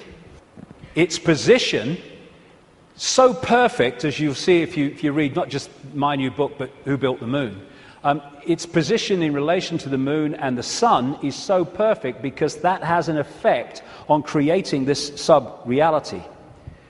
I'm saying that this frequency is broadcast from the moon and has created a sub-reality which we are constantly decoding, and that the genetic manipulation of humanity, so widely described by the ancients, was to take this body computer and tune it in, connect it to this frequency range I'm calling the moon matrix. This is Neil Haig's concept of moonopoly. This is the world, the structure that we are experiencing. This box, recurring, round and round, limited world. And I am suggesting that we are being massively influenced. In fact, we have been turned into a hive mind by these broadcasts, which are holding us in a sense of limitation, to the point where it operates as a default mechanism. Soon as you start to awaken, if you don't keep it going and stick with it, then you'll default back, because the pressure of this moon matrix is pushing us into this tiny sense of limitation. So what virtual realities do is they basically hijack the five senses and get them to decode the information in the computer game and take it into reality. I'm saying that this moon matrix has done exactly the same, and it is part of the modus operandi of how planets are taken over in this way. Our five senses have been locked into something else, and we're decoding a fake reality. Basically, we are connected to this symbolically, which is a hive mind. which is why we are so herd-like when we weren't before. And if people are going, "Whoa, okay, what?" Just stick with me, because the layers will go on. What I've been talking about today is the fact that this base vibration from the black holes goes through this cycle, and it elicits different information in the form of photons from the suns, which we decode, and the reality changes as we go through different epochs. What I'm saying is that this moon matrix has hacked in to that photon energy stream and has done what the Chinese authorities have done to the computer system in China. They have stopped us accessing vast amounts of the virtual reality universe that we used to before. Now, if anyone thinks this is fantastic, that we could see things that aren't really there and not see things that aren't there, this is a New Scientist. America has just switched from analog to digital television. In the short time of about a year that the analog frequencies are not being accessed because they're going to be filled up by other things like mobile phones, suddenly, for the first time, scientists can see and connect with radio waves from galaxies they couldn't before. Why couldn't they do it before? Because we were watching the flipping telly. Prior to the switchover in America, naturally occurring radio waves at frequencies between 700 and 800 megahertz were obscured by analog TV signals, preventing astronomers from investigating the universe using this band. The freeing up of this bandwidth is a once-in-a-lifetime opportunity to see galaxies in this range. Now, you imagine what is capable by this high technology in blocking frequencies so we can't perceive what's there and we perceive things that aren't there. That's what this is doing, I suggest. And I'll add more detail as we go along. In effect, we're operating within a bubble, a virtual reality bubble, within the wider virtual reality universe. And it's connecting in through our crystalline receiver transmission system, same with the Earth, and creating this situation where we are decoding a world that may even not be there, who knows, but certainly is different to the world we think it is. And we go back to this more accurately now. The matrix, I would say the moon matrix, is everywhere. It is all around us, even now in this very room. You can see it when you look out of your window and you turn on your television. You can feel it when you go to work, when you go to church, when you pay your taxes. It is the world that has been pulled over your eyes to blind you from the truth. What truth? You are a slave, Neo. Like everyone else, you were born into bondage, born into a prison. You cannot smell, taste, or touch. A prison for your mind. I would say that prison for your mind is the moon matrix, which has put us in a vibrational prison that we can only break out of by becoming conscious and therefore vibrating beyond the walls of the moon matrix, which is a frequency range.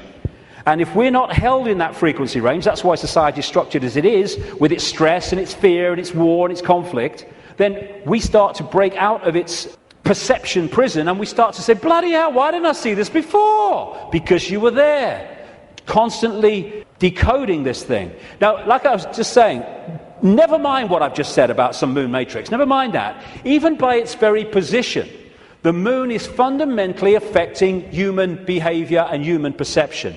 Because the moon is affecting the Earth tilt, the Earth spin, affecting the Earth oceans, therefore it's affecting us. We're 60-70% water, we must be affected by it. And also, and here we come back to the importance of the first section today, it's also fundamentally affecting the endocrine system, which connects us to the chakra system, which connects us to out there, part of which is the third eye. It affects the hormones that we secrete, which fundamentally affect human behavior, human health, human perception. Not with any matrix, just by being there. And it fundamentally affects this, the pituitary and the pineal gland that give us the sixth sense ability to see beyond the five senses.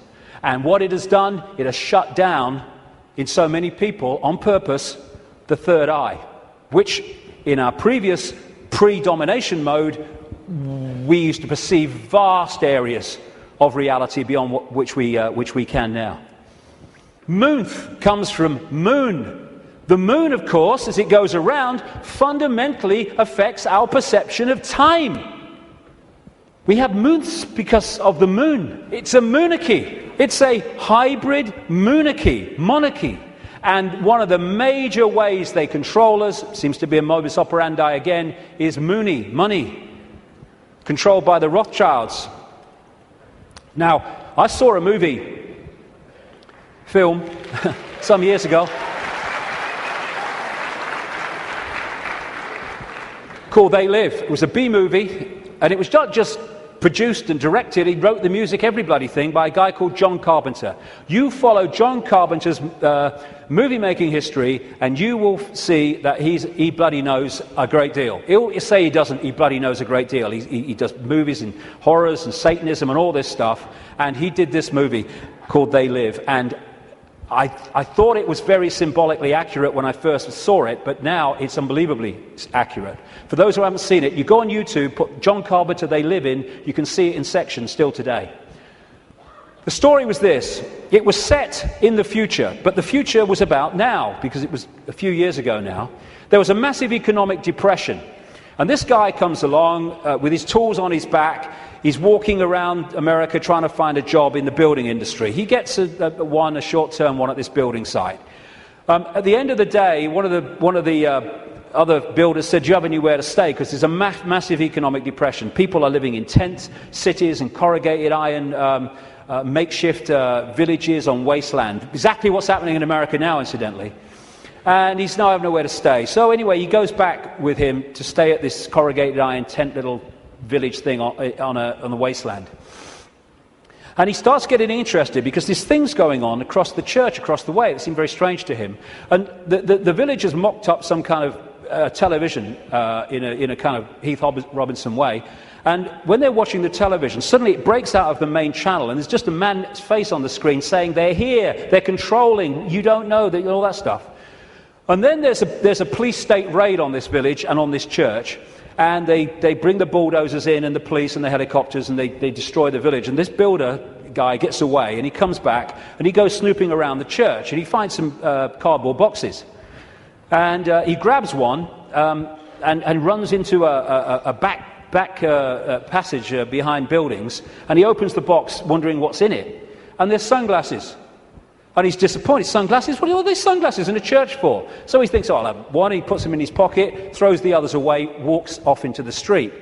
And that's where we pick him up.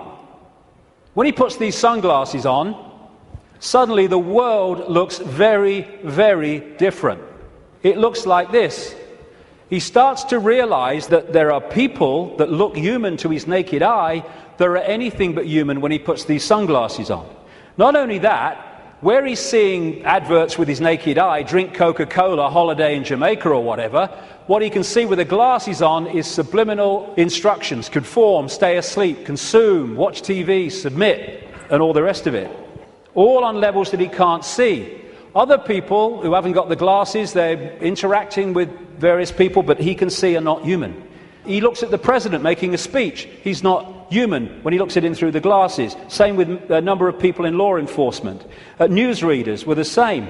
And where it goes is that at the end of the movie, they realize that the reason that people cannot see without the glasses, what he can see, is because there is a frequency being transmitted from the top of a television tower, which is preventing the population seeing what they would normally see if that frequency wasn't being broadcast. And what they do is they break the broadcast frequency, they stop the dish working, and people are sitting in bars, and suddenly they can now see the guy next to them's not human. What a bloody laugh that would be, wouldn't it? And there's people out having sex and then realizing, hey, I didn't really come home with you. Tell you the funny thing, a lady in Canada told me this story happened to her. I spoke in Canada years ago now, and I met this lady. She was a power-dressing businesswoman, very of this world. But she'd had this experience, and she was shaking when she told me the story. She said that she got this boyfriend who had a dark side, she said, that he knew about and he was trying to deal with. And they come home, and they go into the bedroom, and there was a shelf at top of her bed, and standing there was the book, The Biggest Secret, which for the first time I introduced this reptilian thing. He then goes crazy, she said, when he sees the book. And he got her to throw it away. Oh, what are you reading that rubbish for? And all that stuff. Mind you, he's not alone in that. And then they start having sex. And he's kind of on top of her. And she said, I had my hand on the bottom of his back. And suddenly he started getting very, very violent, and I started getting frightened. And she said, then my hand was pushed back. And she said, I looked over his shoulder, and my hand had been pushed back by a tail. He sprouted a tail. She said, I screamed, threw him off, and for a second or two in front of me, he was totally reptilian, and then morphed back to human, and ran out of the house, never seen him again. But these bizarre stories that are bizarre to our reality, I've been told all over the world by people from all different walks of life, people in the Swiss banking system and all that stuff, all different kinds of people. So this frequency is that equivalent of that broadcast dish on the top of that TV tower, which was stopping those people in that movie seeing what they would normally see. Now, when we bring this down into the reptilian world, well, it gets interesting, because we live in a society that is an expression of the reptilian brain. This man, Carl Sagan, a cosmologist, very famous, he wrote a book called The Dragons of Eden, in which he was looking at the effect of reptilian genetics on human behavior. And he said, you cannot, in effect, understand human behavior without understanding the reptilian aspect of all this. And we come back to what I mentioned earlier. This part of the brain, known as the reptilian brain or the R complex to scientists, is so fundamental to human behavior, as I'll explain in a second. And I'm saying that this genetic manipulation that the ancients talk about all over the world by the serpent gods locked us in to the moon matrix through the reptilian brain, because it connects into the hive mind of the reptilian species in the moon. And this, like I say, fundamentally expresses itself as the world that we live in. And I'll come to that more in a second. Now, in the 60s, around that time, there's a guy called Carlos Castaneda who wrote books based on the teachings of a Central American shaman source called Don Juan Matus. Some people say Don Juan didn't exist. Some people say he did. Whatever, the words that were put into his mouth are just absolutely extraordinarily accurate. And I read this quote coming up after I'd put this stuff together that I've been talking about. This is what Don Juan Matus said in these books. We have a predator that came from the depth of the cosmos and took over the rule of our lives. Human beings and its prisoners. The predator is our lord and master. It has rendered us docile, helpless. If we want to protest, it suppresses our protest. If we want to act independently, it demands that we don't do so. Indeed, we are held prisoner. They took us over because we are food to them, and they squeeze us mercilessly because we are their sustenance. Just as we rear chickens in coops, the predators rear us in human coops, human eros. Therefore, their food is always available to them. Think for a moment and tell me how you would explain the contradictions between the intelligence of man the engineer and the stupidity of his systems of belief, or the stupidity of his contradictory behavior. Sorcerers believe that the predators have given us our systems of beliefs, our ideas of good and evil, our social mores. They are the ones who set up our dreams of success or failure. They have given us covetousness, greed, and cowardice. It is the predator who makes us complacent, routinary, and egomaniacal. In order to keep us obedient and meek and weak, the predators have engaged themselves in a stupendous maneuver. Stupendous, of course, from the point of view of a fighting strategist, a horrendous maneuver from the point of those who suffer it. They gave us their mind. The predator's mind is baroque, contradictory, morose, filled with the fear of being discovered any minute now. They gave us their mind. And that is how I suggest they've done it. We are connected if we operate within the hive reptilian brain mind. We are operating on a collective mind, which is pouring out this constant sense of anxiety, fear, worry, stress, because that A keeps us within the confines of the frequency range of the moon matrix, i.e. attached to it, and it also elicits the emotional low vibrational energy on which they feed. Behind all these pyramids of banking, medicine, religion, business, politics is the reptilian hive mind.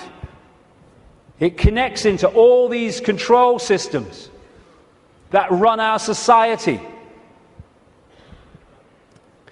And now let's look at the character traits of the reptilian brain. Is this our society or what? This is mainstream science, by the way. From the reptilian brain, we get primitive and emotional responses, cold-blooded behavior, lack of empathy, if not balanced out by other parts of the brain, and territoriality. This is mine. Get out. A desire to control, an obsession with hierarchical structures of power. Aggression, might is right, winner takes all. And it is dominating our sense of reality and our reaction and responses to events and other people. This is the word that sums up the reptilian brain. Survive, survival. It doesn't think, it hasn't got the ability to think, it reacts. That's why it can react so fast. There are good things about it. When you're driving along in your car and someone walks in front of you, what rams the anchors on immediately without thinking, instantly, is the reptilian brain. But when that starts to impact on other parts of our behavior and our lives, then it becomes a very negative thing indeed. It is the reptilian brain and its fear of not surviving. It's always scanning the environment for threats. Not just physical threats, but threats on other levels of our experience, which I'll explain in a second.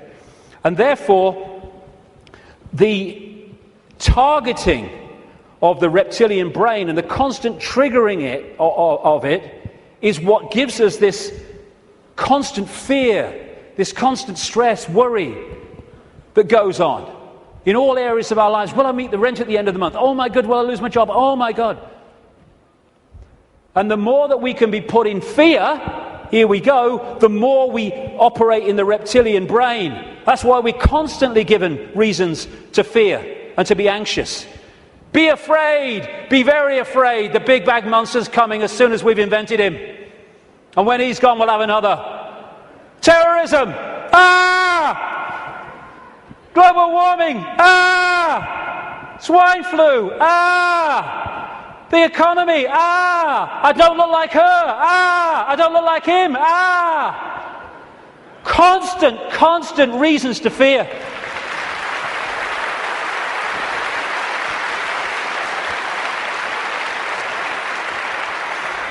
Locking us into the control system. And it's not just physical survival.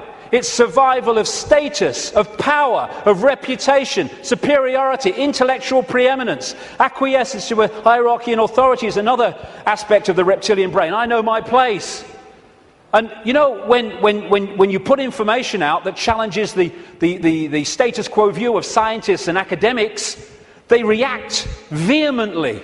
Why? Because the reptilian brain's kicked in. Survival of their reputation, survival of their belief system. When you put out information that challenges people's religious beliefs, not you're saying you're wrong and all that stuff, you're just saying here's some information, which if it's true, that can't be right. They vehemently attack you. Why? Because the reptilian brain's kicked in, because the belief system is in danger of not surviving. Fear of money. Money is fundamentally reptilian brain. Two polarities of it. One, fear of not surviving, fear of not having enough to pay the rent, to eat.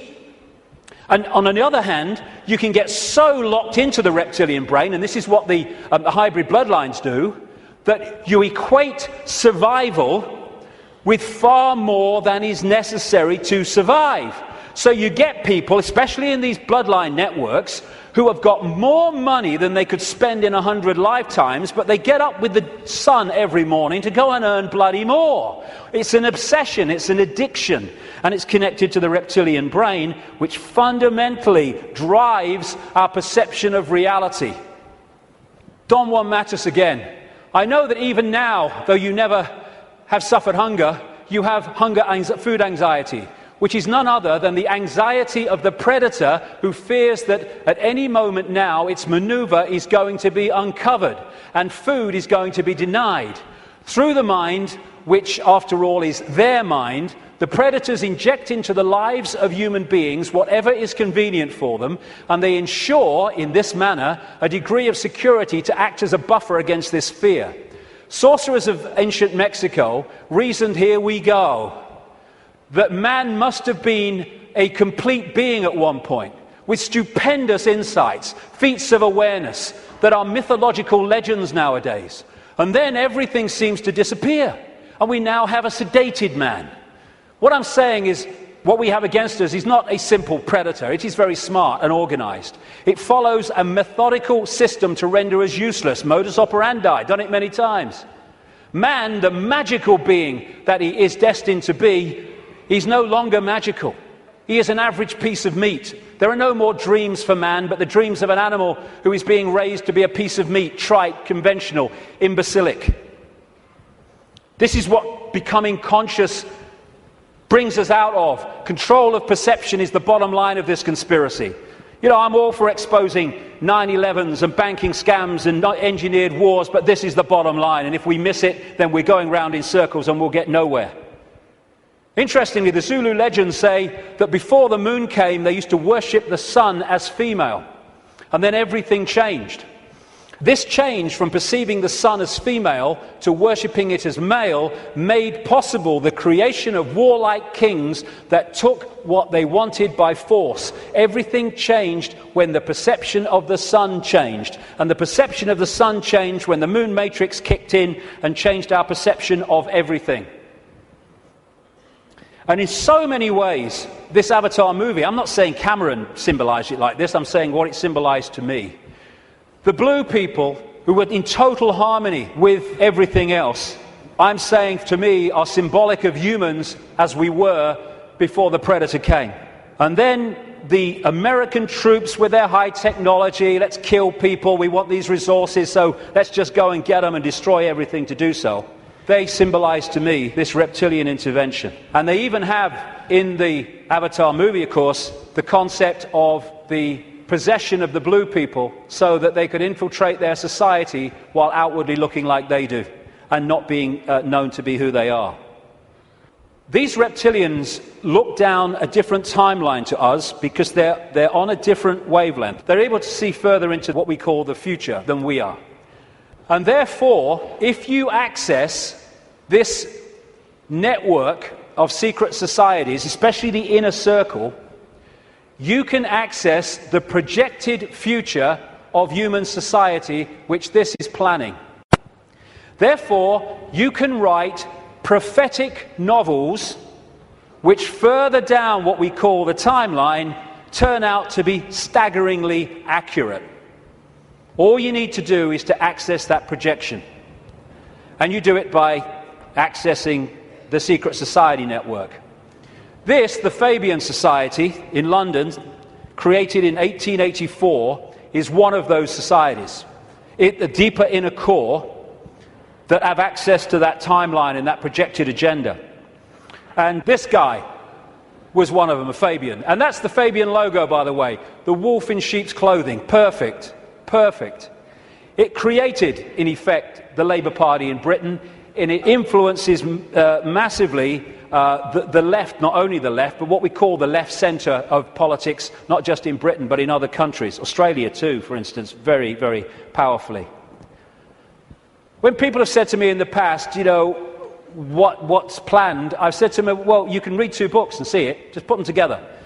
George Orwell's 1984 and Aldous Huxley's Brave New World. This was published in 1948, this was in 1932. Put the two together. This talks about the drugs and all the rest of it, and the mind control. This talks about the sort of police state. Put them together, you got it. They were incredibly prophetic. I've been saying for years they weren't novels, or their source wasn't novels. Turns out that Aldous Huxley taught French to a man called Eric Blair then, now George Orwell, at Eton College, and introduced him to the Fabian Society. And this was the knowledge base plus no doubt others connected, where they got these concepts. And what they said all those decades ago, Huxley's case 1932, is now happening in incredible detail. And it seems that Orwell rebelled against what he heard and wrote 1984 to try to expose it. And some researchers suggest, they may well be right, that he called it 1984 when it was set kind of about now, because 1984 was the 100th anniversary of the creation of the Fabian Society. We've reached a point where these entities and their hybrid bloodlines, the Illuminati bloodlines, they think the takeover of humanity is almost complete. And when you look at it, it may seem to be that that's the case. They think the game is over. It's gone so far. They must be bloody joking. These people...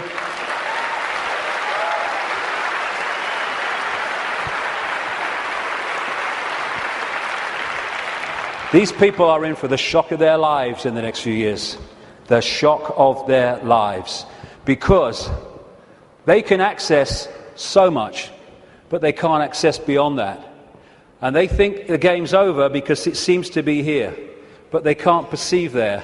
And when that comes in here, and it's very close to doing so, game over. Well, we've come a long way, haven't we? And what we're going to do now then is have a break for, say, 45 minutes, and I'll come back and look at the world as it is now and what's happening. Thank you very much. Thank you.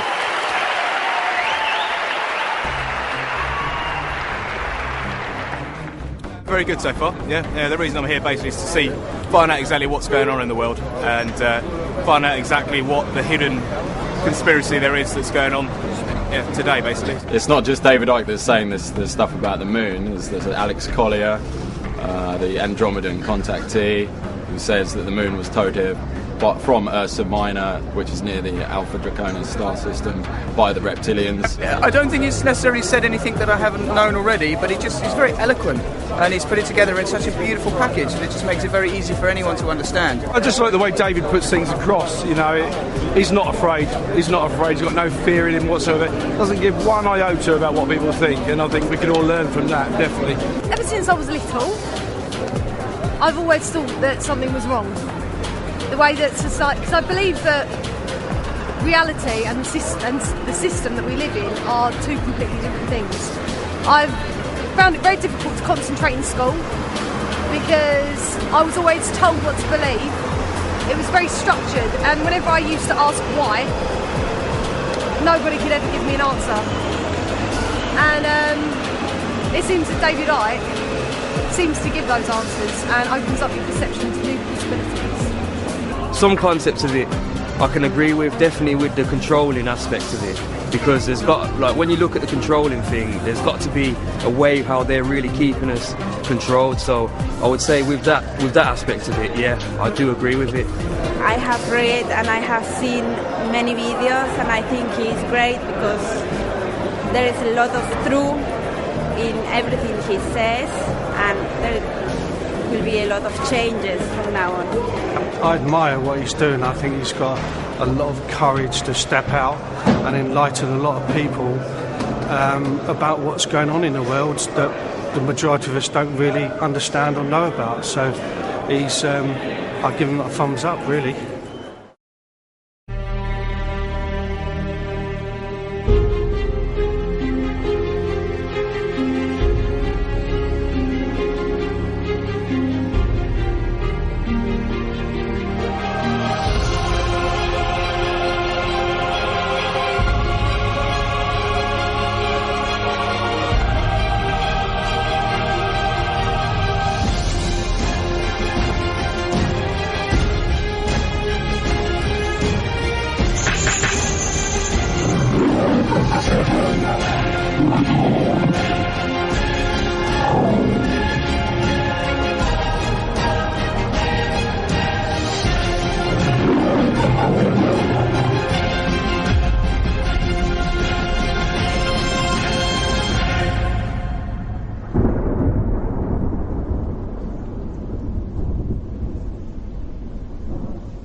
Thank you. Thank you. Thank you. Thank you. I've never done it this long. It's always been 3 times, now it's 4. It'll be 18 by the end of this decade, the way I'm going. What I want to do now is just look in this section at where we are now and how it plays out in this 5-sense reality. We've come down the levels, now plays out here. Manipulation of 5-sense reality. And what I call the coordinates. Because once we realize basic coordinates of where they want to take the world and the methods they use to take us there, suddenly what seems to be a bewildered world and what's going on, it just morphs into clarity. The question is, how do they do it? It's a good question, because at first sight, how do a few control the many? Impossible, but it's not, because of the way they've structured society. Just to very quickly recap, they want to lock humanity in the 5 senses so we don't perceive beyond it. We're locked in that prison. They have interbreeding bloodlines, computer terminals, I would call them, which play out this interdimensional conspiracy within visible light, what I call the Illuminati bloodlines. And they've set up a structure whereby the bloodlines who answer to the reptilian control system then control the governments, the people in power in all the various institutions. And crucial all the way through is to structure society. I mean, you can symbolize it as a spider's web, or like this as a pyramid. The idea is to hoard advanced knowledge, the kind of stuff we've been hearing about today and more, in the upper levels of this structure, this pyramid within pyramid structure, compartmentalized pyramid, where the few at the top are the only ones that know how it all fits together. And they keep the general population in ignorance of what they know, therefore they have the power, so they can manipulate the perception of the masses by keeping them in ignorance. This is why the education system is not about educating, it's about programming. And they place their people in so-called power. What we are told is at the top of the pyramid of power, presidents, prime ministers, and all these people, in the upper echelons of the pyramid, but nowhere near the top. The real people in power are behind them, in the shadows, and these are the conduits, the presidents, the prime ministers, and all the rest of it, for bringing that agenda into the public arena as changes in laws and legislations and the structure of society. So they compartmentalize all these different pyramids within pyramids, so that in the end, the banking system is encompassed by a pyramid. I mean, a bank's a pyramid in itself, all hierarchical pyramids, but then the banking system is encompassed by a pyramid, and at the top of that are the same families, most notably the Rothschilds. Same with the businesses. The transnational corporations are compartmentalized pyramids in and of themselves, but they go into a bigger pyramid which encompasses all the transnational corporations. So at that point, they are one corporation, just as at that point, all those banks are one bank. Same with politics, education, all these things. And people in this part of the pyramid here, they go to work, they're not trying to manipulate anybody, they're not trying to create a fascist Orwellian agenda and global state. They just want to go about their careers, earn money, go on holiday, provide for their families. But they don't know how their apparently innocent contribution individually connects with other apparently innocent contributions around the system. When you connect them together, you see it's anything but an innocent direction that it's taking the world. And that's how they keep what's going on in the hands of the few. This is Neil Haig's representation of that. This is the general population, and these are the kind of dark-suit administrators of the system until you get up here to where the control system is. And most even here won't know that exists. Oh, I've just got this order from on high, I don't know where it's come from. Well, maybe we ought to bloody ask, instead of just doing it. And again, it can also be symbolized as the web, where these various strands, they're secret societies, semi-secret organizations, which go out and connect all these apparently unconnected countries, institutions, media organizations, banks, etc. And this Illuminati network, symbolized as the bearded man, spews out all these people who apparently appear to be random. To run for president needs cuckoo land amounts of money. Where do they come from? It comes from here. Where does that money come from?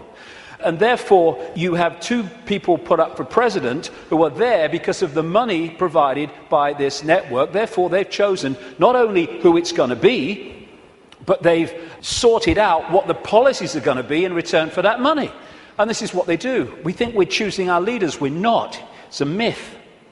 And so this structure that I showed you earlier comes into this, where these leaders are put into power to carry out the agenda of the control system, which is why when parties change, whatever they've said in opposition goes out the window and they start acting like the party in government previously that they were criticising.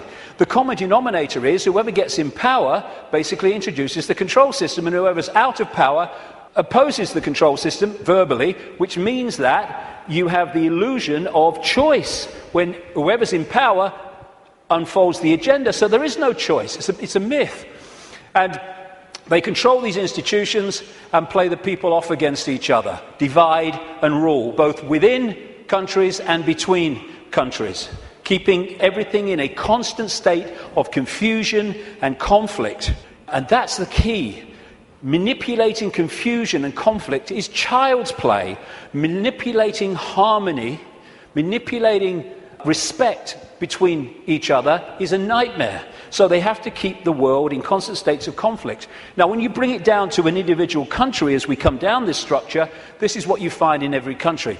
You had in America, it's a wonderful example, but it plays out all over the world. During the Bush years, Republican, that administration was controlled by a group of people known as neocons, neoconservatives, including all these people like Richard Pearl and all the rest of it. And over here, you have what I call, anyway, the democons. This is a network of people. I put Kissinger in the democons because he's an advisor to Obama at the moment, but he spends most of his time with the neocons, Kissinger. He just goes with whoever's winning. And the democons are a group of people that control the democratic administrations. But the democons and the neocons are controlled by the same force once you get to here. So people think, oh, I voted Republican this time. Oh, I'm going to put the Democrats in because I like that Obama. Got a nice smile. And what you're doing is voting for this, whatever. And that's what's happening in this country. Same thing. And so when people say Big Brother Bush or Big Brother Obama, no, it's not. These are just puppets. Dance. I said dance.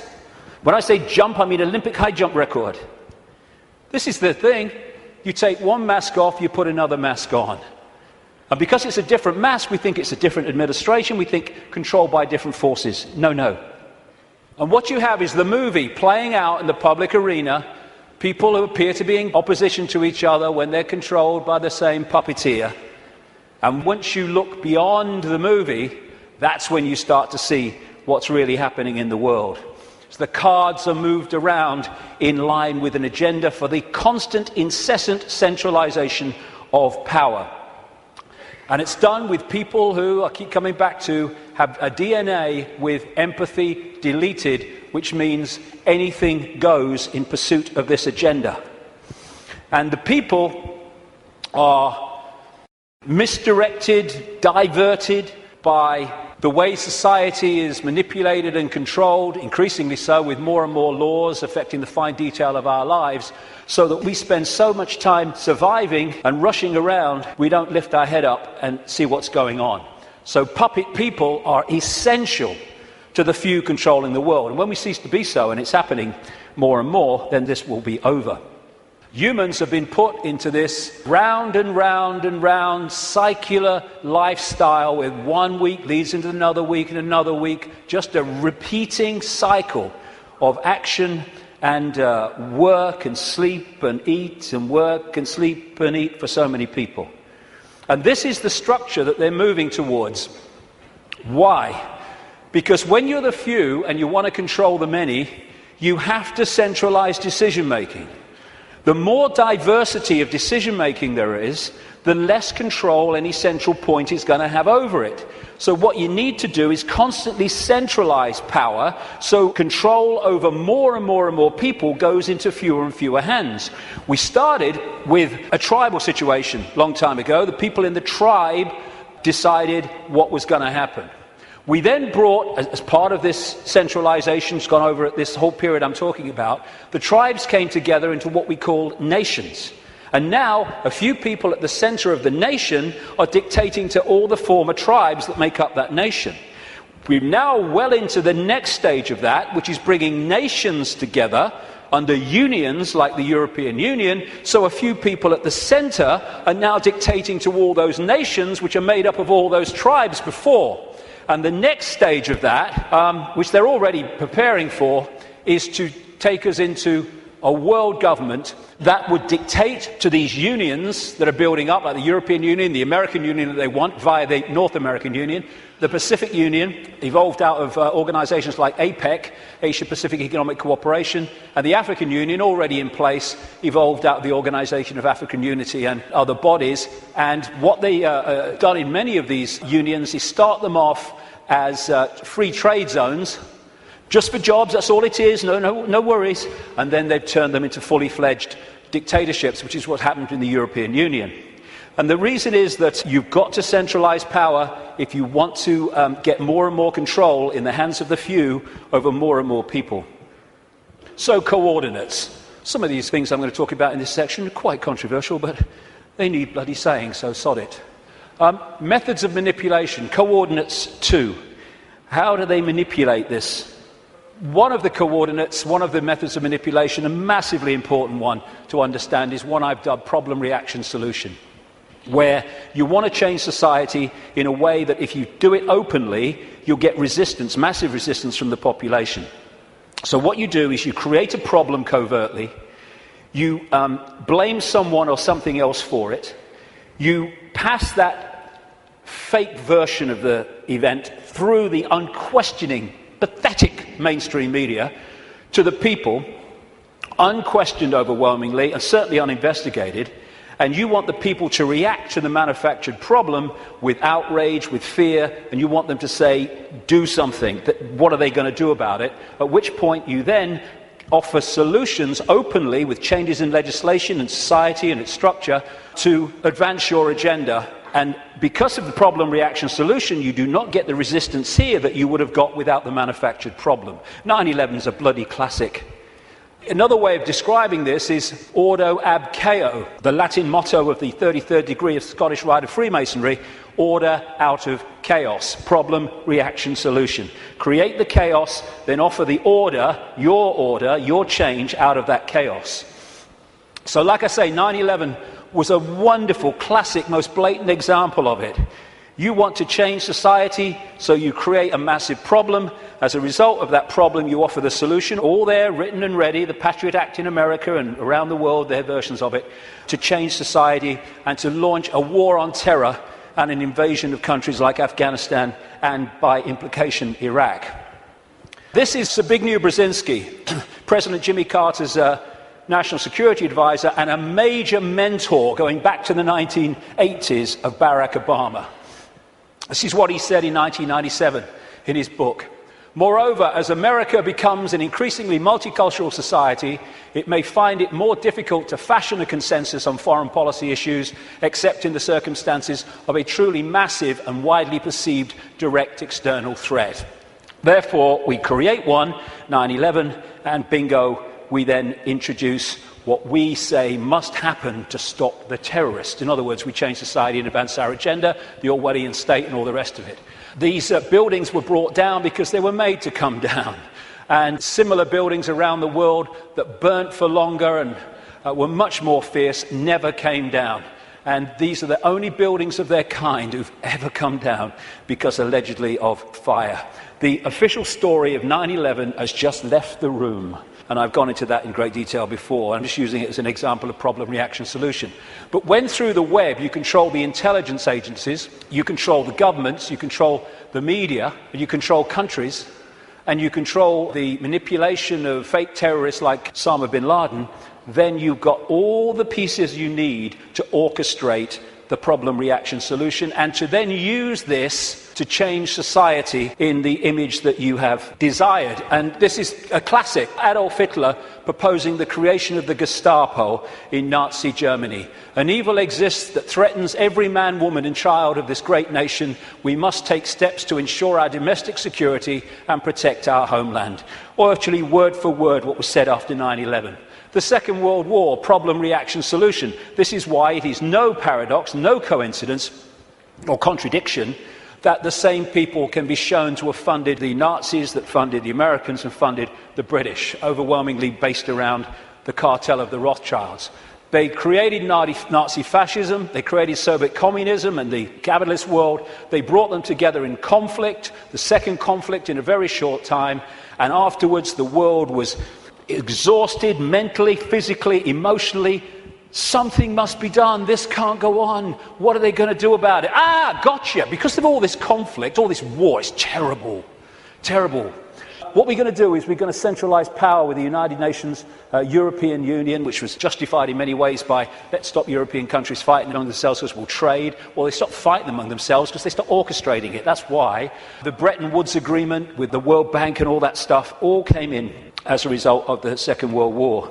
Then there's another version, which I now call no problem reaction solution. This is when you don't need a real problem, you just need the public perception of a problem, i.e. weapons of mass destruction in Iraq, i.e. human-caused climate change. And then you can offer a solution to a problem that doesn't actually exist, but if enough people think it does, well, you got them.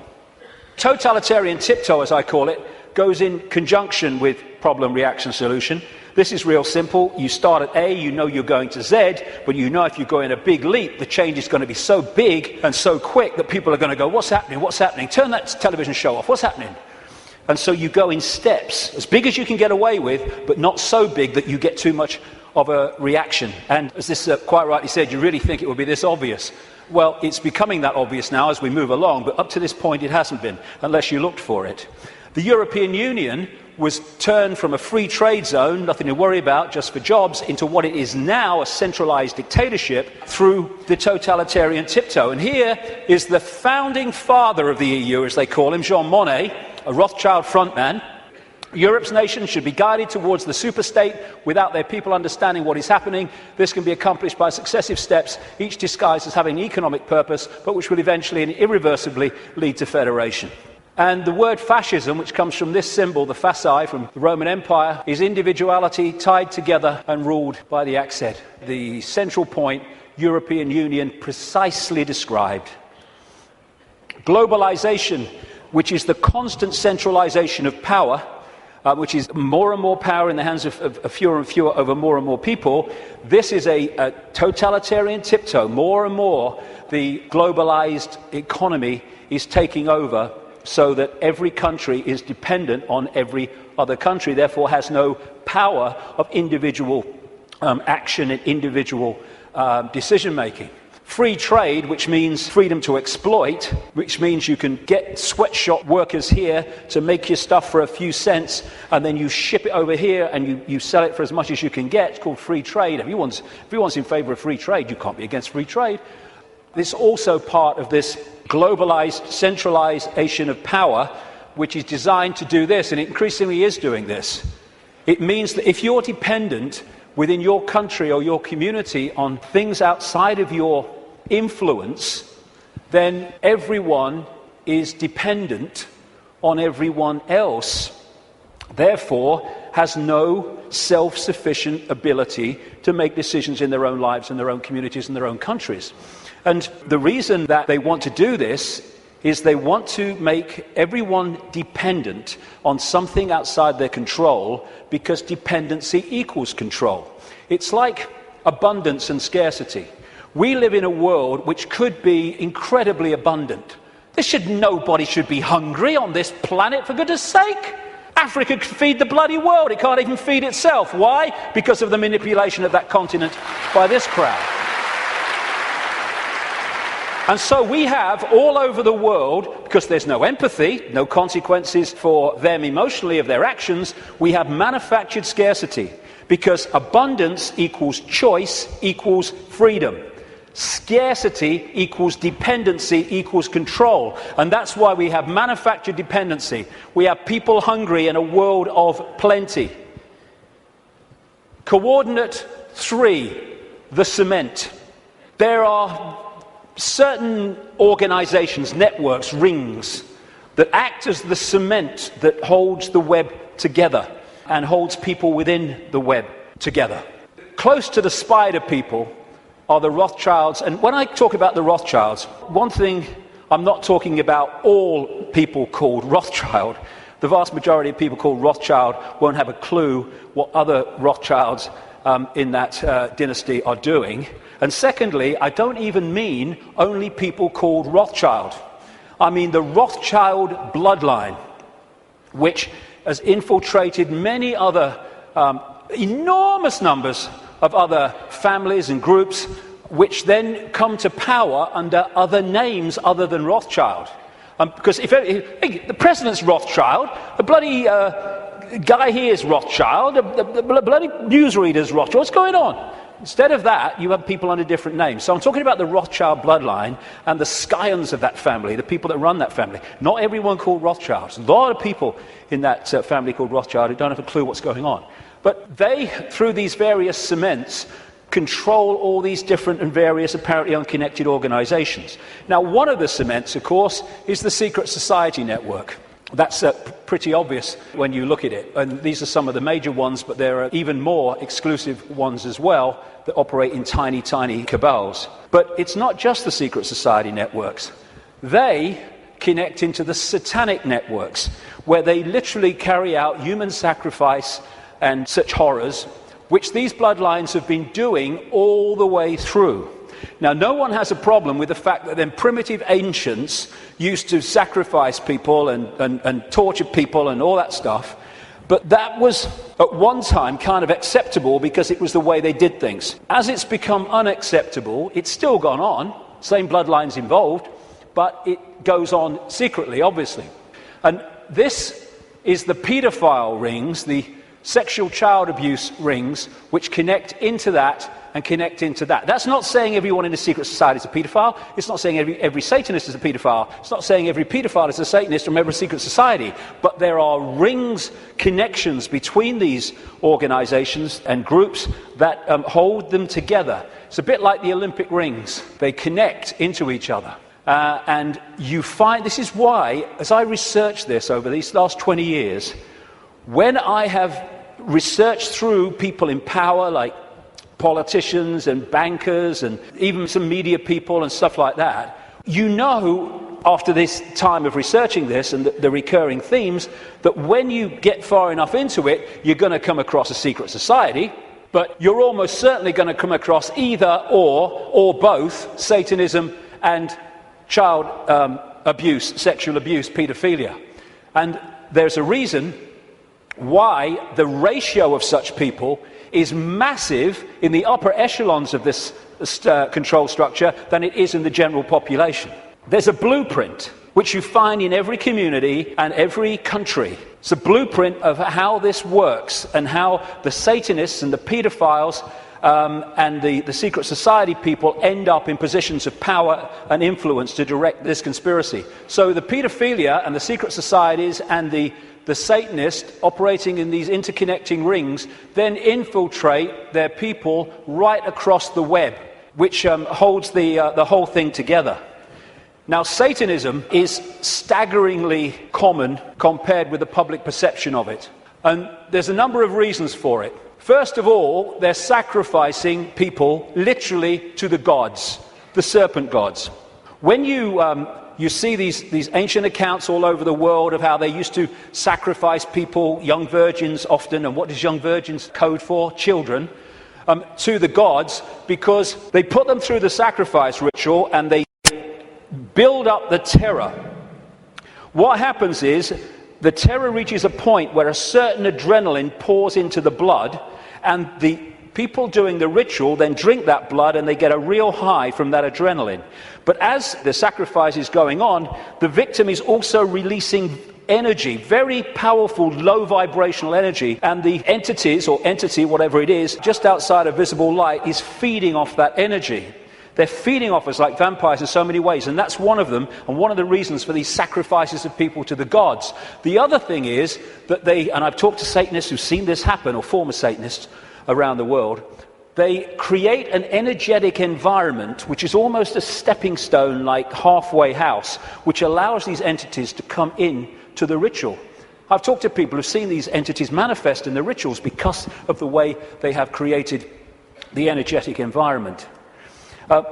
Anyone who's looked even mildly at this whole conspiracy in this area will know about Bohemian Grove in Northern California, where the elite, the presidents, the Bushes, the Kissingers, the Rockefellers, all these people go and take part in rituals under a 40-foot stone owl.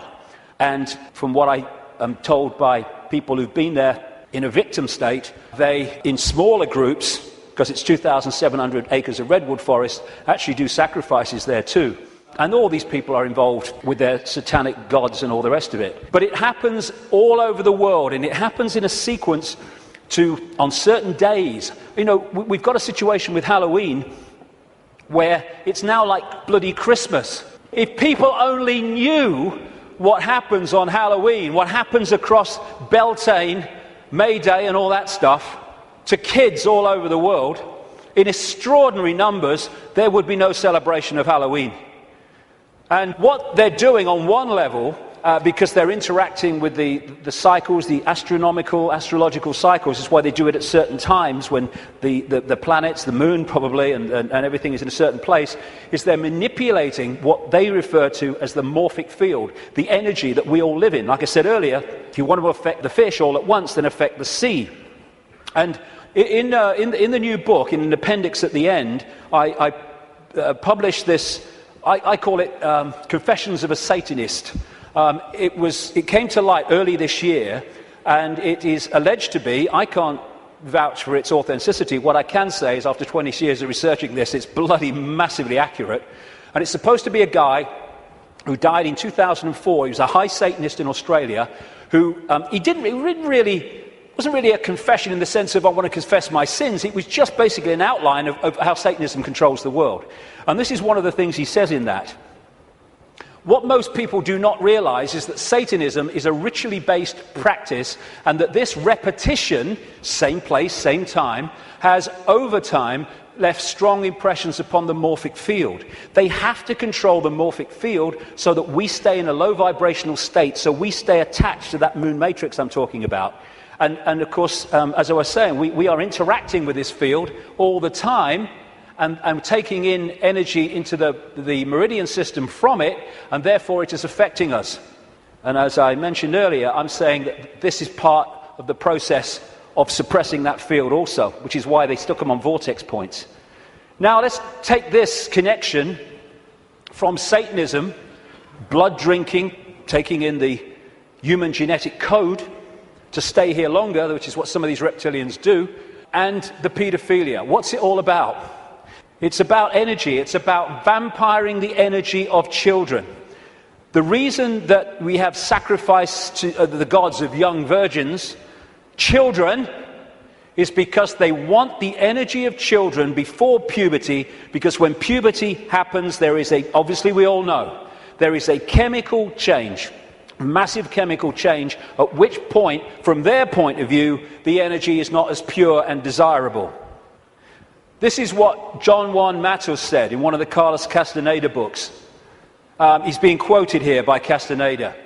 Matos is the he. He explained that sorcerers saw infant human beings as strange luminous balls of energy, covered from the top to the bottom with a glowing coat, something like a coat of plastic adjusted tightly around the cocoon of energy. He said that glowing coat of awareness was what the predators consumed, and that when a human reached adulthood, all that was left of that fringe awareness was a narrow fringe that went from the ground to the top of the toes. That fringe permitted mankind to keep on living, but only barely.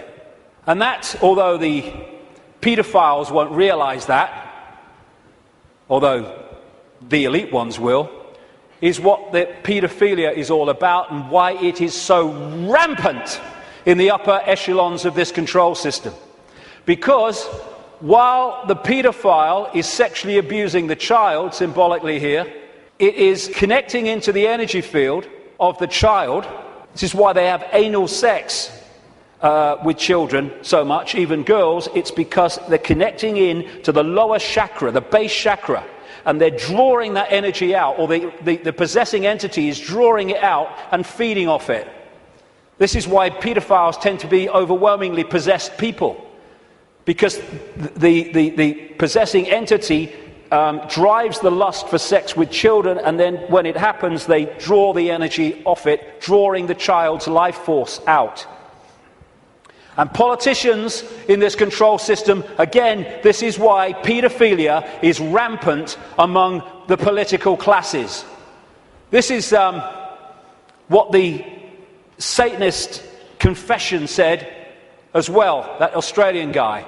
Politicians are introduced by a carefully graded set of criteria and situations that enable them to accept that their victims, children, will be our little secret.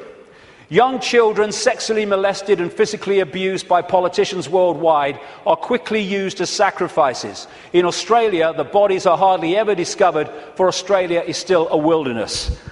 In countries that are not a wilderness, they control the mortuaries and the crematoria, where they get rid of children who they want rid of because of what's happened.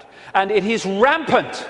I keep using that word, but it is. People don't realize. What happens is, people think or relate the number of children that go missing every year to the number of times we see a story on the news that a child is missing and everyone's trying to find them. That is the tiniest tip of the iceberg. Hundreds of thousands of children go missing in America every year.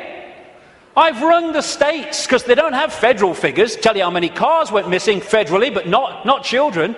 And they said, you've got to ring the states. I rung a load of states years ago now. I said, how many children go missing every year? How many children went missing last year? And I added the figures up. What? Never seen this on the news. Hundreds of thousands. Some of them are found. Some of them have explanations. Not all. Nothing like.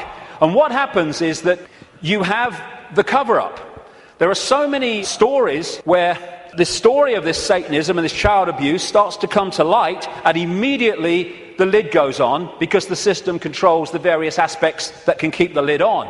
This is just one example. There's endless numbers around the world. The Franklin cover-up. It was an investigation by this guy, John W. DeCamp, who was former state senator in Nebraska, and he started investigating this guy, Lawrence King, a major Republican who sang the American national anthem in 1984 and 1988, I think it was, at the Republican convention. And he was investigating him for financial fraud through an organization called the Franklin Savings and Loans. But then he discovered that he's running a paedophile ring and providing children for the biggest names in America.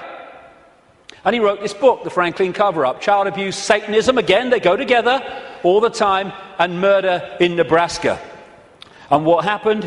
Some of it got into this Washington Times, a mainstream newspaper, the connection to the Reagan-Bush administration, but most of it was totally covered up. I've been writing in my books now since 1998 that Father George Bush is a notorious paedophile, child torturer, child killer, and serial killer of adults as well.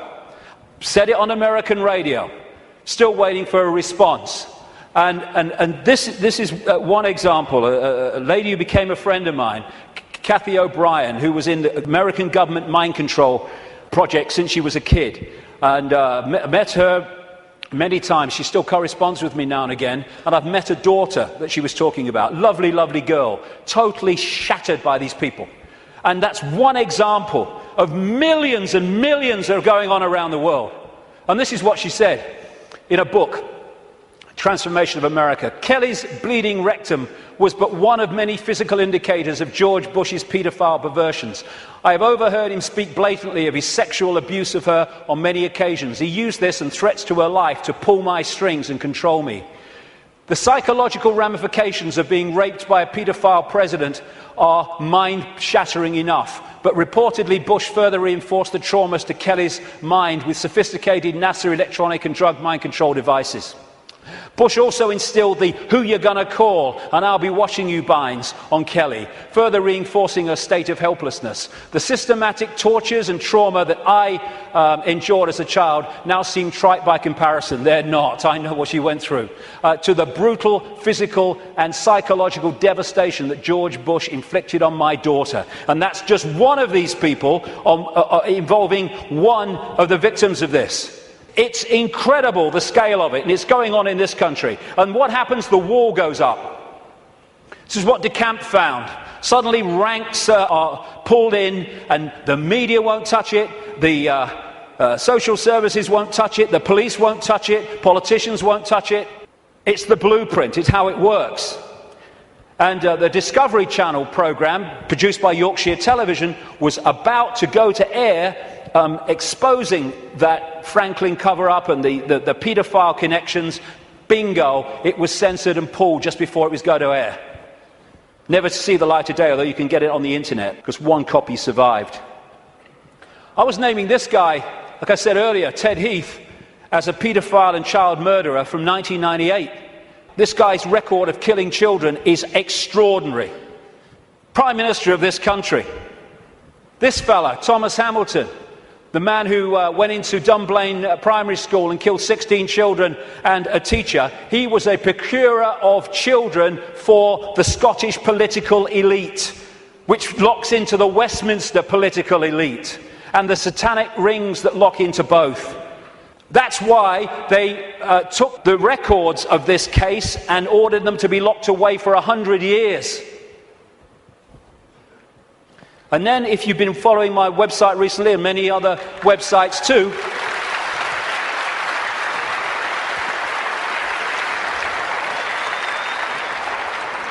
here you have the classic blueprint again. Everywhere you go, same blueprint.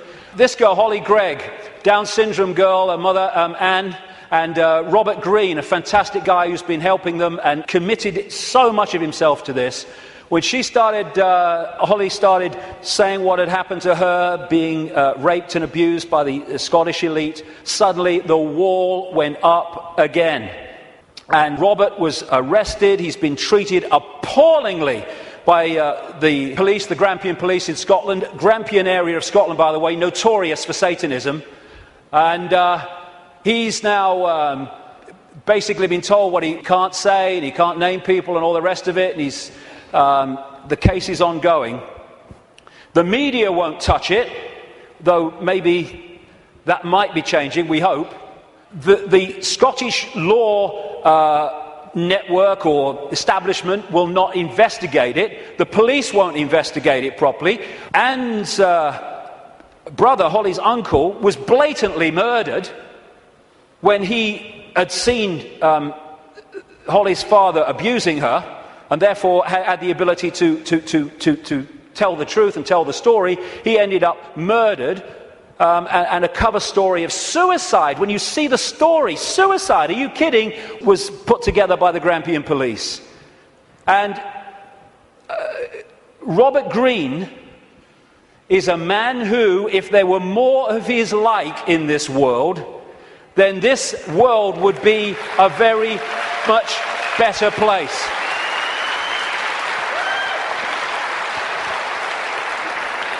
And Robert's actually here today, so thank you, Robert, very much for all you're doing.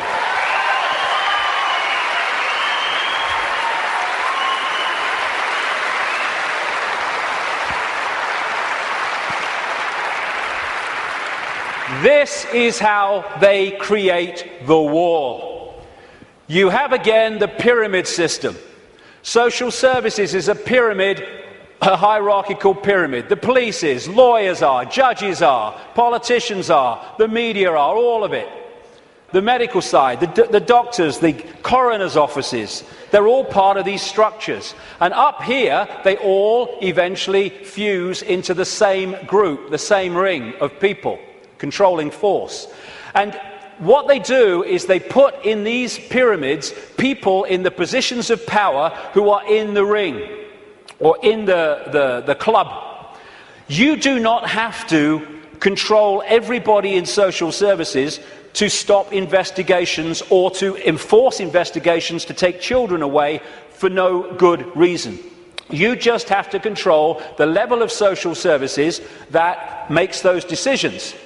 And of course, once you're in a position in these pyramids where you are hiring and firing, what you do is you hire people of like mind, and after a period of time, then a lot of these people are in these organizations at different levels. You don't have to control every policeman. There's so many genuine policemen in this world, but they don't get into the positions of power overwhelmingly. These guys do. And therefore, they dictate whether something's investigated or not, or whether someone is targeted to pin them with a charge that is completely unjustifiable. Same with the media. You control that. We're not covering that story. Politicians, oh no, I'm not talking about that. I'm not investigating that. Oh no. This is how it's done. This is David Berkowitz, the son of Sam, multiple killer in New York, who from prison after he was convicted said that he did it, yes, but he was part of a satanic ring that was with him. And he said this, quite rightly: Satanists are peculiar people.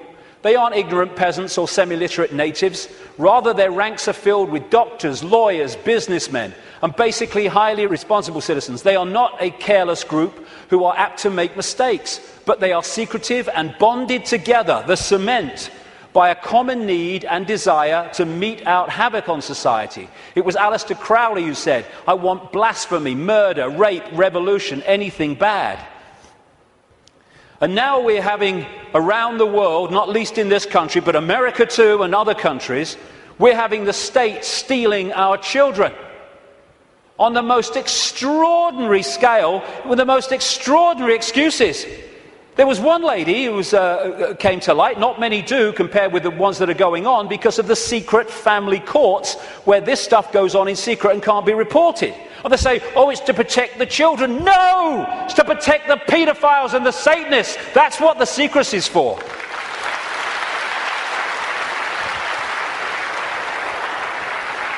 And this lady, her and her husband had spent £38,000 on fertility treatment so they could have children. She had twins, I think it was twins, and she made a joke when social services came round, when the baby came out of hospital, and she said, oh, birth has ruined my figure. They took her children away. And then when she furiously resisted, they said, the mother has anger problems, which are a danger to the child. It's unbelievable the number of children that have been taken away from their parents for no reason. This guy, Tim Yeo, a Conservative MP, just before the last election, said in Parliament, using parliamentary privilege, he accused his local council of kidnapping a 9-week-old baby from parents. But it's the tip of an iceberg, and a gathering iceberg. All over the world, like I say in the book, I've looked at America as well, it's happening there. And what did Aldous Huxley, the Fabian prophet in Brave New World, talk about?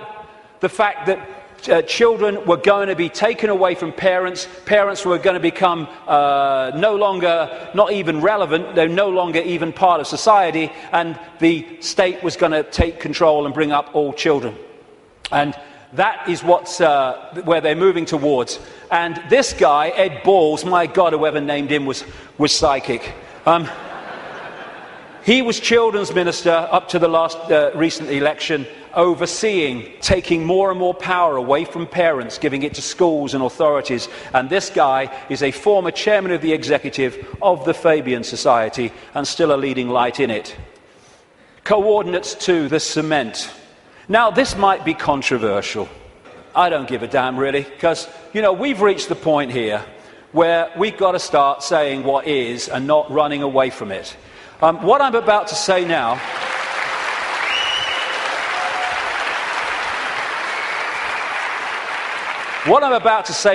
virtually no one else, there are some, and some that, some of them are characters I don't really would like to spend an evening with, to be honest, and some are. But most people, the overwhelming majority of people in what we call conspiracy research, won't touch this subject, right? Well, I'm going to bloody touch it because I'm sick of it. And I'm sick of people being frightened and intimidated into not touching it. Thank you.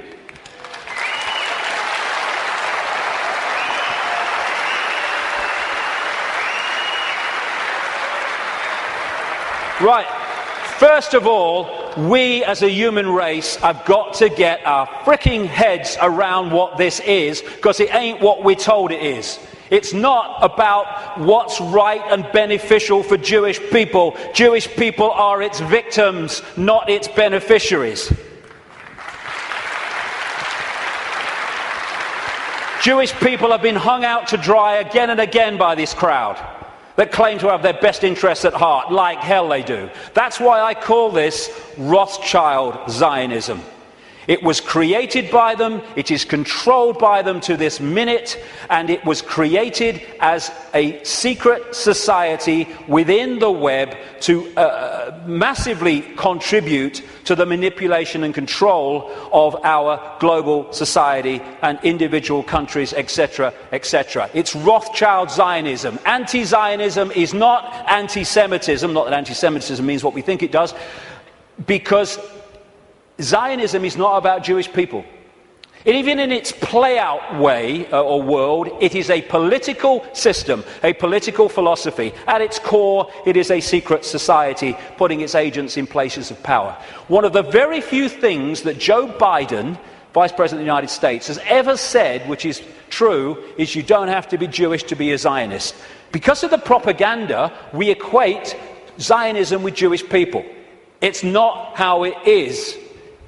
To a very, very large extent. How many people know this? How many Jewish people around the world are protesting, have organizations created to protest against Zionism? Zionism and Judaism are diametrically opposed.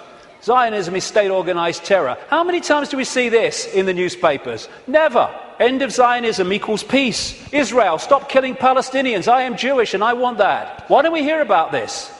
We condemn any Zionist aggression against Iran. I thought every Jewish person in the world wanted to bomb Iran. That's what the media seem to give us an indication about. Another Jew against Zionism. Over and over. Zionist spokesmen do not represent world Jewry. How many people... I thought Ahmadinejad of Iran is supposed to be the great demon of all Jewish people. Look at it. The demonization comes from Rothschild Zionism. We've been totally misled about what it is. Rothschild dynasty created Israel. It paid for the first people out of Europe to go and people Israel after the war. It paid for the building of the Knesset. It paid for the building of the Supreme Court building with all its Illuminati symbols all over it. And some of the people who've broken out of the family, I quote one of them in my book, have actually said, and as I've been saying for years, because it's bloody obvious, that Israel is not the homeland of Jewish people, it is the fiefdom of the Rothschild dynasty, created out of Rothschild Zionism, a secret society. And Rothschild Zionism has been used via Israel to devastate, slaughter, torture an entire nation of human beings, while claiming to be against terrorism.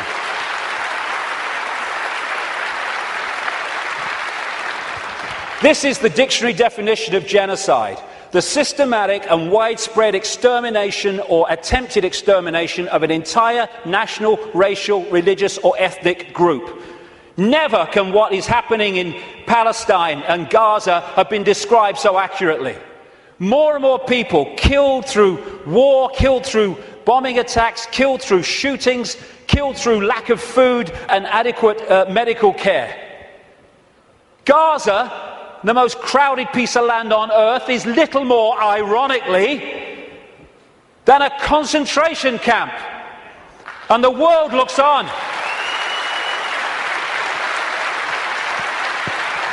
This is the face of Palestine. Well, tell me what you see. Combat boots. Yeah, another terrorist 5-year-old. And all the time, Palestinian homes are being demolished in occupied land and given over to these extremist settlers who believe they have a right to it because it says so in some bloody Bible. And then we've got this security fence, which has taken great tracts of Palestinian land, right, all against international law and all the rest of it.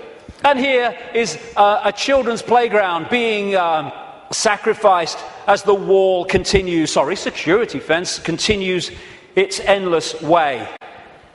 This green is Palestinian land in 1946. Then we see what has happened since. This is 2000. We're in 2010 now. It's much smaller than that. What was I saying? The systematic and widespread extermination or attempted extermination of an entire national, racial, religious or ethnic group. And I say to these Rothschild Zionists, don't you bloody dare talk about racism of others when you are behind this.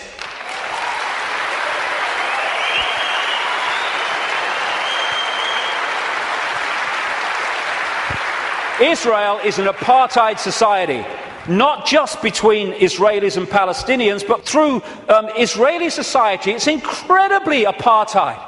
The way they treat the black Jews from Ethiopia is absolutely grotesque. As is spokesman doing that, then talking about other people's racism. We've got to go for that. I mean, and people, Jewish people, have seen it. They can see what it is. There's some fantastic Jewish people in Israel who are resisting this. Young people who go to jail because they won't serve in the army because of what the army's doing to the Palestinians. Magnificent people. Never get talked about in the mainstream media, hardly. And no matter what is said about Israel, this is Israel's response. Why? Because Israel is the fiefdom of the Rothschild dynasty, which also controls the American administration, the British administration, and so Rothschild's one arm is not going to criticize Rothschild's other arm. In the Matrix movie, there's something called the Zion mainframe. Well, Zionism, Rothschild Zionism, is in so many ways a mainframe of this network. And it pervades all the way through. And it's not about, oh, these Jewish people here and these Jewish people there. It's Rothschild Zionists who are there, and they answer to the Rothschild dynasty. Therefore, they play out the agenda of the web in a coordinated way. Now, before I start this, a lot of names coming up. I'm going to go just through a bit of the American administration and a few other things, just to give you a feel for it, for people that haven't seen the extent of this. Before I start, one fact. Jewish people in America are less than 2% of the population. A significant number of them will not be Rothschild Zionists, and therefore the ratio of Rothschild Zionists is even smaller, significantly smaller than the 2%. Okay. Obama's immediate handler is a guy called Rahm Emanuel. He has served in the Israeli army. He's the White House Chief of Staff. He does whatever he says. His father, Emanuel's father, was a terrorist in the Irgun terrorist group that bombed Israel into existence in 1948. And this is the relationship between Rahm Emanuel, he's the kind of Peter Mandelson of America, and Obama. Hey, you want a Nobel Peace Prize? I can sort it, son. I can sort it, son. No problem. All pictures like that, by the way, are by a guy called David Dees, who's a political artist, brilliant, American, works out of Sweden. Uses images so powerfully to tell 1,000 words as they go. This guy is the second handler in the White House. His name's David Axelrod, Rothschild Zionist, and he was the man who orchestrated the entire election campaigns of Obama against Hillary Clinton and then against John McCain. The main funder and orchestrator of the funding, in terms of individuals, of Obama was a guy called George Soros, Rothschild Zionist, who manipulates countries and uses his networks and funding to create coups in countries where they want to change the regime change. And he bets on currencies, like he bet on the pound years ago, and makes a fortune out of the demise of the economy of other countries, because he has no empathy. Henry Kissinger, massive Rothschild Zionist, has served that dynasty's agenda for 40 years, if not 50 years. And he's now an advisor to Obama, even though he's officially a Republican. The American economy, the American economic team, is led by Timothy Geithner, Treasury Secretary, Rothschild Zionist, and Larry Summers, Rothschild Zionist. The entire Obama budget is run by the budget director, Peter Orszag, Rothschild Zionist. This man was advising the Russian treasury when the Russian governments were giving state assets away to Rothschild Zionist oligarchs, including Roman Abramovich, the owner of Chelsea Football Club, by the way. It's very easy to become a billionaire when a state says, have these assets worth $1 billion, billions of pounds. Thank you very much. It's a piece of cake. You could buy a football club if you want. And this man's company was also advising the Icelandic central bank in the run-up to the Icelandic crash. The Federal Reserve in America, which controls the American economy in so many ways, it's a privately owned, not government-owned central bank, and it's privately owned by the Rothschilds and the affiliates of the Rothschilds, is Bernard Bernanke, Rothschild Zionist. He replaced Alan Greenspan, Rothschild Zionist, who was head of the Federal Reserve from Reagan Bush right up into the Boy Bush administration, and he systematically took away the checks and balances which allowed the mayhem of 2008 to unfold. We keep hearing about Goldman Sachs and all the mayhem that it's created, both in the crash of 2008 and the crash of the economy in Greece. Fundamentally involved Goldman Sachs. Goldman Sachs is a fiefdom of the Rothschilds, headed by Lord Blankfein, Rothschild Zionist.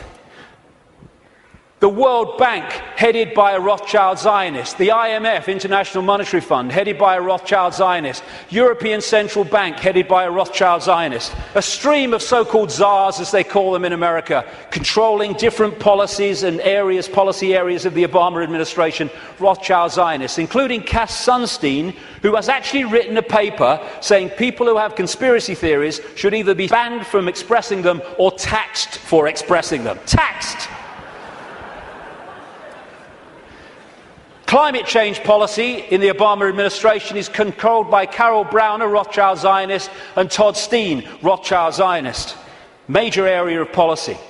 The American administration is utterly awash with Rothschild Zionists, and that is not by accident. It's because they're agents of the dynasty or agents of the control system.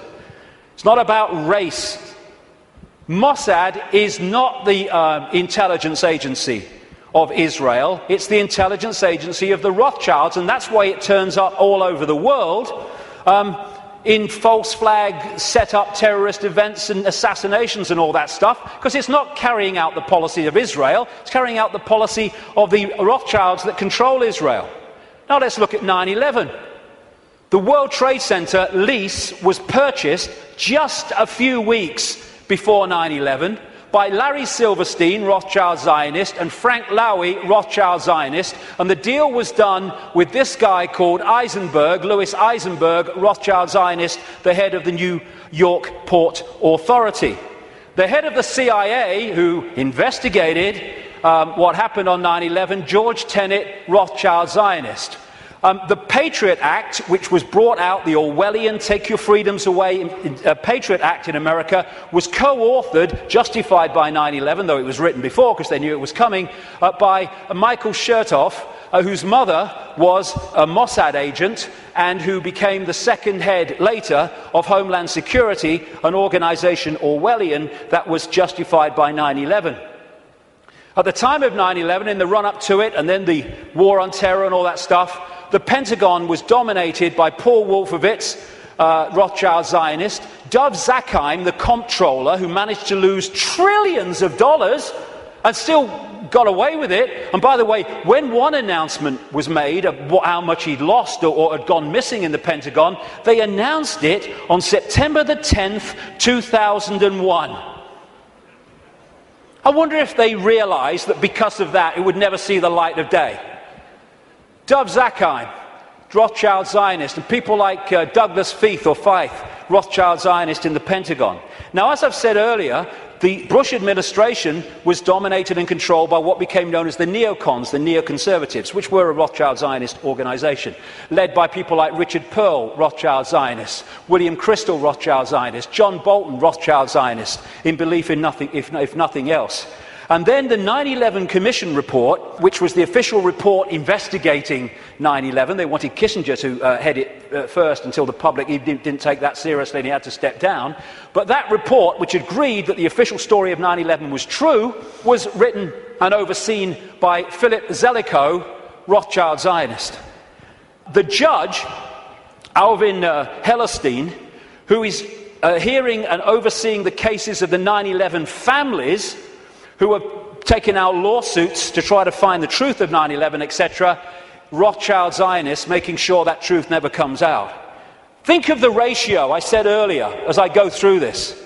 The man who coined the phrase, he was a Bush speechwriter, the axis of evil, which targeted Iraq before they invaded Iran and North Korea, was David Froome, Rothschild Zionist. So when you look at this, because Israel is the fiefdom of the Rothschilds, you see that this dynamics, or you'd think, is the man of 300 million people, the superpower, is the most powerful of the two. No. He is controlled from there. Because the Rothschilds control them. Do you know Israel has the second biggest F-16 fleet in the world? The biggest outside of America? It's a slither of land. How did they get them? Dov Zakheim, as comptroller of the Pentagon, Rothschild Zionist, made a load of weaponry and planes in America scrap when they weren't, so they could be passed for a song to Israel.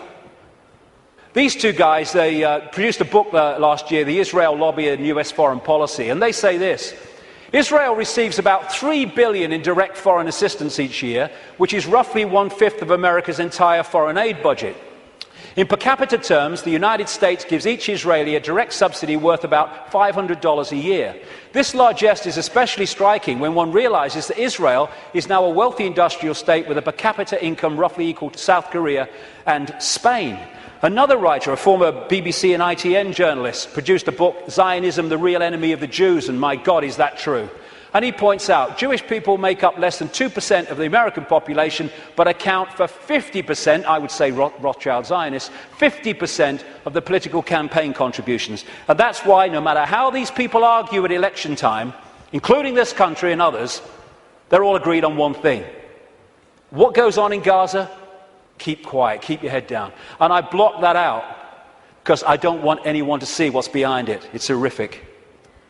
This man, magnificent Israeli, called Mordecai Vanunu, went to jail for 18 years for revealing the truth that Israel is a nuclear power. He's still got massive restrictions on his movement and what he can say. And you know, and he announced officially that he was continuing it. There is an official policy that on Israel's nuclear weaponry, America doesn't ask and Israel doesn't say. That's an official policy. Iran hasn't even got it yet and they want to invade the bloody place. This lady, Kay Griggs, was married to a colonel in the United States Marine Corps, and as a result she was given a tour of the Middle East section of the State Department. There's a video on the internet where she tells of her experience. And what she says is everywhere she went was Zionists. Everywhere she went was Zionist literature, in room after room in this department. And eventually she said to one of them, "Where's the Palestinians?" And they're looking after them. And she said, one of them said, "We look after that." Palestinians have got no bloody chance. It's a stitch-up. The main lobby group in America is called AIPAC, America-Israel Public Affairs Committee, which sounds like an official, but it's a lobby group. It's headed by a guy called Lee Rosenberg, who is a very close friend of him and comes from the same political cesspit that we call Chicago. So when this question is asked, Americans, do you dare to say Israeli terrorism? No, because of the way it's controlled, like I say. The Rothschild Zionists control the media and Hollywood. Don't take my word for it. Los Angeles Times columnist Joel Steen, Rothschild Zionist, wrote an article proclaiming that Americans who don't think Jews, I would say Rothschild Zionists, control Hollywood are just plain dumb. I had to scour the trades to come up with 6 Gentiles in high positions at entertainment companies, but lo and behold, even one of that 6, AMC President Charles Collier, turns out to be a Jew. As a proud Jew, I want America to know of our accomplishment. Yes, we control Hollywood. leading Israeli paper columnist said, the Jews, Rothschild Zionists I would say again, the Jews do control the American media. This is very clear, and claiming otherwise is an insult to common knowledge. And what do the media do? They keep the truth from us and keep us diverted from what's really going on. It's an elephant in the bloody living room, and people are terrified of going there because they're terrified of being called racist and anti-Semitic and all that. They'll call you anti-Semitic. I don't give a shit. I don't give a shit.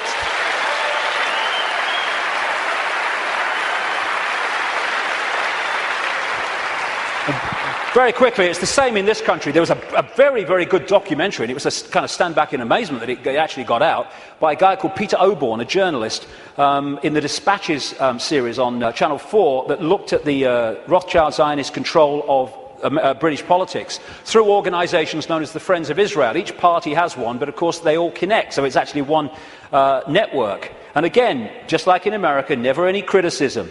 The British government, under Tony Blair and much of it under Gordon Brown to the end, was controlled by Peter Mandelson, Rothschild Zionist. Note the hands. Rothschild Zionist. He even flaunts it, this guy. Goes on holiday with them.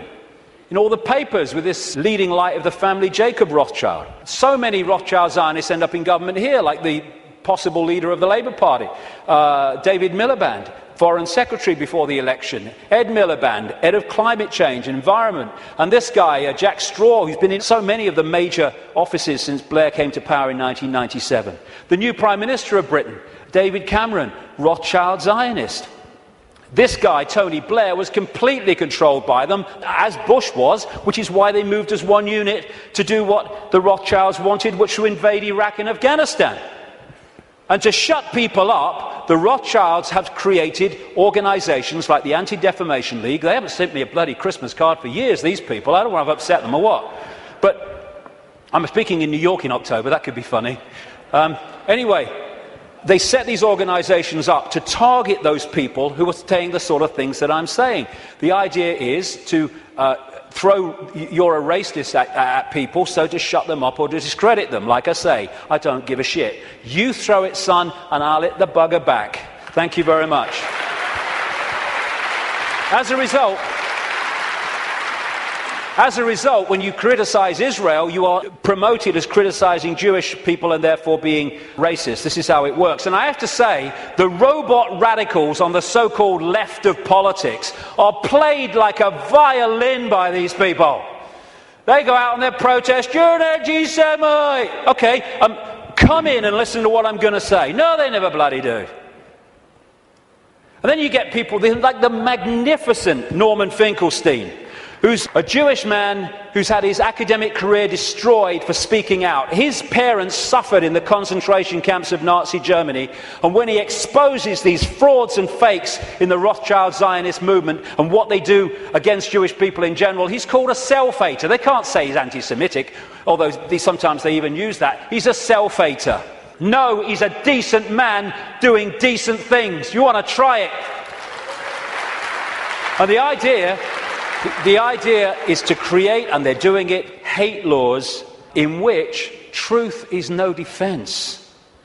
Even though what you say is true, it's no defense. If people are upset by it, then too bad, you've broken the hate laws. They're now targeting the internet, which has been so magnificent in communicating this information. And who's doing that?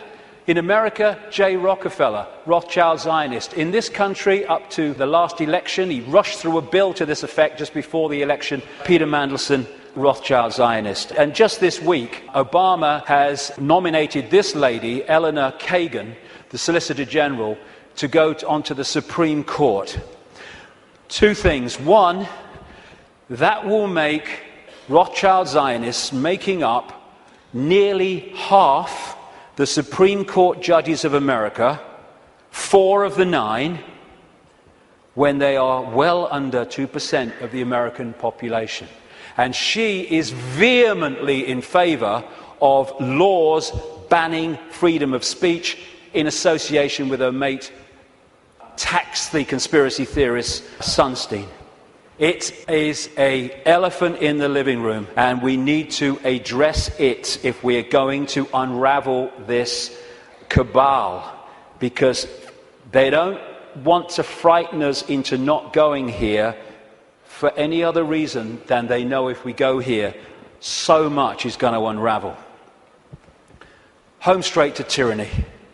They think they're on the home straight to tyranny. Wishful thinking. This is the man, by the way, David Axelrod, Rothschild Zionist, who orchestrates the words on this guy's teleprompter. He's so welded to it that on St. Patrick's Day, he had a reception for the Irish Prime Minister, and he thanked himself for asking everyone, inviting everyone, because the Irish Prime Minister's autocue words were still on there when Barmer came forward to thank everybody. So that's how much he's welded to it. Assuming levels of knowledge that isn't there. You know, people say Obama's intelligent. He's not. What they're doing is comparing him with Bush.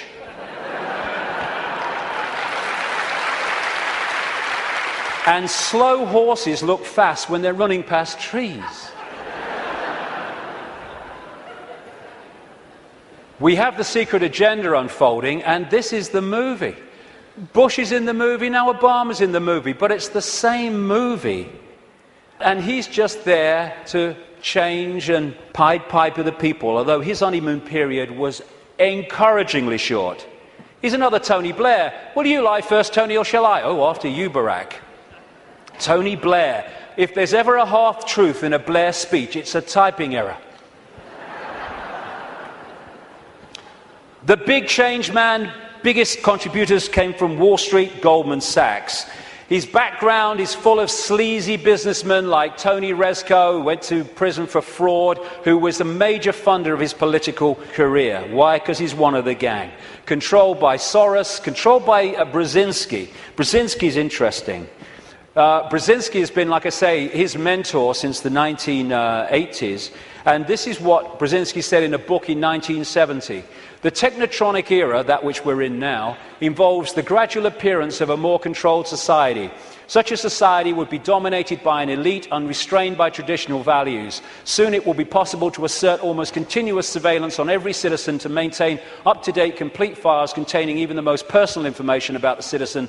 These files will be subject to instantaneous retrieval by the authorities. This is the man who massively is behind Mr. Change, and he was also the co-founder, co-creator of an organization called the Trilateral Commission, which locks into this network, which I've been writing about for years, a network around a secret society in Britain called the Round Table, including the Bilderberg Group, the Club of Rome, their environmental manipulation arm, and the Trilateral Commission as well.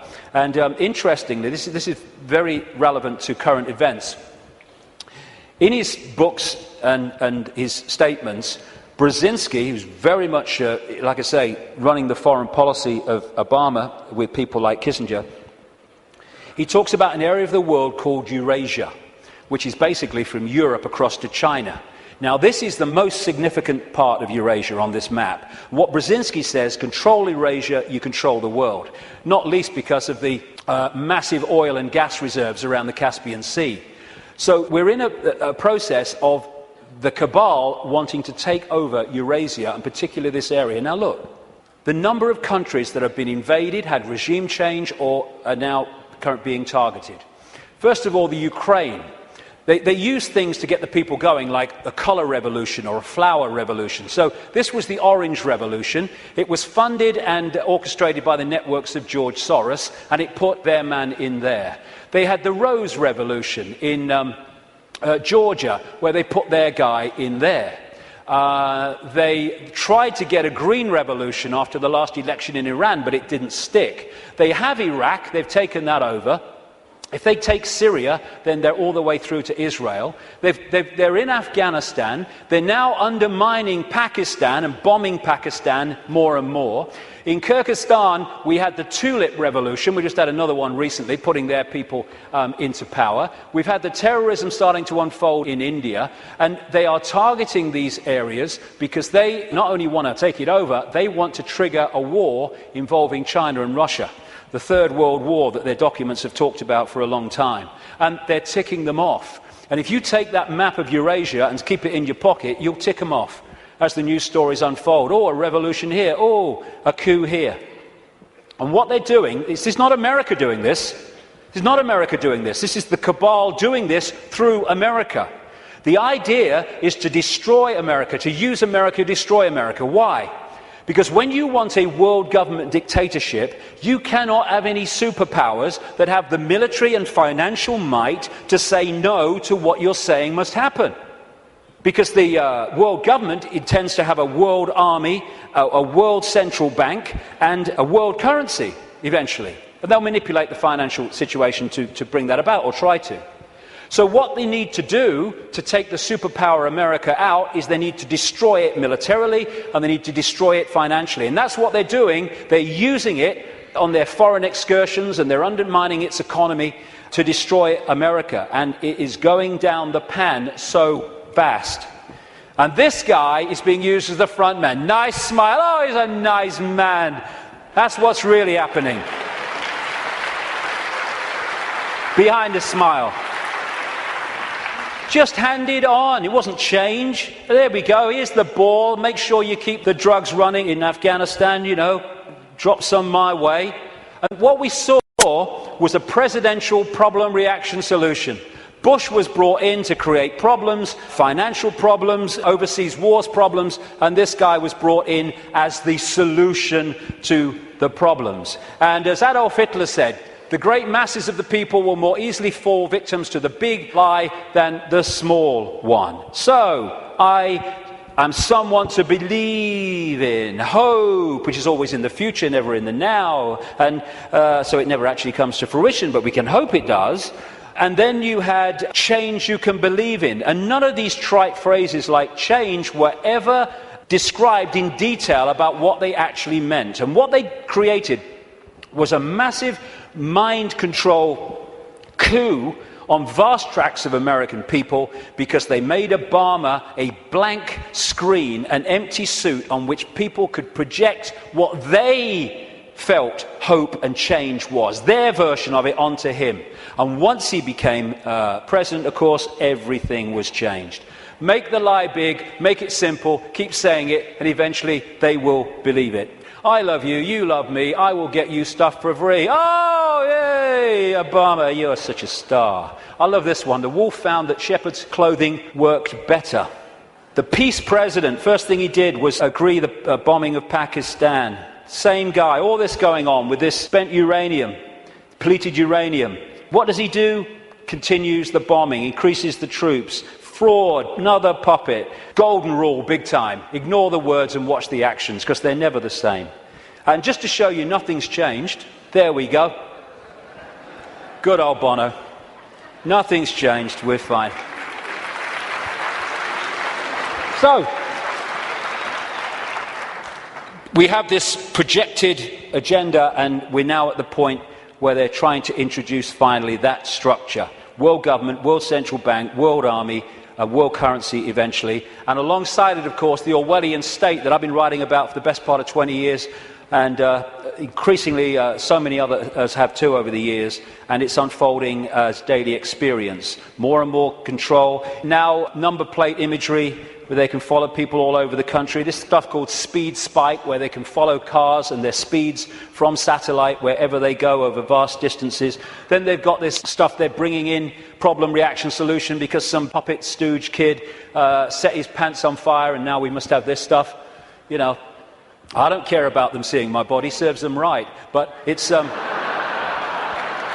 to bathe us all in bloody radiation. And of course, people who do care about their body being seen, it's going to, again, break them down. This is what it's about. It's a psychological warfare on the people. We're seeing police becoming more like soldiers. There are some good policemen, there are some sensible policemen, but my God, there's some morons. And they're giving them tasers as well. Bloody hell, 55,000 volts. And what is that about? People say, oh, it's terrible, it's bad for them, isn't it, that these people are dying from being hit by the taser? No, it's what they want. Because when people die of being hit by the taser, that means anything you say, officer, I'll do. It's what they want. It's part of the control system. And the sound to clear, peaceful protest, the microchip agenda goes on. One hospital now is replacing written tags on babies with barcoded ones. In the papers this week, it's all on the road. They now have barcodes that actually you can't see.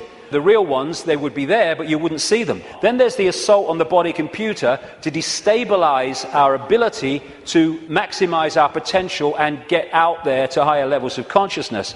That's what, in part, this is about. The chemtrails that crisscross the skies all over the world.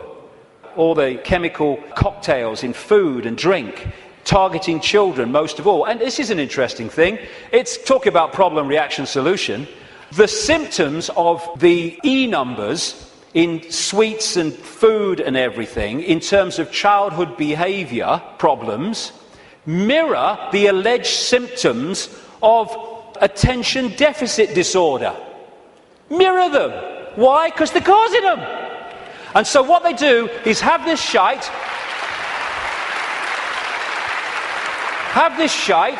This will chemically imbalance the brain.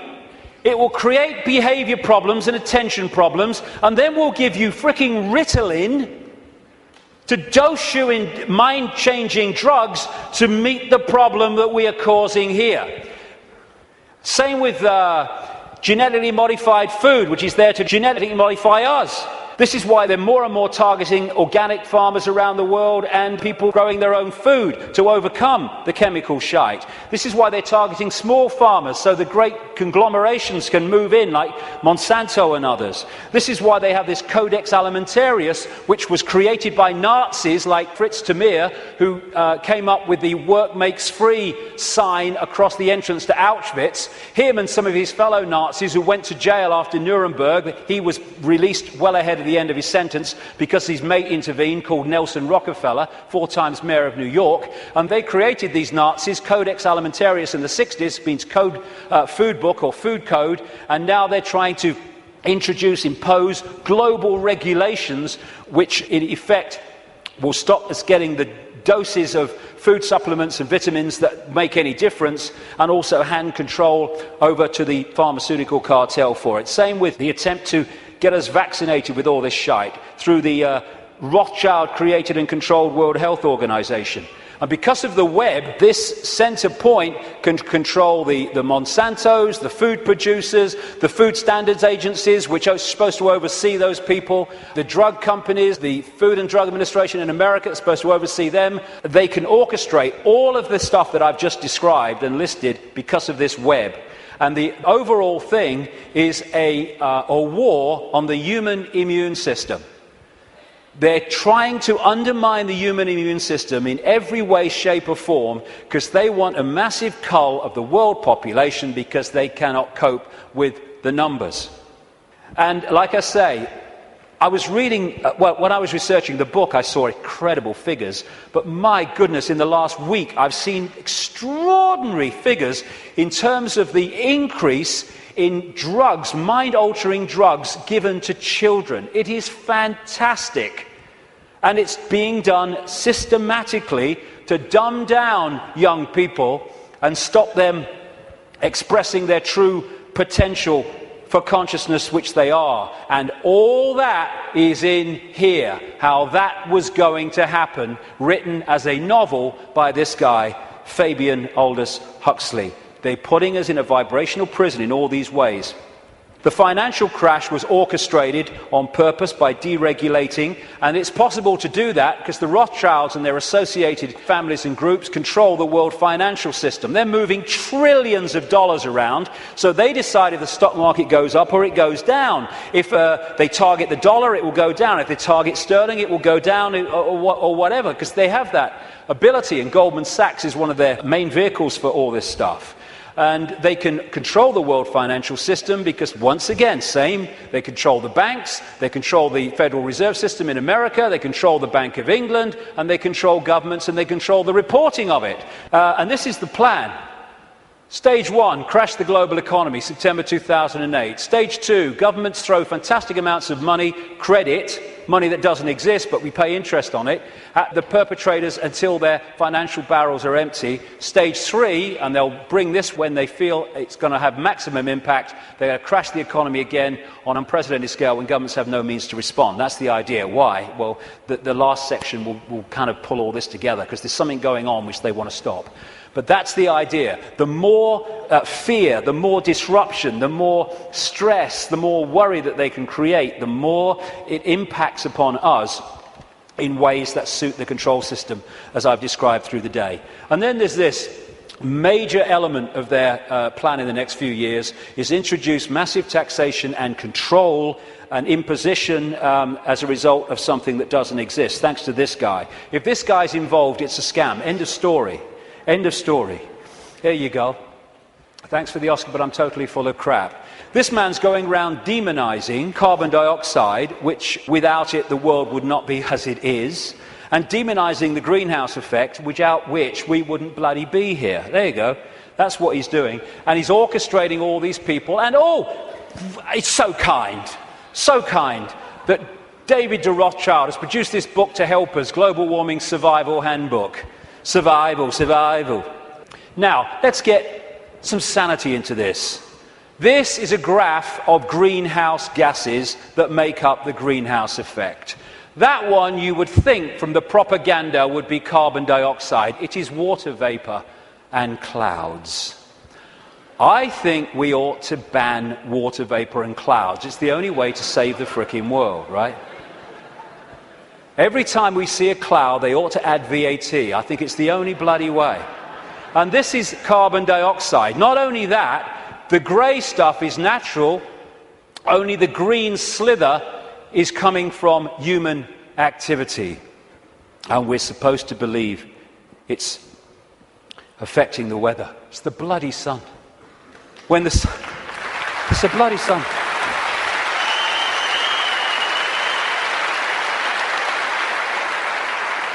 When the sun is in an active phase, it gets warmer. When it's in a non-active phase, it gets cooler, which is why over the last 10, 11 years, when the sun's been in a non-active phase, it's got cooler year on year.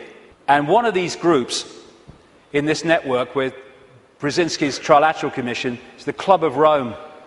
It was created in the 60s to orchestrate the use of the environment to push the agenda. Aurelio Pecci, the founder of the Club of Rome, quoted it in their own publication in 1991. In searching for a new enemy to unite us, we came up with the idea that pollution, the threat of global warming, water shortages, famine and the like would fit the bill. And they've played it out ever since through the Church of Climatology, which is just a cult. And here's the high priest. And we have this guy, Nick Clegg, who actually calls people that challenge the global warming climate change official story as climate change deniers. Because the Church of Climatology says that if you don't accept its nonsense, you are a blasphemer! And they equate you with Holocaust deniers. That's what that line is supposed to do. And we're still pushing along. We've had Climate Gate, we've had Glacier Gate, we've had Amazon Gate, we've had Polar Bear Gate, Rising Sea Levels Gate, where all these things that were supposed to be happening have found to be not happening and have been lied about and manufactured. And we've even had Cowgate. Yes, ladies and gentlemen, I bring you glad tidings and great news. These clowns have now admitted that bovine flatulence is not a threat to human existence as we know it. I can't tell you how happy I am. BBC, through gritted teeth, has had to admit on its website, but not on its television station, that temperatures have been falling. And yet, no matter, the Green Team goes in, Gore's team is taken on by Obama. They go around programming children about fear of the future, the Green Police to impose checks on your houses without your permission, and just to show it's a scam, there we go. How's that? Good stuff. Again, I keep coming back to this, the suppression vibrationally of this energy field and the human energy field. The reason they're stopping the manufacturing of light bulbs and the selling of light bulbs as we've known them up to this point, and they're replacing them with these things which are full of mercury and an environmental bloody disaster, is because they give off a certain vibration that affects the human energy field. This is why many people around the world get ill, physically ill, when they live with these light bulbs. It's all a scam. Very quickly to finish, political correctness. This is not about protecting minorities. It's about stopping people speaking their truth and having freedom of speech. That's what it's about. It's about creating what Orwell called newspeak, where the language replaces old speak, words that have meaning and detail and you can express yourself, with newspeak, which actually says nothing, has no ability to express detail because of the way it works. The only language in the world whose vocabulary gets smaller every year, Orwell said. And as he pointed out quite rightly, on the conscious level, we think in words. And so the more you reduce the words, and all this tech stuff, you are, and all this stuff, and the way we're changing the language and reducing it dramatically, is taking out, over a periods, the ability to even think in detail. As one person said, how can you talk about freedom and how we must have freedom if there's no word left that really means freedom? And in 1984, of course, newspeak didn't have a word meaning freedom. This is what political correctness is about, shutting people up so no one can say anything. You mustn't upset anybody. Well, it upsets me. You've upset me by saying I can't upset anybody. If I can't upset anybody, I can't say anything. It don't matter what you bloody say, you'll upset somebody. And then we have health and safety. Again, it's to create a situation where people can't move. I went into a Pizza Hut on the Isle of Wight. I'm not proud of it, I was hungry. But and I asked for a cup of coffee. And they said they couldn't make me a cup of coffee because the coffee machine was broken. I said, can't you, true story, I said, can't you put the kettle on? They said, no, we can't use a kettle because of health and safety. It's a bloody cafe. Do not hold the wrong end of a chainsaw. Oh, thanks for that, mate. I might have made a mistake there. And what all this is brilliantly portrayed here by Neil Haig. All these things, taxation, you can't do this, you can't do that, don't say that, health and safety, political correctness, oh, watch what you're thinking, oh, watch what you say, oh my God, is to tie us like flies in the spider's web so we can't move. We've got people worrying now about, is me wheelie bin out on the wrong day? Is it a few inches too near the curb? And you know something, and this is important. These people are taking the piss, and I'll tell you why. They are throwing this crap at us, and if they don't meet significant resistance, they go, okay, we'll throw even more crap.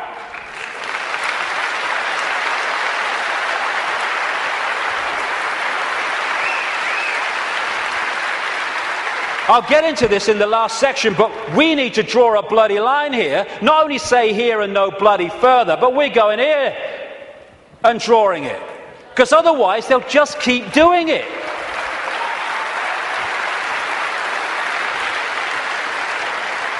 And this is the key to all of this that I'm talking about.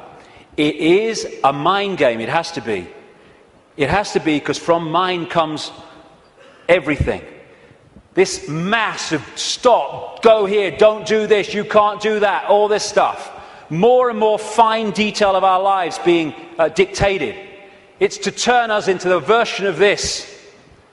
You put a mouse in a laboratory maze and you put shock equipment down different channels. When it goes down those channels, it gets a shock, it comes back. It might go down another time, it'll get a shock and come back. After a while, not long, you can take that shock equipment away, that mouse will never go down there again because you've changed its behavior patterns. And what they're doing is throwing all this stuff at us, giving us punishments for doing this, punishments for doing that, punishments for doing this, but you're okay as long as you do this. And that channel of it's okay if you do this is getting narrower and narrower and narrower. And what they want to do is to bombard us and batter us into acquiescence. So we become subservient totally to the system. Never challenge it. Just stay in this narrow band of robotic computer terminal perception. To turn this into this. A bar-coded, computer terminal, unquestioning, acquiescent robot. And they've done it before in smaller groups. This is China. This is waiting for work in the factory in China. And China is in so many ways a blueprint of the global society they want. 1.5 billion people in China. They're controlled by a relative handful because the 1.5 billion are acquiescent, and therefore they cannot use their numbers to overturn the dictatorship of the few because they're programmed not to. The rabbit hole goes very deep, even deeper than I've got to now. The journey continues. But it's to control perception and get us to believe we have no power. We bloody do. To get us to believe that we should just follow the one in front, because that's what everyone else does. Like bloody hell we will. And in 10 minutes I'll come back and let's look at what we can do. Thank you very much. Thank you.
Thank you.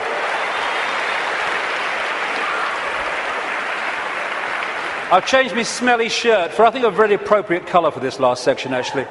Smelt like a wrestler's jockstrap out there, I tell you.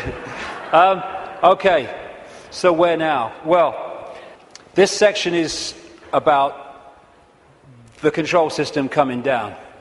Because we're in a period where a dramatic shift in human awareness and human consciousness is in the process of taking shape. Some people call it the shift, sometimes I call it the vibrational quickening, but what I've been calling it for 20 years, because I came across this in the very earliest days after I met that psychic, that first psychic, I called it the truth vibrations.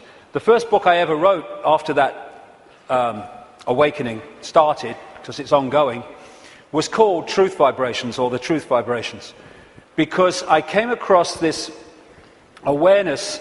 There seemed no evidence at the time, my goodness, that there was a vibrational change in the process of coming. I understand it more now, mind, and we'll get into it, but I had no idea then. And what it was going to do was act like a spiritual alarm clock, and it was going to wake people up. It was going to wake people up from this slumber, this coma that we've been in for so long. And also, my goodness me, as this truth proved to be true 20 years on, that it was going to bring to the surface all that had remained hidden. That the truth was not only coming out, it couldn't be stopped from coming out because this vibrational change was bringing it to the surface. Like I say, 20 years ago, awakening, new consciousness, what? Truth coming out? Oh, you must be joking. 20 years on, my goodness, look at it.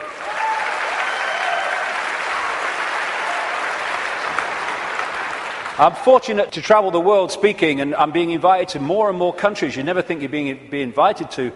And so I can see that this is not just happening in Britain, not just happening in America. It's happening all over the world.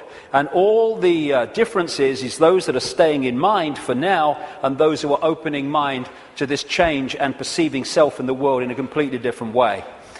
So I've been saying through the day, there's a base vibrational construct, the base vibration of this virtual reality coming out of the black holes, which triggers, as it goes through its cycle, which appears in the play-out world as like a time loop, it triggers different information coming from the suns.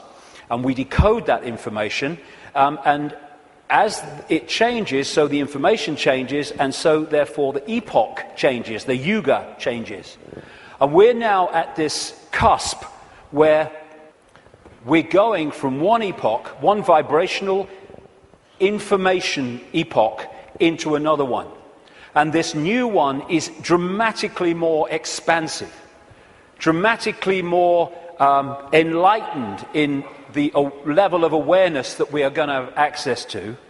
And the control system, which is a manifestation of this epoch, cannot survive this epoch, and that's why it's doomed. And we're now in the cusp of that change from one kind of world experience into another one. It's just another stage on the circuit of experience. And so, while for a few years yet, it's not going to seem like the control system's going down, because it's going to be throwing everything at us, because it's going to be desperate, there is no way that our children, young people, and grandchildren are going to live out their lives, as appears to be the case now, in an Orwellian, fascist, global state. No way.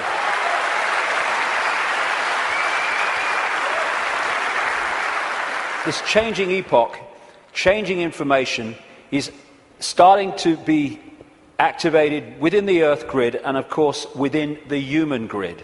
This new information is starting to, for those that open themselves to it, instead of stay closed in density, because if you stay in a dense state, then these higher vibration energies are not going to impact like you if you open yourself to them and connect with them.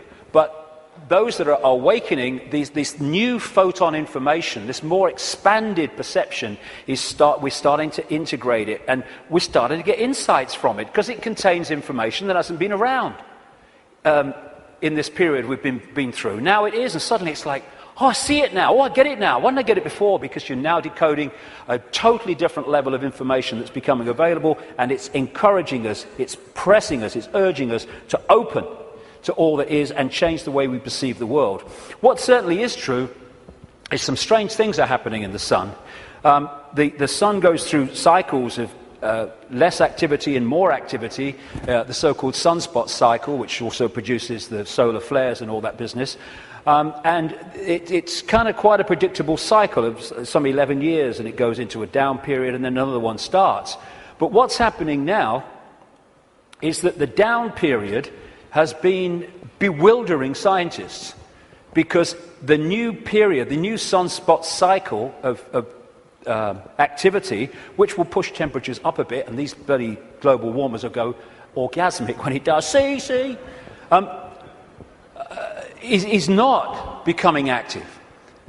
There is no one, this is something I read in a scientific magazine, there is no one alive today, or nearly alive today, who has experienced a down state of sunspot activity of the kind that we've been through in the last few years. This is where temperatures have been falling. This one is the so-called near solar minimum in January 2005 of sunspot activity, and this was the sun yesterday in terms of sunspot activity. Something's changing, and other things about the sun are not reacting as they normally would. But I suspect that when it starts again, and it will, we're going to see some dramatic activity in the sun. And that will impact upon not just the Earth's energy field, it will impact on our consciousness, our awareness, and things will start to speed up. Because this new information construct coming out of the sun is symbolized by Neil Haig and myself as a lion. As the real human being, I symbolize as a lion also.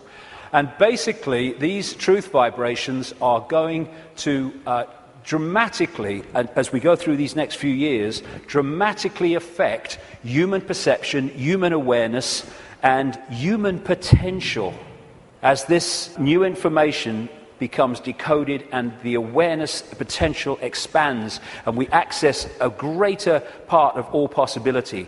Another thing these truth vibrations are going to do and are doing is to break that wall, that line of troops on the left brain, and we're going to be accessing more and more of our right brain potential. So our creativity, our insight, our ability for what people would call genius today, it's the natural human state, is going to more and more expand. We're heading in for an incredible time. It might not seem like it like for a few years, like I say, because these people will be battening down the hatches and trying to do everything they can to stop it, but that is what awaits us. In many ways, I wish I wasn't 58. I wish I was like 28, because I'd like to live through a bit more of this. But I'll have had me fill by the time I'm done, which is bloody well not yet, I'll tell you.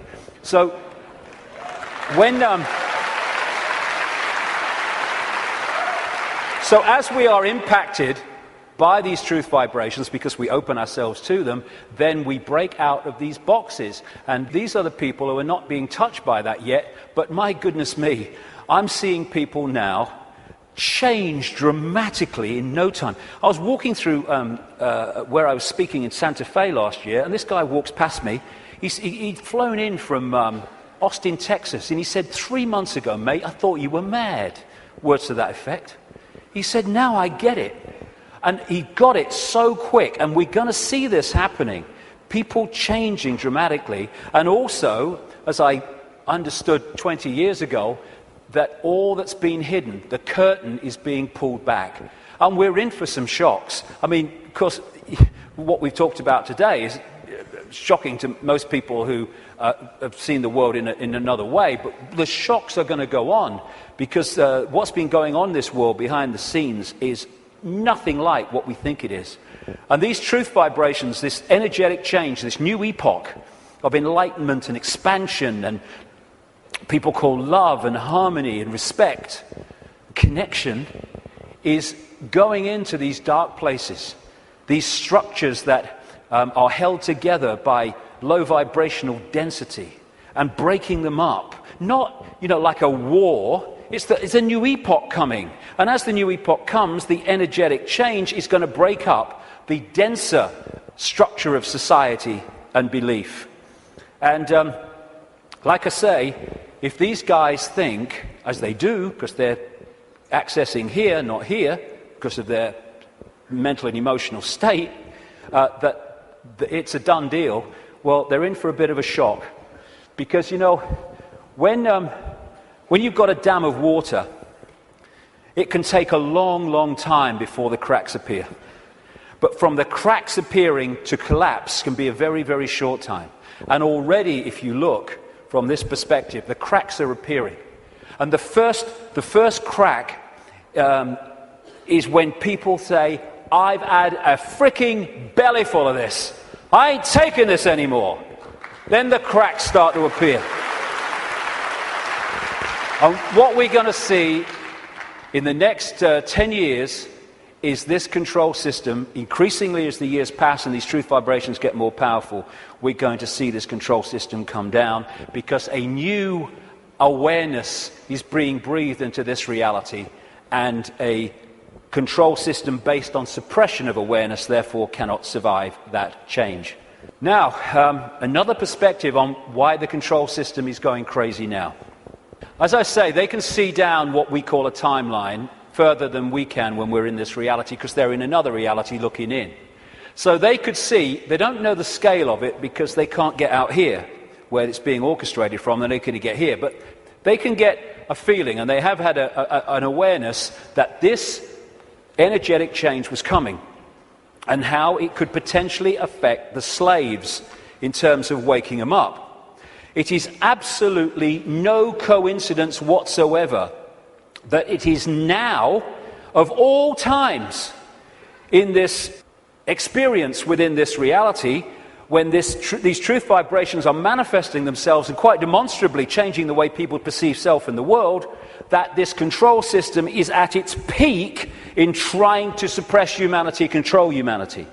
It's absolutely in sync, because this moon matrix can only influence human perception if humans stay within its vibrational frequency, within its hack. The truth vibrations are taking us out of that frequency range, and therefore it's losing its influence on awakening people by the day as we start to perceive and see and become aware of things that we weren't before when we were connected to the hack.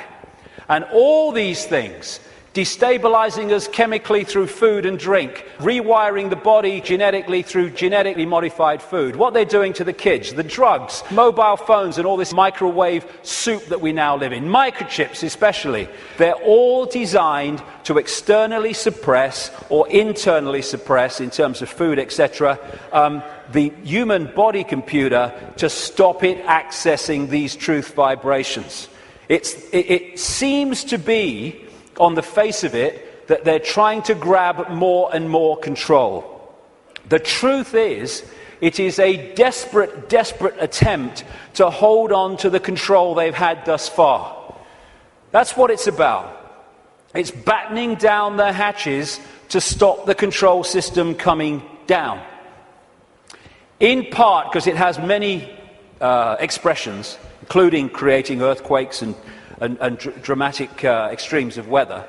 This technology known as HAARP in Alaska, and it's now got other organizations connected to it and technology connected to it increasingly around the world, it bounces radio waves off the ionosphere, the highest part of the atmosphere, and back to Earth. And what it is in major part is a underpinning, a supporting role to this moon matrix to create a low vibrational atmosphere in the lower atmosphere where we live in and operate in like this. Again, it's targeting this morphic field, as the Satanists call it, and some others do too, to keep it in a low vibrational state. It's fighting the truth vibrations. They know what they're doing, on one level anyway. And one of the other things that HAARP can do, and it's in the patents of the technology, it can send out radio waves carrying information, thoughts, on the wavelength of human brain waves, and it can impose those thoughts on the brain, which we then manifest through as our own thinking. That's also part of this, and it's also part of this defense mechanism against this epoch change. And if they change and affect this energy field we live in, we will be affected by it if we stay in density and closed mind state.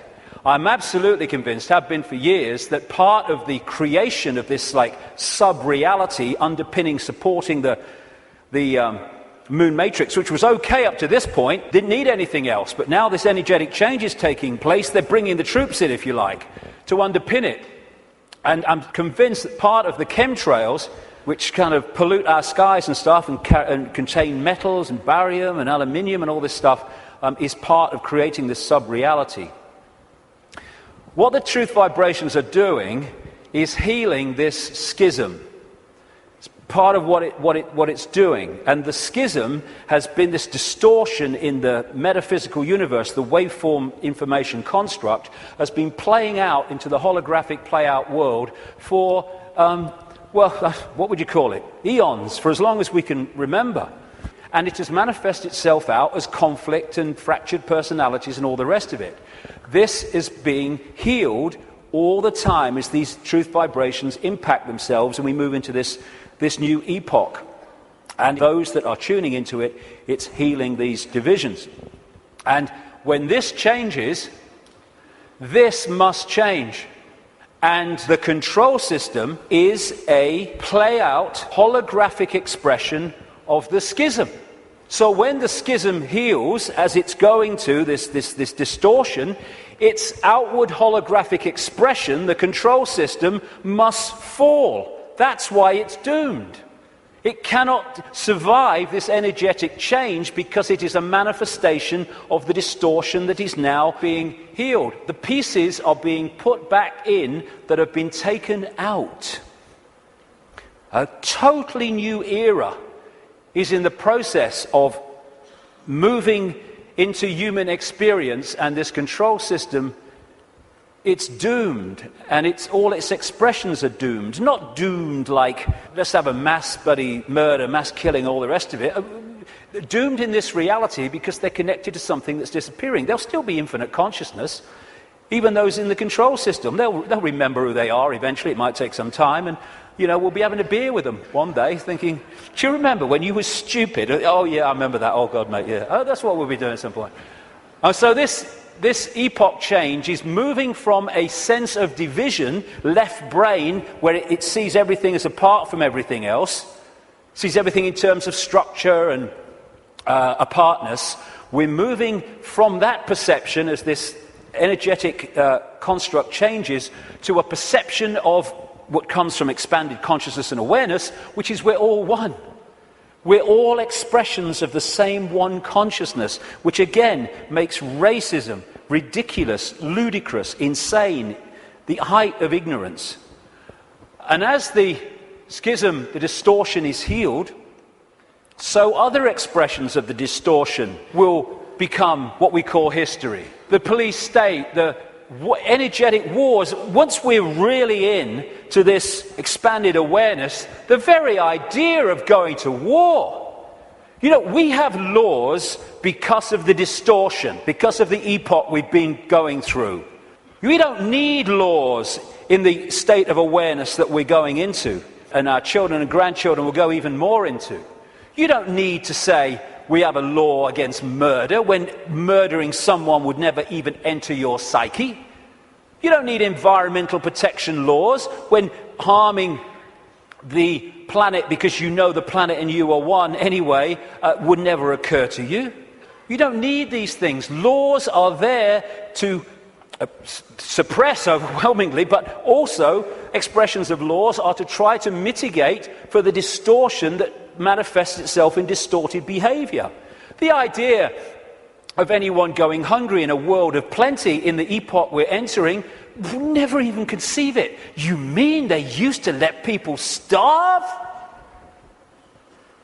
That's this mentality that we're moving out of, and we're at the cusp now of this change, which is a very interesting place to be. We're going back to that.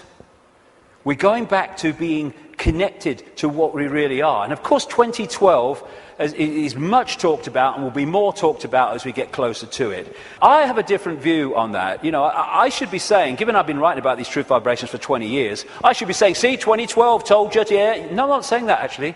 I think 2012 is a diversion. By 2012, yes, things will have moved on. Things will be changing. Amazing things will be taking place. There'll be big challenges, and there'll also be big, wonderful things starting to manifest by 2012 compared with now. But there'll be more so in 2013, more so in 2014, more so in 2015. This is an ongoing process as we move through the cusp out of one era, epoch, energetically, information, into another one. And so by the time it reaches where it's the natural state and the old epoch has gone altogether, it's going to be down the road. But every year, every month, things are going to be moving on energetically. And there'll be things in 2012, and maybe a very good chance that manufactured things will happen in 2012 to focus attention as part of the diversion of the control system. It's quite possible that will happen. But I don't see 2012 as some epoch-changing year. But there comes a point, and I don't think it's too far away at all, where the tipping point comes in this energetic change where the irresistible force, which is the truth vibrations, then start to become the dominating state of awareness and perception in this reality. And then we're really moving. And I don't see that as too far away. Like I say, it takes a long time for a dam to crack, but not from then to it collapsing.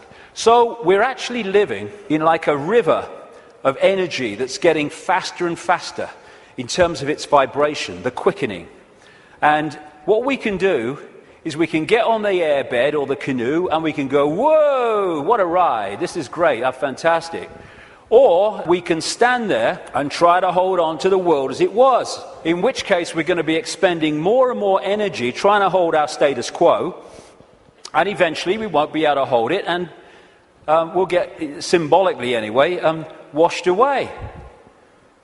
And as these truth vibrations manifest themselves and our awareness starts to expand, we're going to be accessing levels of realities that have been denied us up to this point. People talk about the sixth sense. That's nothing compared with what people are going to have as we move into this new era. It's going to be extraordinary. We're going to remember the fantastic people that, and potential that humans once were, when they were aware of who they were, and the world in our heads, in other words, the world we experience, is going to dramatically change. We're heading for a new dawn. Now, this is a phrase the control system uses for their new era, a new dawn, a new day. Well, it is a new dawn and a new day, but it ain't the one they think's coming. We've been through this process in the last epoch, and now we're going back the other way. And as a result, this control system must fall, and we are emerging from the abyss, the suppression, and all the rest of it to be who we really are. And that must change everything.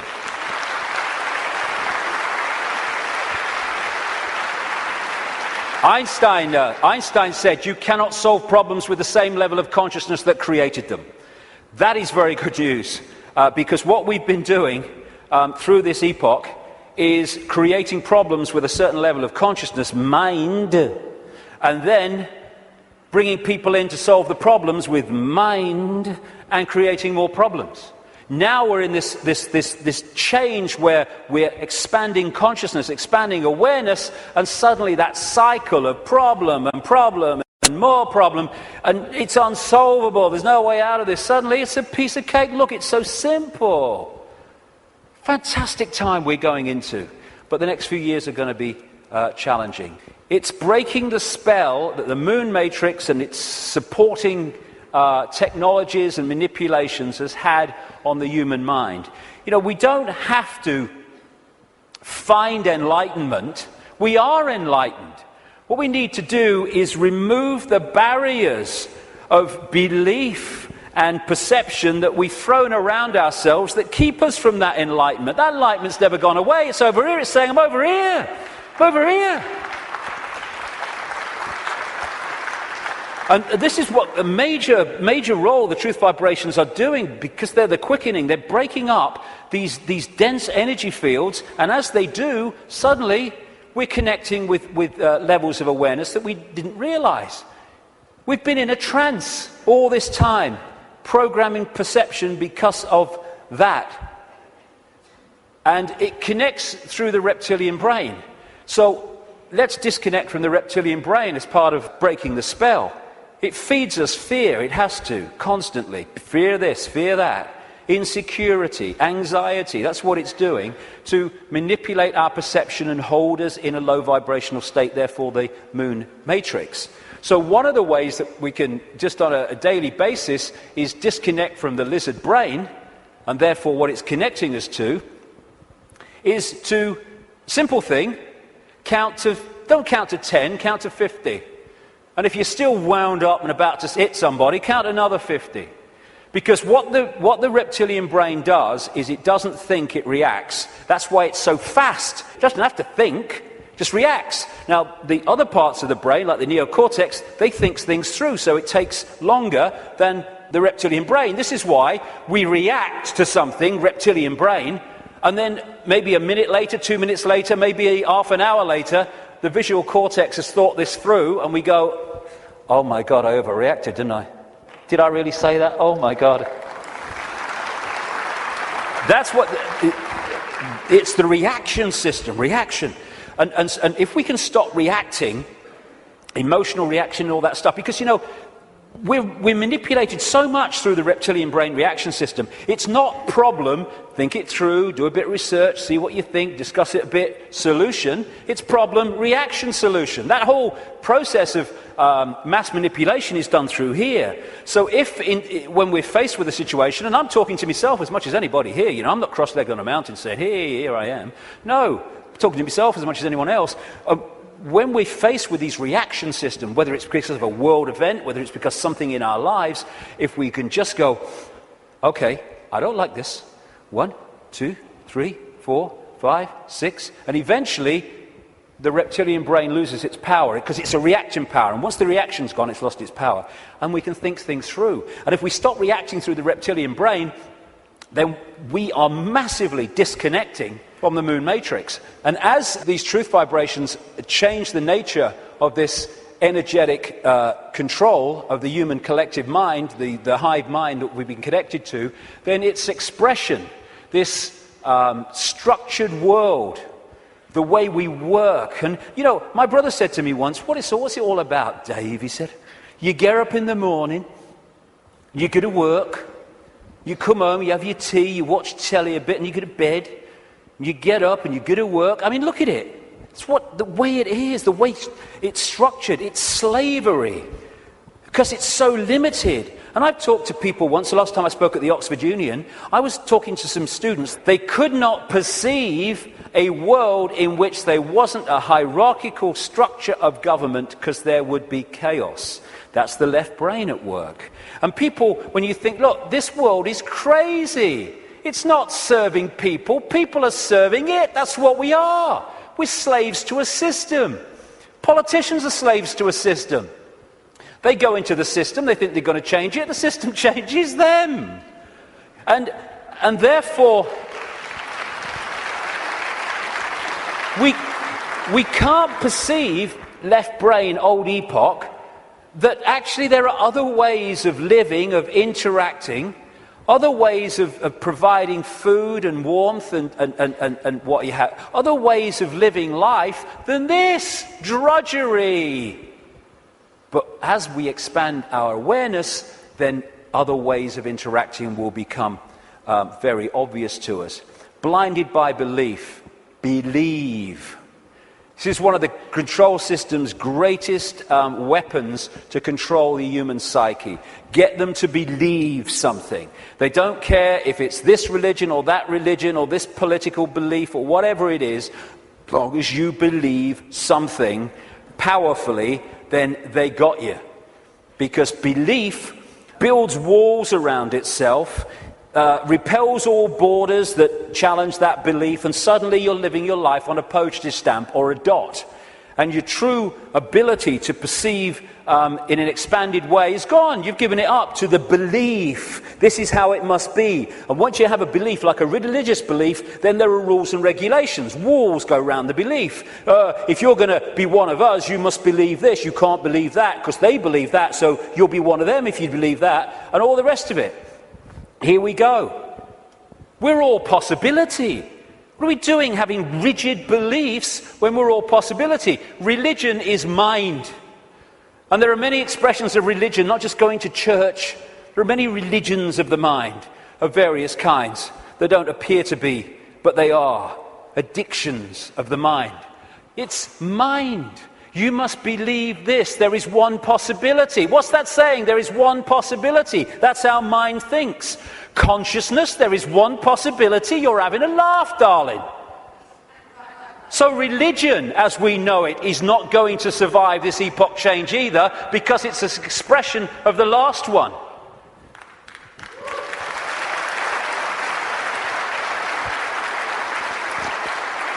These are people in a hypnotist stage show who've been told that they are religious believers. There's so many religious believers who are like that. There's so many prisons of the mind, religious belief, racial belief. I'm in a different spacesuit to you, so I'm better than you all. It's like being two spacemen on the moon and they're having a bloody argument because the spacesuit is that colour and that spacesuit is that colour and that was made here and that was made there. Mine's superior to yours. It's childish, child's play. And by the way, it's not just white people who are racist. It's a mentality that can manifest through any race. And we have racism all over the world. It's not a racial belief, racism. It is a mental mind state. And anyone that thinks they're superior to anyone else because of their body computer state or colour or whatever is controlled completely by mind and ignorance, political belief. self-identity belief. I am Joe Public, I'm little me. All these things will go and have to go if we're going to open up to the truth vibrations, because they are all about limitation, all about little me. And as researchers have shown, when we have rigid beliefs, the brain fires off the neurons in a specific network. And what that does is filter reality, decode reality, in line with the way those neurons are firing. Therefore, it continually edits its reality and creates self-fulfilling prophecies, if you like, that it keeps seeing the world according to its belief. Despite receiving information that challenges the belief, it just filters that information in line to protect its belief. And then when you change your belief system, as has been shown in research, the neurons start firing in a different way, and you start seeing the world in a different way. If we can get to a point where we open our minds without belief, we come from a state of knowing, all-knowing consciousness rather than belief from mind, then we open up the range of perception and understanding and awareness well beyond anything you can access if your brain is firing off in this symbolic way, limited by rigid belief, whatever belief that may be. When we open our mind to consciousness, everything changes. And to do that, I would suggest we need a blank sheet of paper. You know, it's not about learning anything new. We're all knowing if we can access that level of ourselves. It's unlearning the programming that has kept us from that level of awareness that we truly are.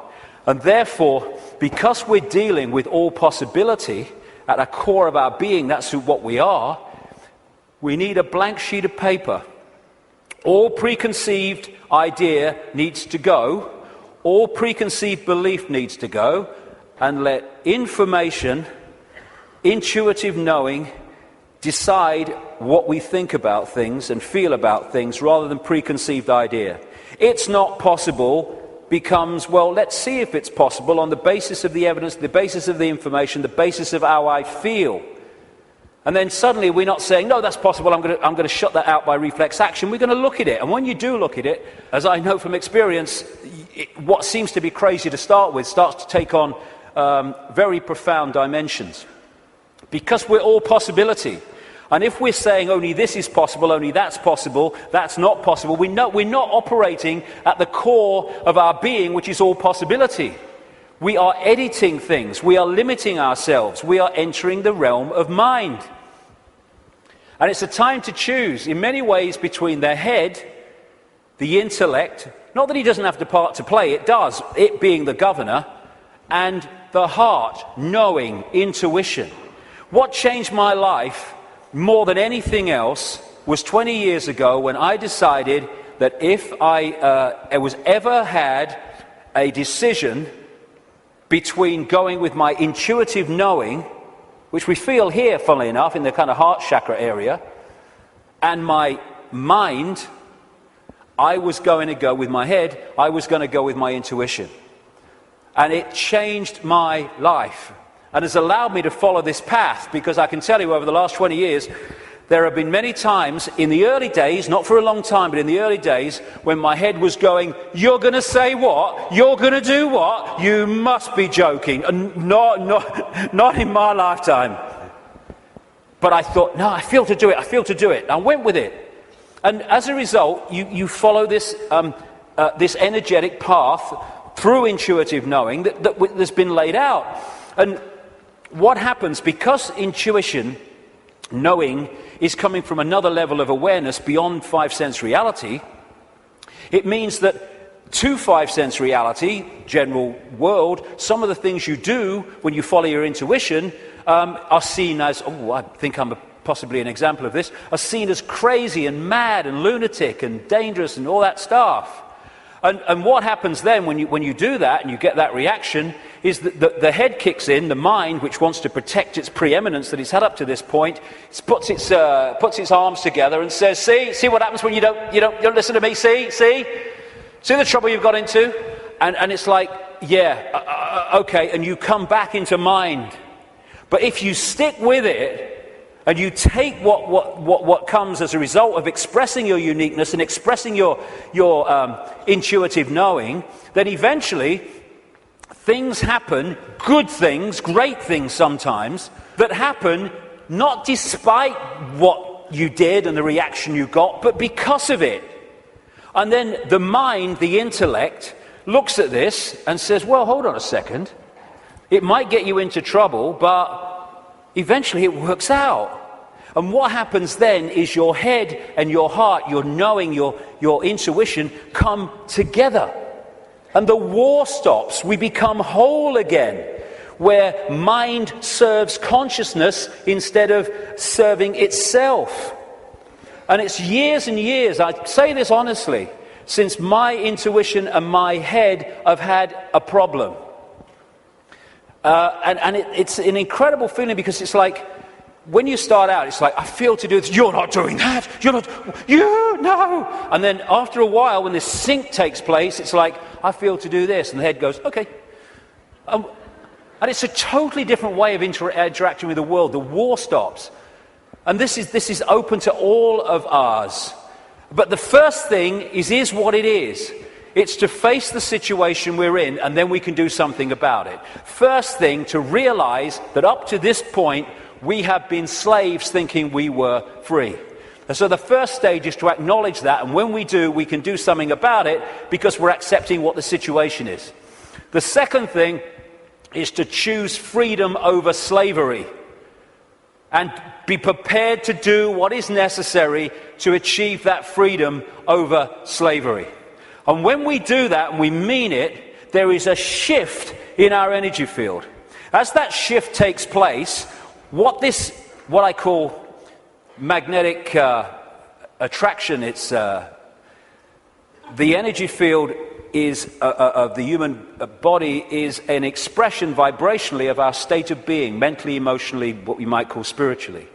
And therefore, our state goes out as a vibrational field, and it draws in other vibrational fields that sync with it. We call these people, places, locations, ways of life, jobs, opportunities, or lack of them. So when this shift takes place, because we've said my intent, very powerful intent, is that I want freedom, and I want to end my life. I'm not going to be a slave anymore. I'll do what is necessary to understand who am I, where am I. Suddenly this energy field shift takes place, and we start drawing in new people, places, locations, opportunities, etc., that are syncing with the new vibrational state as opposed to the old one. And at this point, and I experience this big time in the public eye, we experience this shift as our lives falling apart. Partnerships may end. We may lose our job. We may change location. We may, like me, undergo massive ridicule. But what if we understand what's happening? The old energy field, the old you, the old intent, the old awareness was pulling in the old life. And then when it shifts, it's pulling in a very different expression of the new vibrational self. And that transitional period, when the shift takes place, the old life falls apart. But if you want to change your life, then the old life has to fall apart unless it serves the new one. So when we choose freedom, the transformation can be challenging. It's easier now because more and more people are going through it and we're beginning to understand the process. I felt like this so many times. I went to the top of a hill in the south of England, the west of England, one day because I didn't want to upset anybody. I went to the top of this hill in the middle of nowhere and I screamed my frustration out. I know what this image means, and so many other people do. But it was the old life breaking down so the new one can take over. It's time to know thyself. Not thyself that we've been told we are, but thyself which we really are. This self Everything from the beginning, my birth, my ancestors, my children, my wife, everything comes together simultaneously. I saw everything about me, about everyone who was around me. I saw everything they were thinking now, what they thought then, what was happening before, what was happening now. There is no time, there is no sequence of events, no such thing as limitation of distance, of period of time, of place. I could be anywhere I wanted to simultaneously. That's who we are. And that's what the control system has tried to keep from us.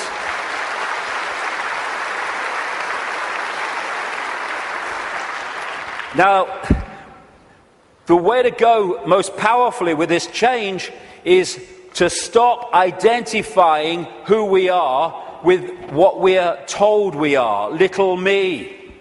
To stop looking in the mirror and thinking that reflection is me, it's all I am. And looking at ourselves under the microscope, that's who I am. And bringing our point of observation from I am David Icke, a personality born in Leicester, England in 1952, to I am infinite consciousness, all that is, has been, and ever will be, can be, all possibility, infinite love, having an experience through this lens into this reality that they call David Icke. And again, once we take this observation from that observation, there is a fantastic shift in our energy field. And we break up these densities that are holding us in mental and emotional servitude. Everything starts to change when we move our sense of self-identity. That's why the control system wants us in there. It can't cope with this. We have to be in there. Little me. And this is the fork in the road. Are we going to live our lives as consciousness or mind? As all there is or little me? Because that will decide the kind of world we're going to live in. Escaping the box, and it is a box, it's a vibrational box. Getting out of this thing called cognitive dissonance, where we lie to ourselves. Cognitive dissonance is, for people who haven't come across it, it's a very powerful controlling mechanism whereby we have a belief about self or the world or a situation, and we're sticking with it. And when we face information or experience which challenges the belief, then cognitive dissonance is that uneasy state when you see that your belief system is under threat from this information or this experience. If this is real, then the belief can't be. And what you do then is you go about these incredible stories we tell to ourselves to convince ourselves that this can't be true, to protect the belief system. Cognitive dissonance could be a good thing if that dissonance leads you to look at your belief in the light of this experience or this new information, and then move the belief in the light of that. Then cognitive dissonance is a good thing. What most people do is try to hold the belief system in the face of this. And there's no greater example than the Skeptics Society. You ever come across them, the Skeptics Society? Bloody hell, they are cognitive dissonance.com, they are. I tell you. I've debated with some of them on television programs and stuff, and one of them, his bum kept bouncing on the seat. He had what they call Vitus dance, is it? My mother used to call it, where you can't stop moving, because he was in such cognitive dissonance, because the information he was hearing was so at odds with his belief system, he was kind of going crazy. And so you get people who come up with these amazing bloody stories to try to explain away why something is not challenging their belief system. So again, part of that blank sheet of paper is letting cognitive dissonance serve us. I'm going to look at my belief system instead of holding on till our knuckles turn white. Also, trying to avoid looking at the truth, because if we don't, we ain't going to change anything.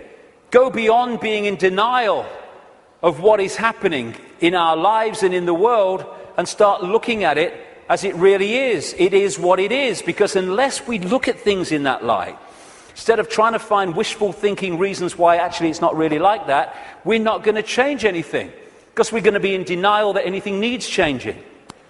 It is what it is, and we need to face it.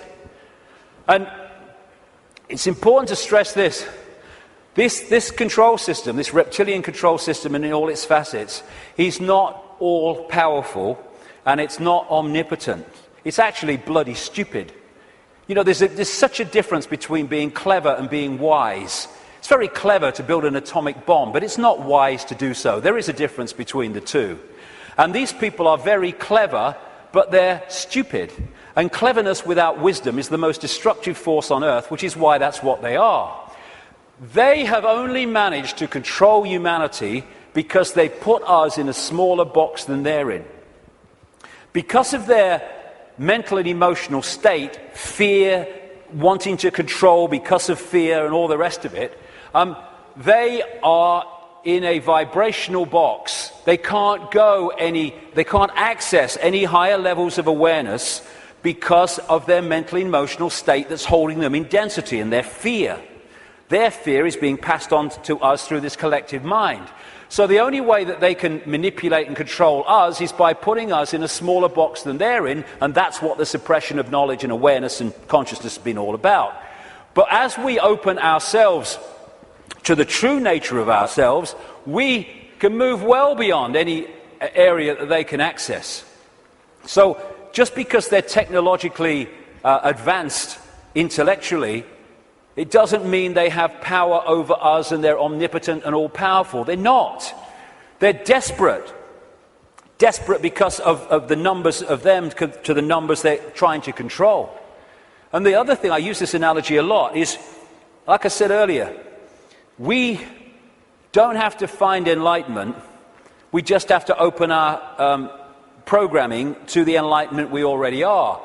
And it's a testament to the magnificence of what we really are, that this control system has had to throw everything at us. Look at it. All these facets, the food additives, the electromagnetic pollution, the programming through the media, the suppression of education, the suppression of science, all this stuff, they have to throw at us to keep us in servitude. It's like, I use this analogy, if you want to put a ball floating on a tank in an unnatural state, which is where we've been, you have to push it down and you have to hold it there. Because its natural state is floating on the surface, you have to hold it there, because the moment you let it go, zoom, it's gone into its natural state. And symbolically, we've been held on the bottom of the tank by all this stuff that's thrown at us from cradle to grave. And the fact that it needs so much to hold us in this suppressed state shows the magnificence and genius that we really are, we once were and will be again. When I say we, I mean what we call humanity. So as the control system's ability to do that is unraveled, and this is happening, then we're going to go to the top of the tank again, not by finding enlightenment, but by removing that which is keeping us from it. Be afraid, big monsters coming. This is the big area that they control us with, and we need to let go. They're feeding of this fear. Like I say, 1.5 billion people in China controlled by a handful because of fear of challenging the handful. No more fear. I mean, this is such a symbolic picture. Here's all these bloody sheep, and here's two shepherds, and there's a guy at the back. Now, those sheep, symbolic of humanity, can only be controlled in this way because they acquiesce to the shepherds and the sheepdog symbolizing fear. What if this group of sheep, instead of going ba, ba, ba, ba, and if they want to, oh, ruff, ruff, oh, fear, oh, following the one in front, the control system, the shepherd, yeah, oh, he's got the power, he's got a stick, aye. What if those sheep said, oh look, I'm not following him anymore. And hey, Rover, woof, bloody woof, on your bike, you're not frightening me, okay? I'm over here. I'm over here. I'm over here. I'm going down here. I like that. There's some grass down here. Suddenly, this herd, flock, whatever you want to call it, is scattered because it's expressing its uniqueness and it is not fearing the consequences. These people, apparently all powerful, have no bloody power. None. They'd never find most of them. They might catch them. And that's what humanity's like. We have the numbers. And yet, because we acquiesce through fear of challenging the control system, even though we have the numbers, the handful of people control the many. We have the power. We've chosen not to use it. It's about bloody time we did.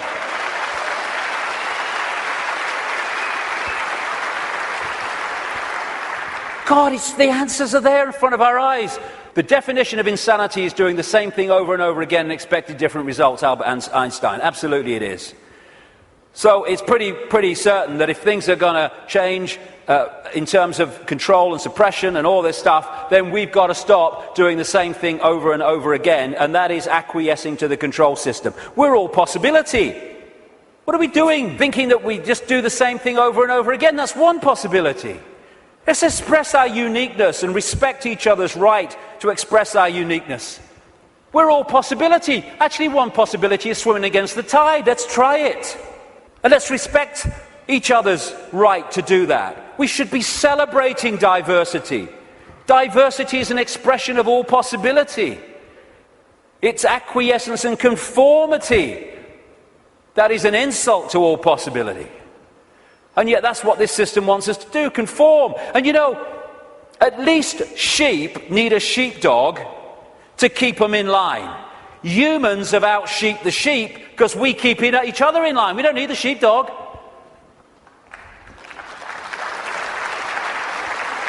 We have sheepdogs called parents and teachers and politicians and peer pressure. When we're thinking of expressing our uniqueness, we're not thinking, oh, what will George Bush think or what will Barack Obama think? No. We're thinking, what will my mother think? What will my father think? What will the neighbours think? What will my mates think? What will the people at work think? In other words, what will other people who have chosen to live in this sheep pen think of me getting out of it? It's like sitting in a cell and you find a way out through the door, and instead of another prison warder coming along to stop you getting out, the other prisoners jump on you. That's what we do. If we are going to be what we really can be, and we're going to respect our right to be different, we have to respect others' right to be different as well. Because when we respect other people's right to be different and express their uniqueness, then we're setting them free and we're helping to set society free. We are policing each other all the time through ridicule, through condemnation. We need to start being at peace with other people having different views and expressing different lifestyles than we do, even if we don't like it.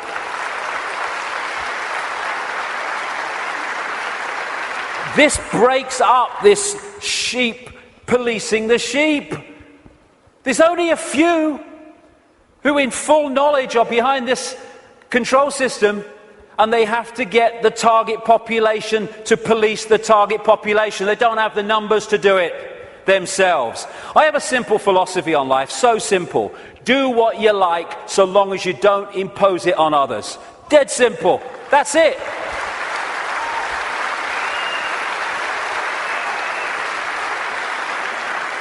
And I've heard people say to me, that would be anarchy. What about people murdering each other? Well, I think that murder could just about constitute imposing your will on another person. And when you think about that simple philosophy, it overrides all law, need for law, if we live that. We don't need laws that say don't murder when you wouldn't impose yourself on another person. But we can do this. You know, if Henry Kissinger wants to sacrifice George Bush, be my guest as long as you both agreed.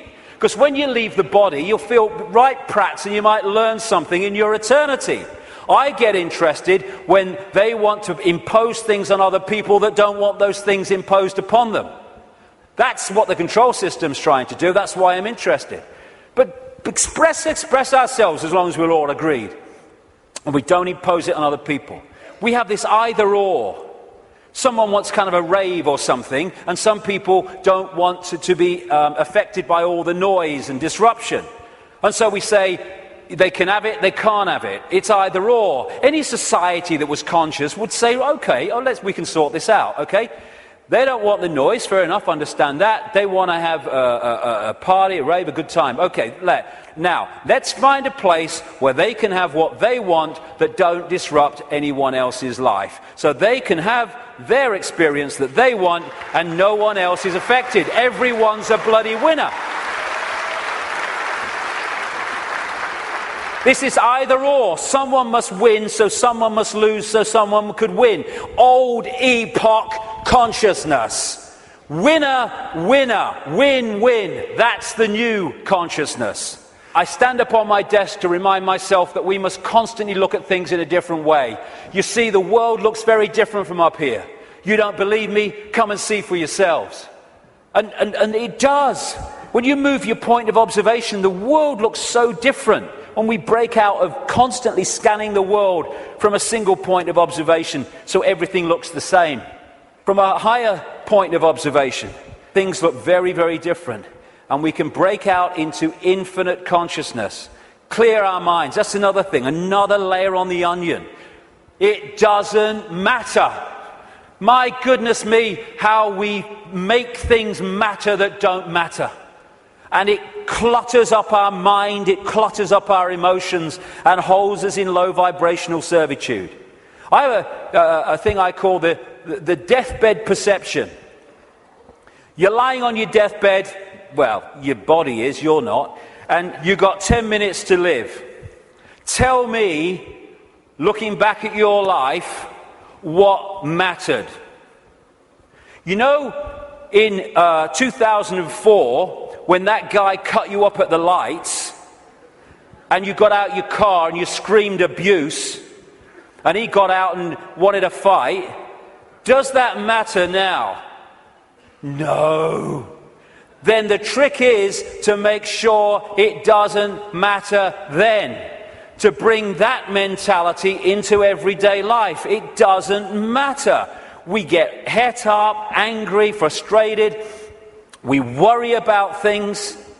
People worry about going to the dentist. Then they go to the dentist and they go, oh, that was all right. What do you mean it was all right? You've been worried sick for 3 weeks.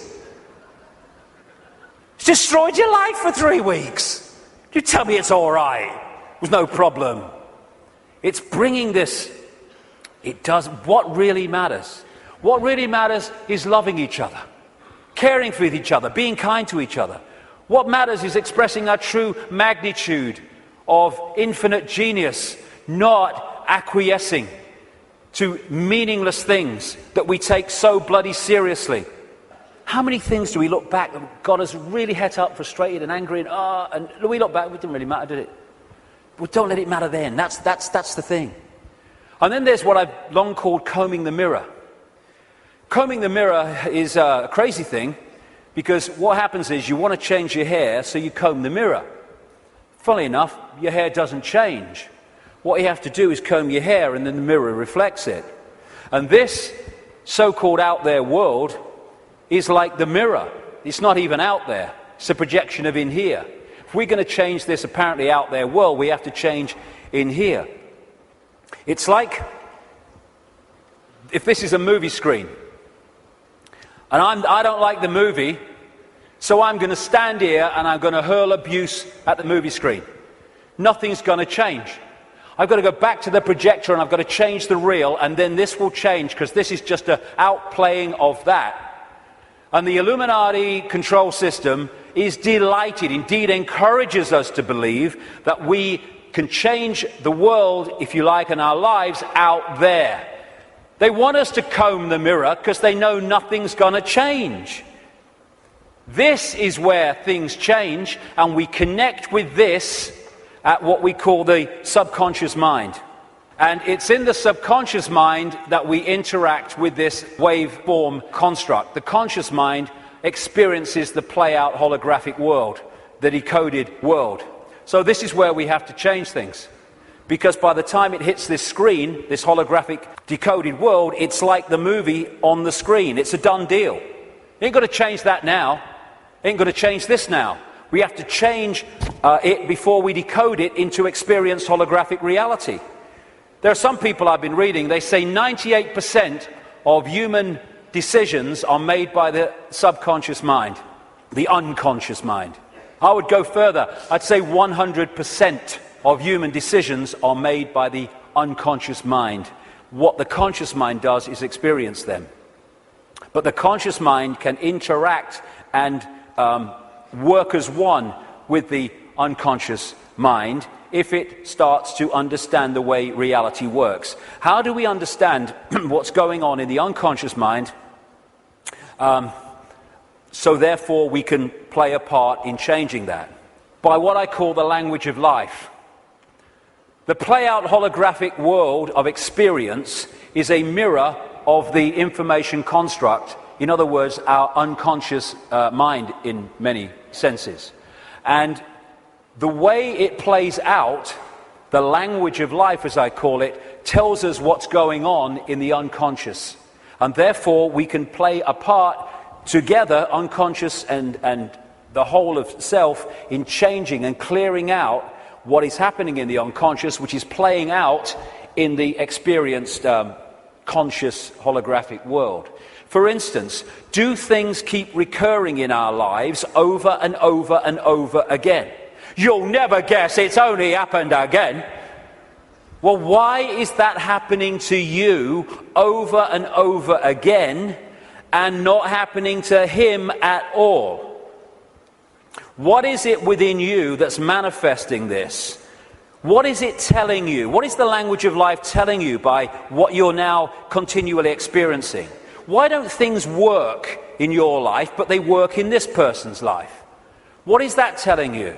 What is it about you that's making it not work? What is it about them that's making it work? The language of life. And you can start to read this, and it's about taking responsibility and saying, oh God, I'm so unlucky, nothing ever happens to me. It's like taking responsibility, power. Why is this happening to me? What is it about me that means this is happening to me and not to them? It's the language of life. He's talking to us. For instance, one of the things that totally bloody controls human experience is a desire for outcomes. We're all possibility. If we live as all possibility, our true self, then we're flowing with life. We haven't got an outcome because we're all possibility. We flow where we want to go and we flow where life takes us. Once you have an outcome, I want this, then you have pinned yourself to one possibility. And if that possibility doesn't happen, then you're in a state of disappointment. Even though you're all possibility and you can flow anywhere you like. I'm this what I want to be. And it's like a door. And people go through life and they're going, bang, bang. I want to be this. This is my outcome. Bang. And the door's going and life's going, ain't opening. Ain't opening. Bang, bang. Frustration. Anger. Why me? And it gets more, okay, now we're going to put this across the door. And they still go, bang, bang. This is my outcome. And then all the time this is going on, over here there's a door swinging open saying, hey, come through me, no problem. Oh no, I want to be this, bang. And we go through life.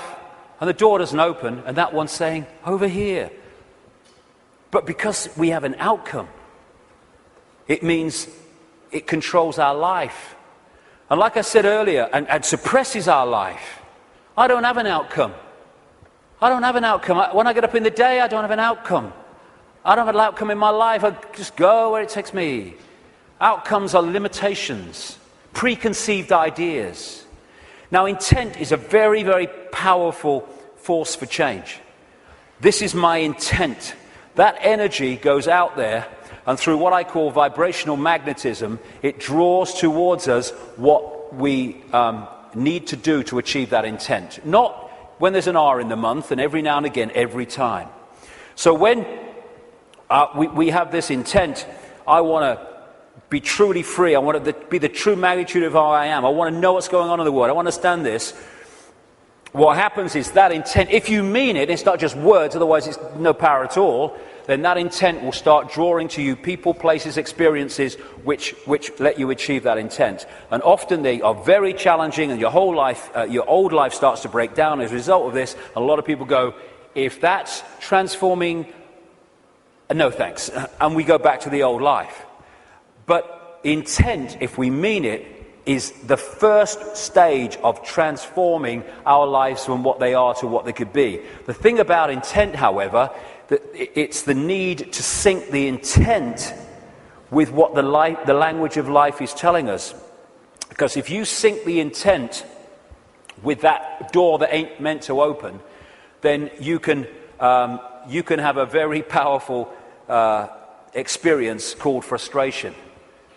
Because the intent then is not going to open the door, because it ain't meant to open, because it ain't your journey. I have this thing, flow equals go, stuck equals chuck. Or at least look again at what you're trying to do and how you're trying to do it. It might be how you're trying to do it that's not stopping it flowing. But in the end, life is not meant to be a bitch and then you die. It's not meant to be a series of frustrations and barriers. It's meant to flow. That's what we are. And if it's not flowing, then the language of life is saying something about us. Why isn't it flowing? And interestingly, I've experienced this so many times. I know other people have too. Once you acknowledge what the experience you're having is, maybe one you don't like, is saying about you, you acknowledge it, you bring it to the conscious, boom, there's an energy shift and the problem disappears. The pain in the arse in your life goes out. Because you've acknowledged it, you've read the language of life, and therefore you don't need to experience that anymore and come to that understanding, because you have, and it's gone. Taking responsibility is a very, very fundamental part of this transformation. Carl Jung, the Swiss psychiatrist, said, people will do anything, no matter how absurd, in order to avoid facing their own soul.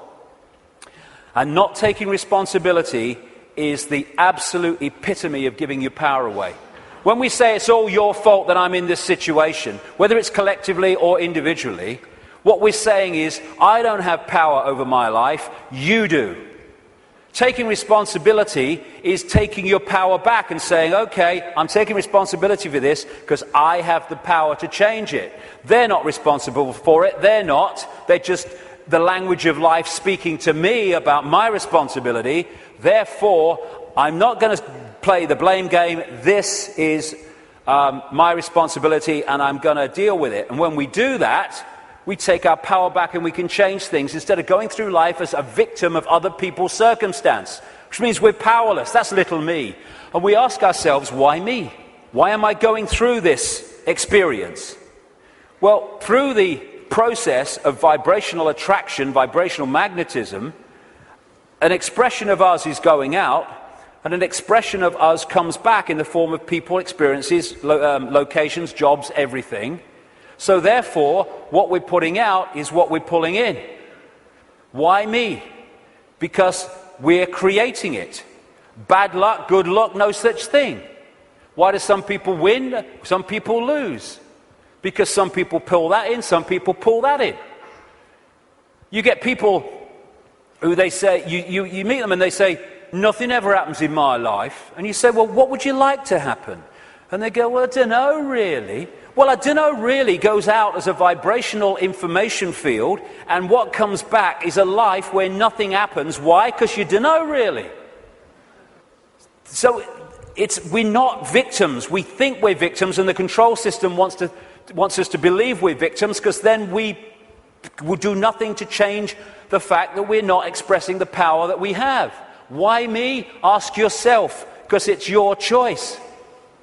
It's your choice and my choice in the sense of there's not some guy with an AK-47 on some other dimension saying to our consciousness, get in that body or I shoot. And in the same way, once we get in here, we attract what we attract. And when we take responsibility for that, we can stop attracting it. Why me? It's like the Oracle said in the Matrix. You've already made the choice, now you have to understand it. You didn't come here to make the choice, you've already made it. You're here to try to understand why you made it. And as the message from the psychic 20 years ago said, arduous seeking is not necessary. The path is already mapped out. You only have to follow the clues. We are guiding you along a set path. If we get caught in mind and the limitations of mind, then we can not go along that path. Because mind is telling us, oh no, you don't do that in this world because you have to do this and you conform and all the rest of it.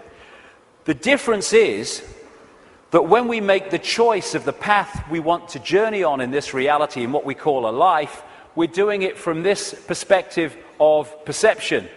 When we're trying to understand why we made it, we're doing it from this level of perception. So this sees it on one level, and this is going, I'd agreed to this, you must be having a laugh. Never. Well, this is seeing it in a different light. And it's the same collectively. Why us? Why are we here at this time, now, as this cusp of change is going on? Same thing. You've already made the choice, now you have to understand it. You didn't come here to make the choice, you already made it. Now you have to try to understand why we made it. Instead of complaining at the situation we're in, and again, this made the choice, this is trying to understand it. Once you break out of this into this, you then start to understand it. Because you see what we're experiencing from a totally different perspective.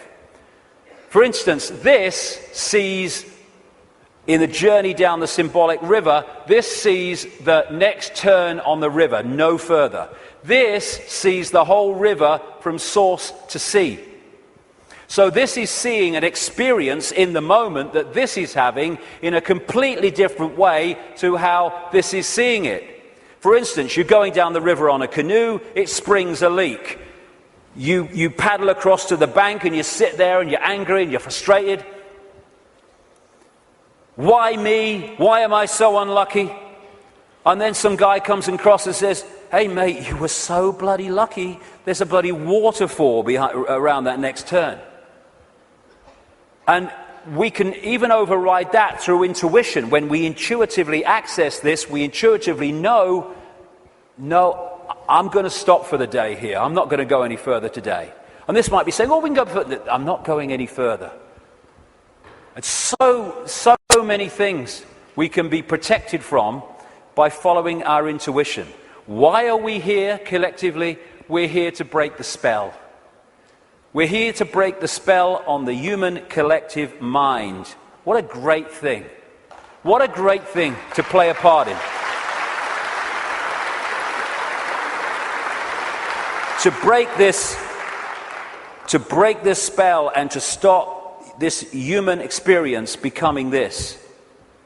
And in the next few years, like I say, they're going to throw everything in desperation, like the cornered rat, trying to hold on to a control system that's falling.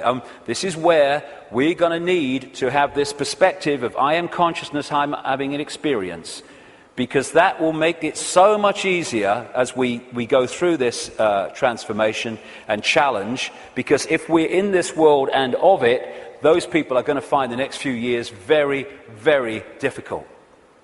Because they will not have a perspective of what's going on, except everything's going crazy, and my God, what's going to happen next? This is a great line from a song.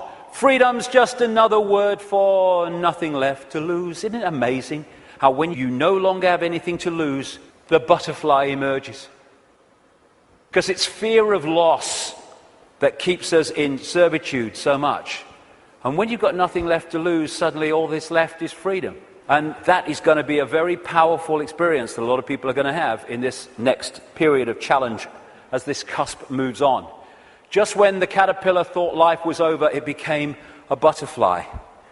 It's amazing that when you're in, so many people have told the story that it was in their lowest moment of despair that boom, something emerged and transformed them. Nothing left to lose, freedom. Okay, I'm waking up, so what do? Well, I would suggest that we all stop making bloody excuses. You know, we can all come to the conclusion that there's this control system and it's doing this, and what about the children, and what about the grandchildren, what's going on? And then the list of excuses why we actually can't do something today. well, there's a game on and I've got to do this and I've got to do that. Nothing is more important than focusing on what is happening, because everything comes from that. What can we do? We can refuse under any circumstances, no matter what the frickin' laws and the pressure and the imposition, we can refuse not to have the right to express our freedom of expression. Refuse under any circumstances to shut up.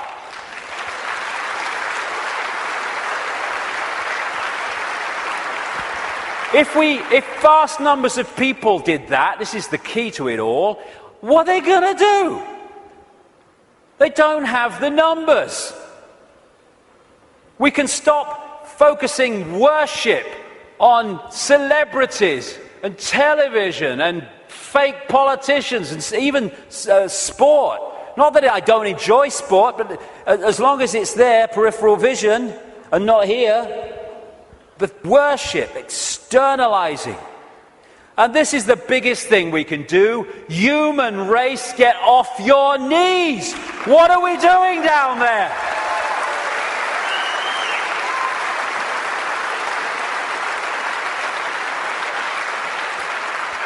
What are you doing?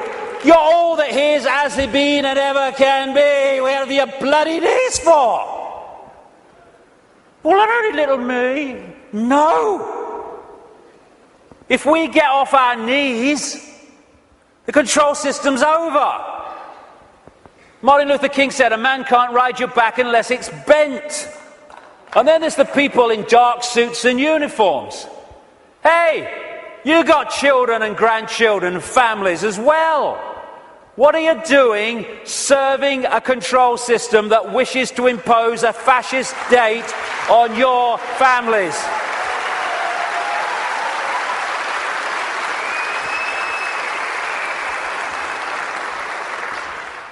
What are you going to say to your kids when the control system's in and it's controlling every facet of their bloody lives? Daddy, Mummy, Granddad, Grandma, what were you doing when the control system came in? I was helping to do it, dear. All the best with that conversation. What are we doing? Playing a part in, oh, it's me job. Well, get a bloody another one then.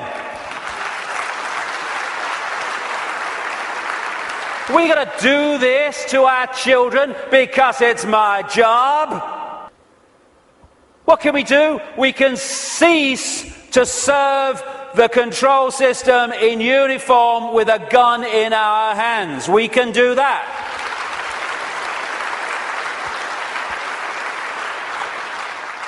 Soldiers are not there serving their country, serving their people. They're there serving the cabal that's seeking to enslave their people and their families. As Einstein said, the pioneers of a warless world are the youth that refuse military service. And more equal to that, the adults beyond military service who support those that refuse to serve this control system in uniform. Oh no, you've got to serve your country. You serve your bloody country. I ain't doing it. Just like those wonderful Israeli young people. Know thyself. When you know thyself, when you know you are consciousness, the consciousness is going to get a machine gun and start shooting at aspects of itself. Mind does that. Mind fights. Consciousness doesn't even contemplate it. And that does include just people in uniform. It means fighting for freedom. What's all that about? Let's fight for freedom. Let's have a riot in Athens and let's kill 3 people from the banking system. Hey, the world's a better place now. What you fight, you become. We don't want to fight this system. We need to cease to cooperate with it. This is a meeting of mind. One mind on a horse, one mind with something in its hand trying to do damage. Oh, they're 2 sides. They're one mind without consciousness. Freedom fighters, contradiction in terms. Cognitive dissonance. As Martin Luther King said, the limitation of riots, moral questions aside, is that they cannot win and their participants know it. Hence, rioting is not revolutionary but reactionary because it invites defeat. It involves an emotional catharsis, but it must be followed by a sense of futility. They want people to riot. It justifies more control. Nor do we need to meet this challenge with hate. That's playing away in the stadium we're trying to rid the world of. We don't need to hate these people. We just need to stop cooperating with them. Well, you know, if it's all the same with you, mate, I ain't doing it, okay? No hard feelings, bugger off. And then we've got this, you know, the protest, the mass protest. I do understand that. It might have a part to play. But so many times these protests, they're what I call steam whistles.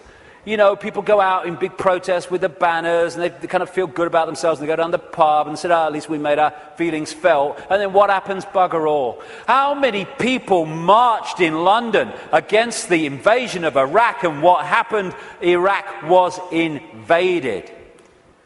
Protesting has such limitation. They don't care if we protest and walk through the streets and shout slogans and wave banners.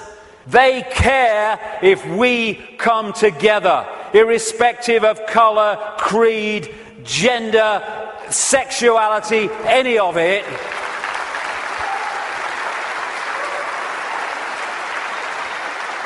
Put our differences aside and unite behind what affects us all and all our families. This control system, this Orwellian agenda, is not trying to enslave black people or Jewish people or middle-class Americans or Hispanics or Australians or Indians. It's trying to enslave all of us. And what it wants to do is divide the target population against itself through these fake, ridiculous fault lines of race, religion, income bracket, so that we divide and rule the target population and they can pick us off one by one. They are terrified of us putting down those fake fault lines and coming together and uniting behind what we should all believe in: freedom for all, irrespective of who we are. Injustice anywhere is a threat to justice everywhere. Someone else's injustice is our injustice. Because if we allow injustice there, eventually that injustice will come here anyway.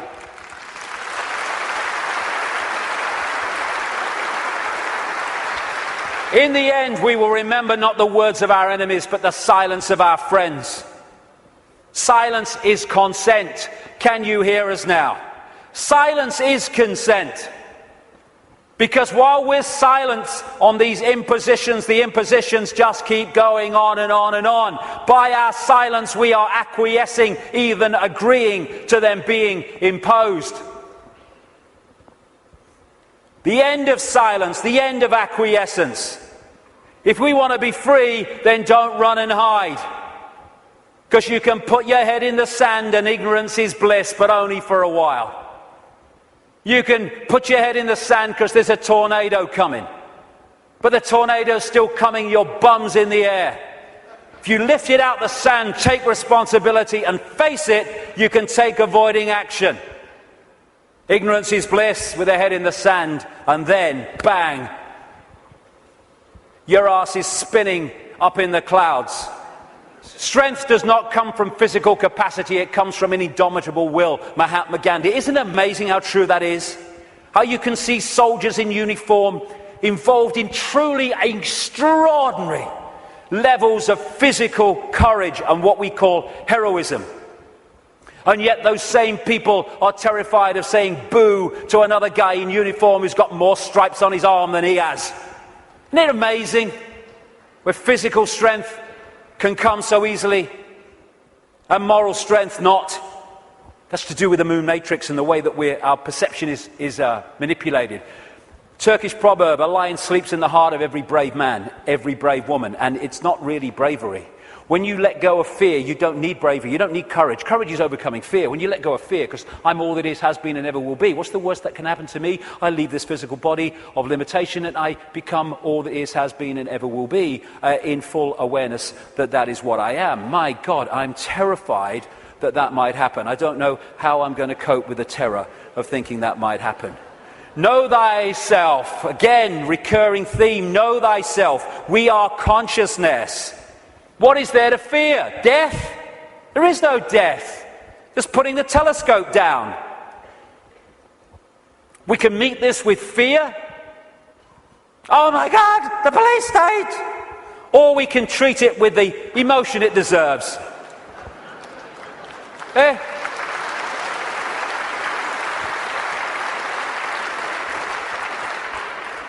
What we have to do is comply. Compliance! That's what we have to do.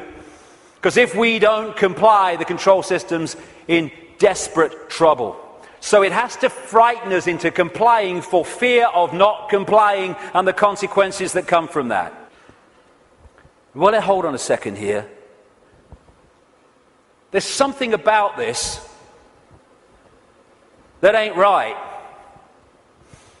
When we look at this structure, we look there for the power. But why is that there?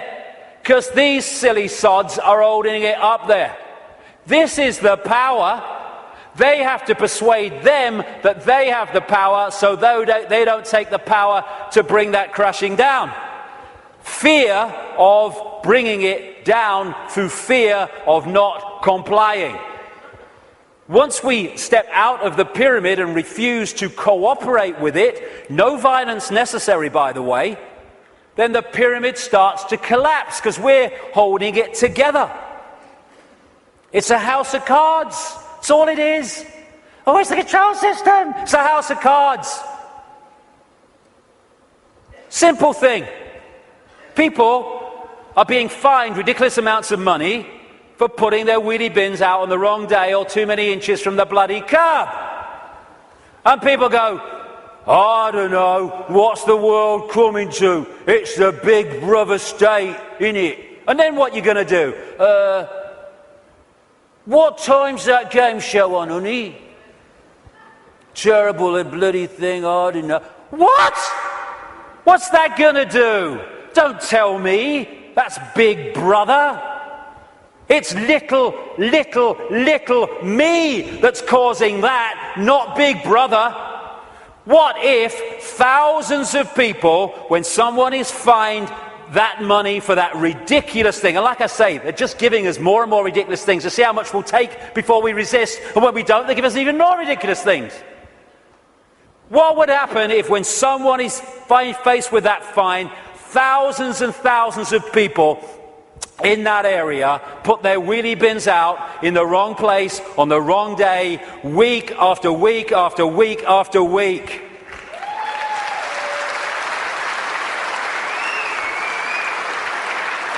The system couldn't cope. We have the numbers. And I see this, your vote is your voice, be heard. Bollocks it is. How can the vote be your voice when the people you're given the choice of voting for that have any chance of forming a government are standing on the same postage stamp of political policy and perception? There's no choice. We've reached a point now where the vote becomes a voice when we refuse to vote. We refuse to play the game anymore.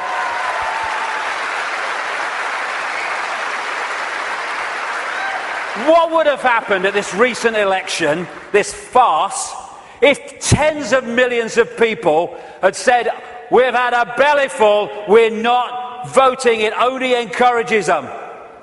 We are not voting because we're going to make a statement that we know this system is rigged and we're having it no more. What would have happened in these days that have passed since that election? The whole focus of the media and everything would have been, bloody hell, what's going on? Why this mass refusal not to vote? Now we've got a debate going. Now we're looking at why people haven't voted because the system is rigged. Now the system has to bloody start to change because it's lost its credibility. But instead, the majority trotted along to vote because they said, well, if you don't vote for them, they might get in. It doesn't matter! They're masks on the same face. So what if they get in? Same thing will bloody happen. Comply! No! No, no! Not if it's enslaving me and my children and imposing on my freedom. Comply! Leave your home now it's foreclosed. No! No! No! Let's follow this through, shall we? Millions of people in the world are losing their homes, being foreclosed and ending up homeless. Let's follow this through. Why have you lost your home, my friend? Because I can't pay me mortgage. Why can't you pay your mortgage? Because I lost my job. Why did you lose your job? Because the great banking collapse, they can't get this, they can't get my company went bust. And who's taking your home away and saying you've got to leave? The banks that caused the fricking problem, and we are leaving? What are we doing? What are we doing?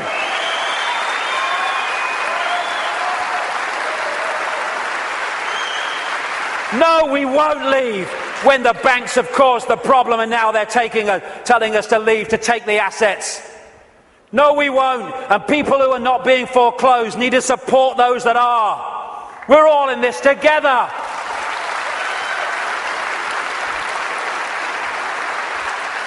Compulsory vaccinations. No, no, no.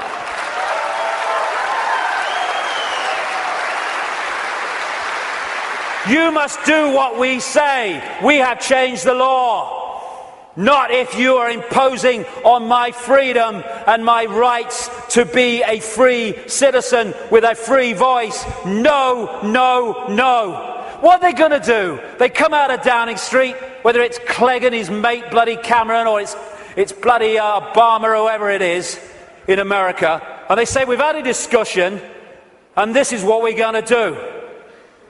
What if vast numbers of people say, well, we ain't doing it? They have got no power whatsoever. Their power comes in our acquiescence. Oh, but you can't defy the law. Okay, let's follow this through, shall we? By the way, while I'm talking, put your arms out and I'll put the handcuffs on, because that's what you're telling me. What you're telling me is this. We have no say in laws that are passed. And then we have to obey those laws. Well, okay, forget freedom then. Okay, what if they passed a law that says we take your children away? Would you obey it? Well, no. So there is a line then. There is a line. It's just where is that line? And if a law does not respect human freedom, it does not respect human justice, it doesn't respect fair play, we should not be acquiescing to those laws. We should be refusing to acquiesce.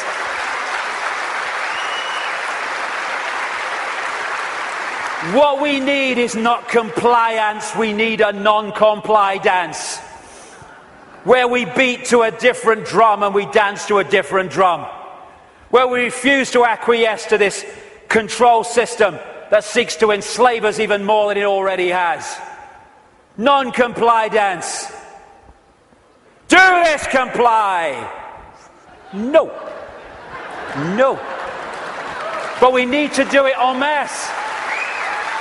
Oh, we do it with a smile on our face. We're consciousness, all that has been, ever will be. Why shouldn't we have a smile on our face?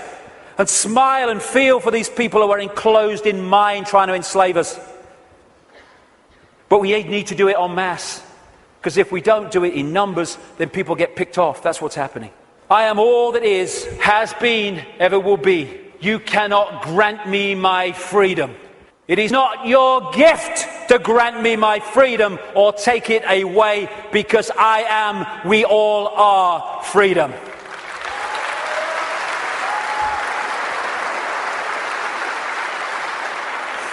Put another way,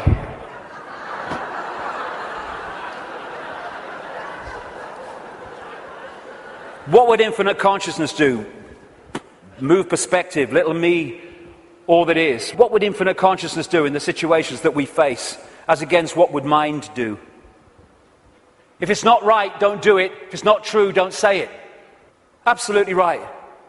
You know what would change the world overnight is if we as a human race started doing what we knew to be right and just in the circumstances that we face, instead of making those decisions as so many people do and have long done on basis of what is right for me in this circumstance that I face.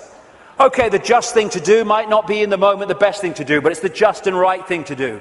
And if we started doing what we knew to be right when we're faced with these decisions, as opposed to what we perceive is right for us in the moment, although doing what is right for us in the eternity, then everything would change.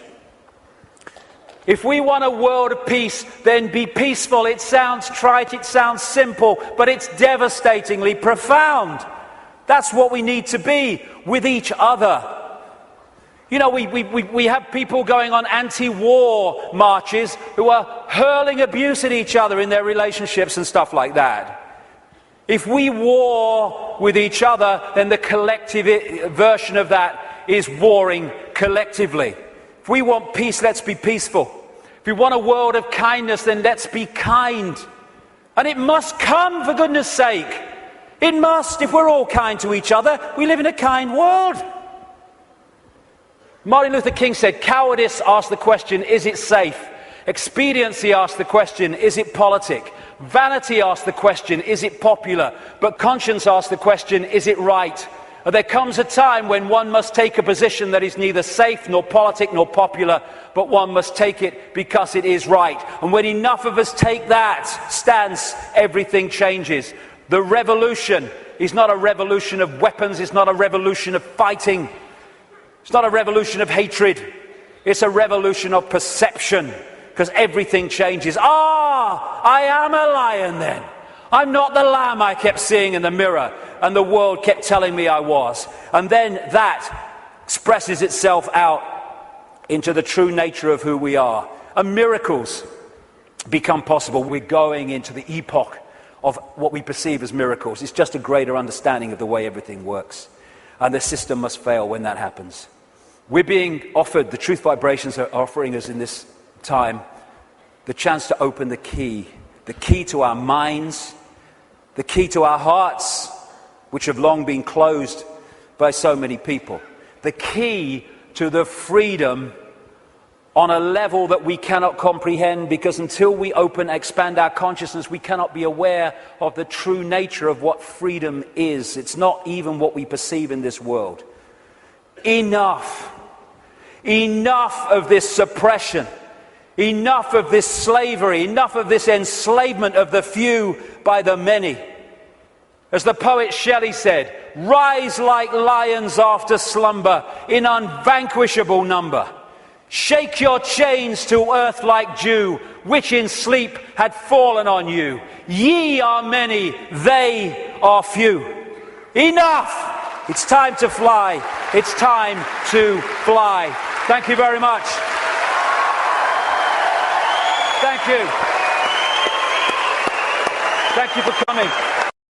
Thank you. Let's get on with it. Thank you. Thank you for coming. Thank you for coming.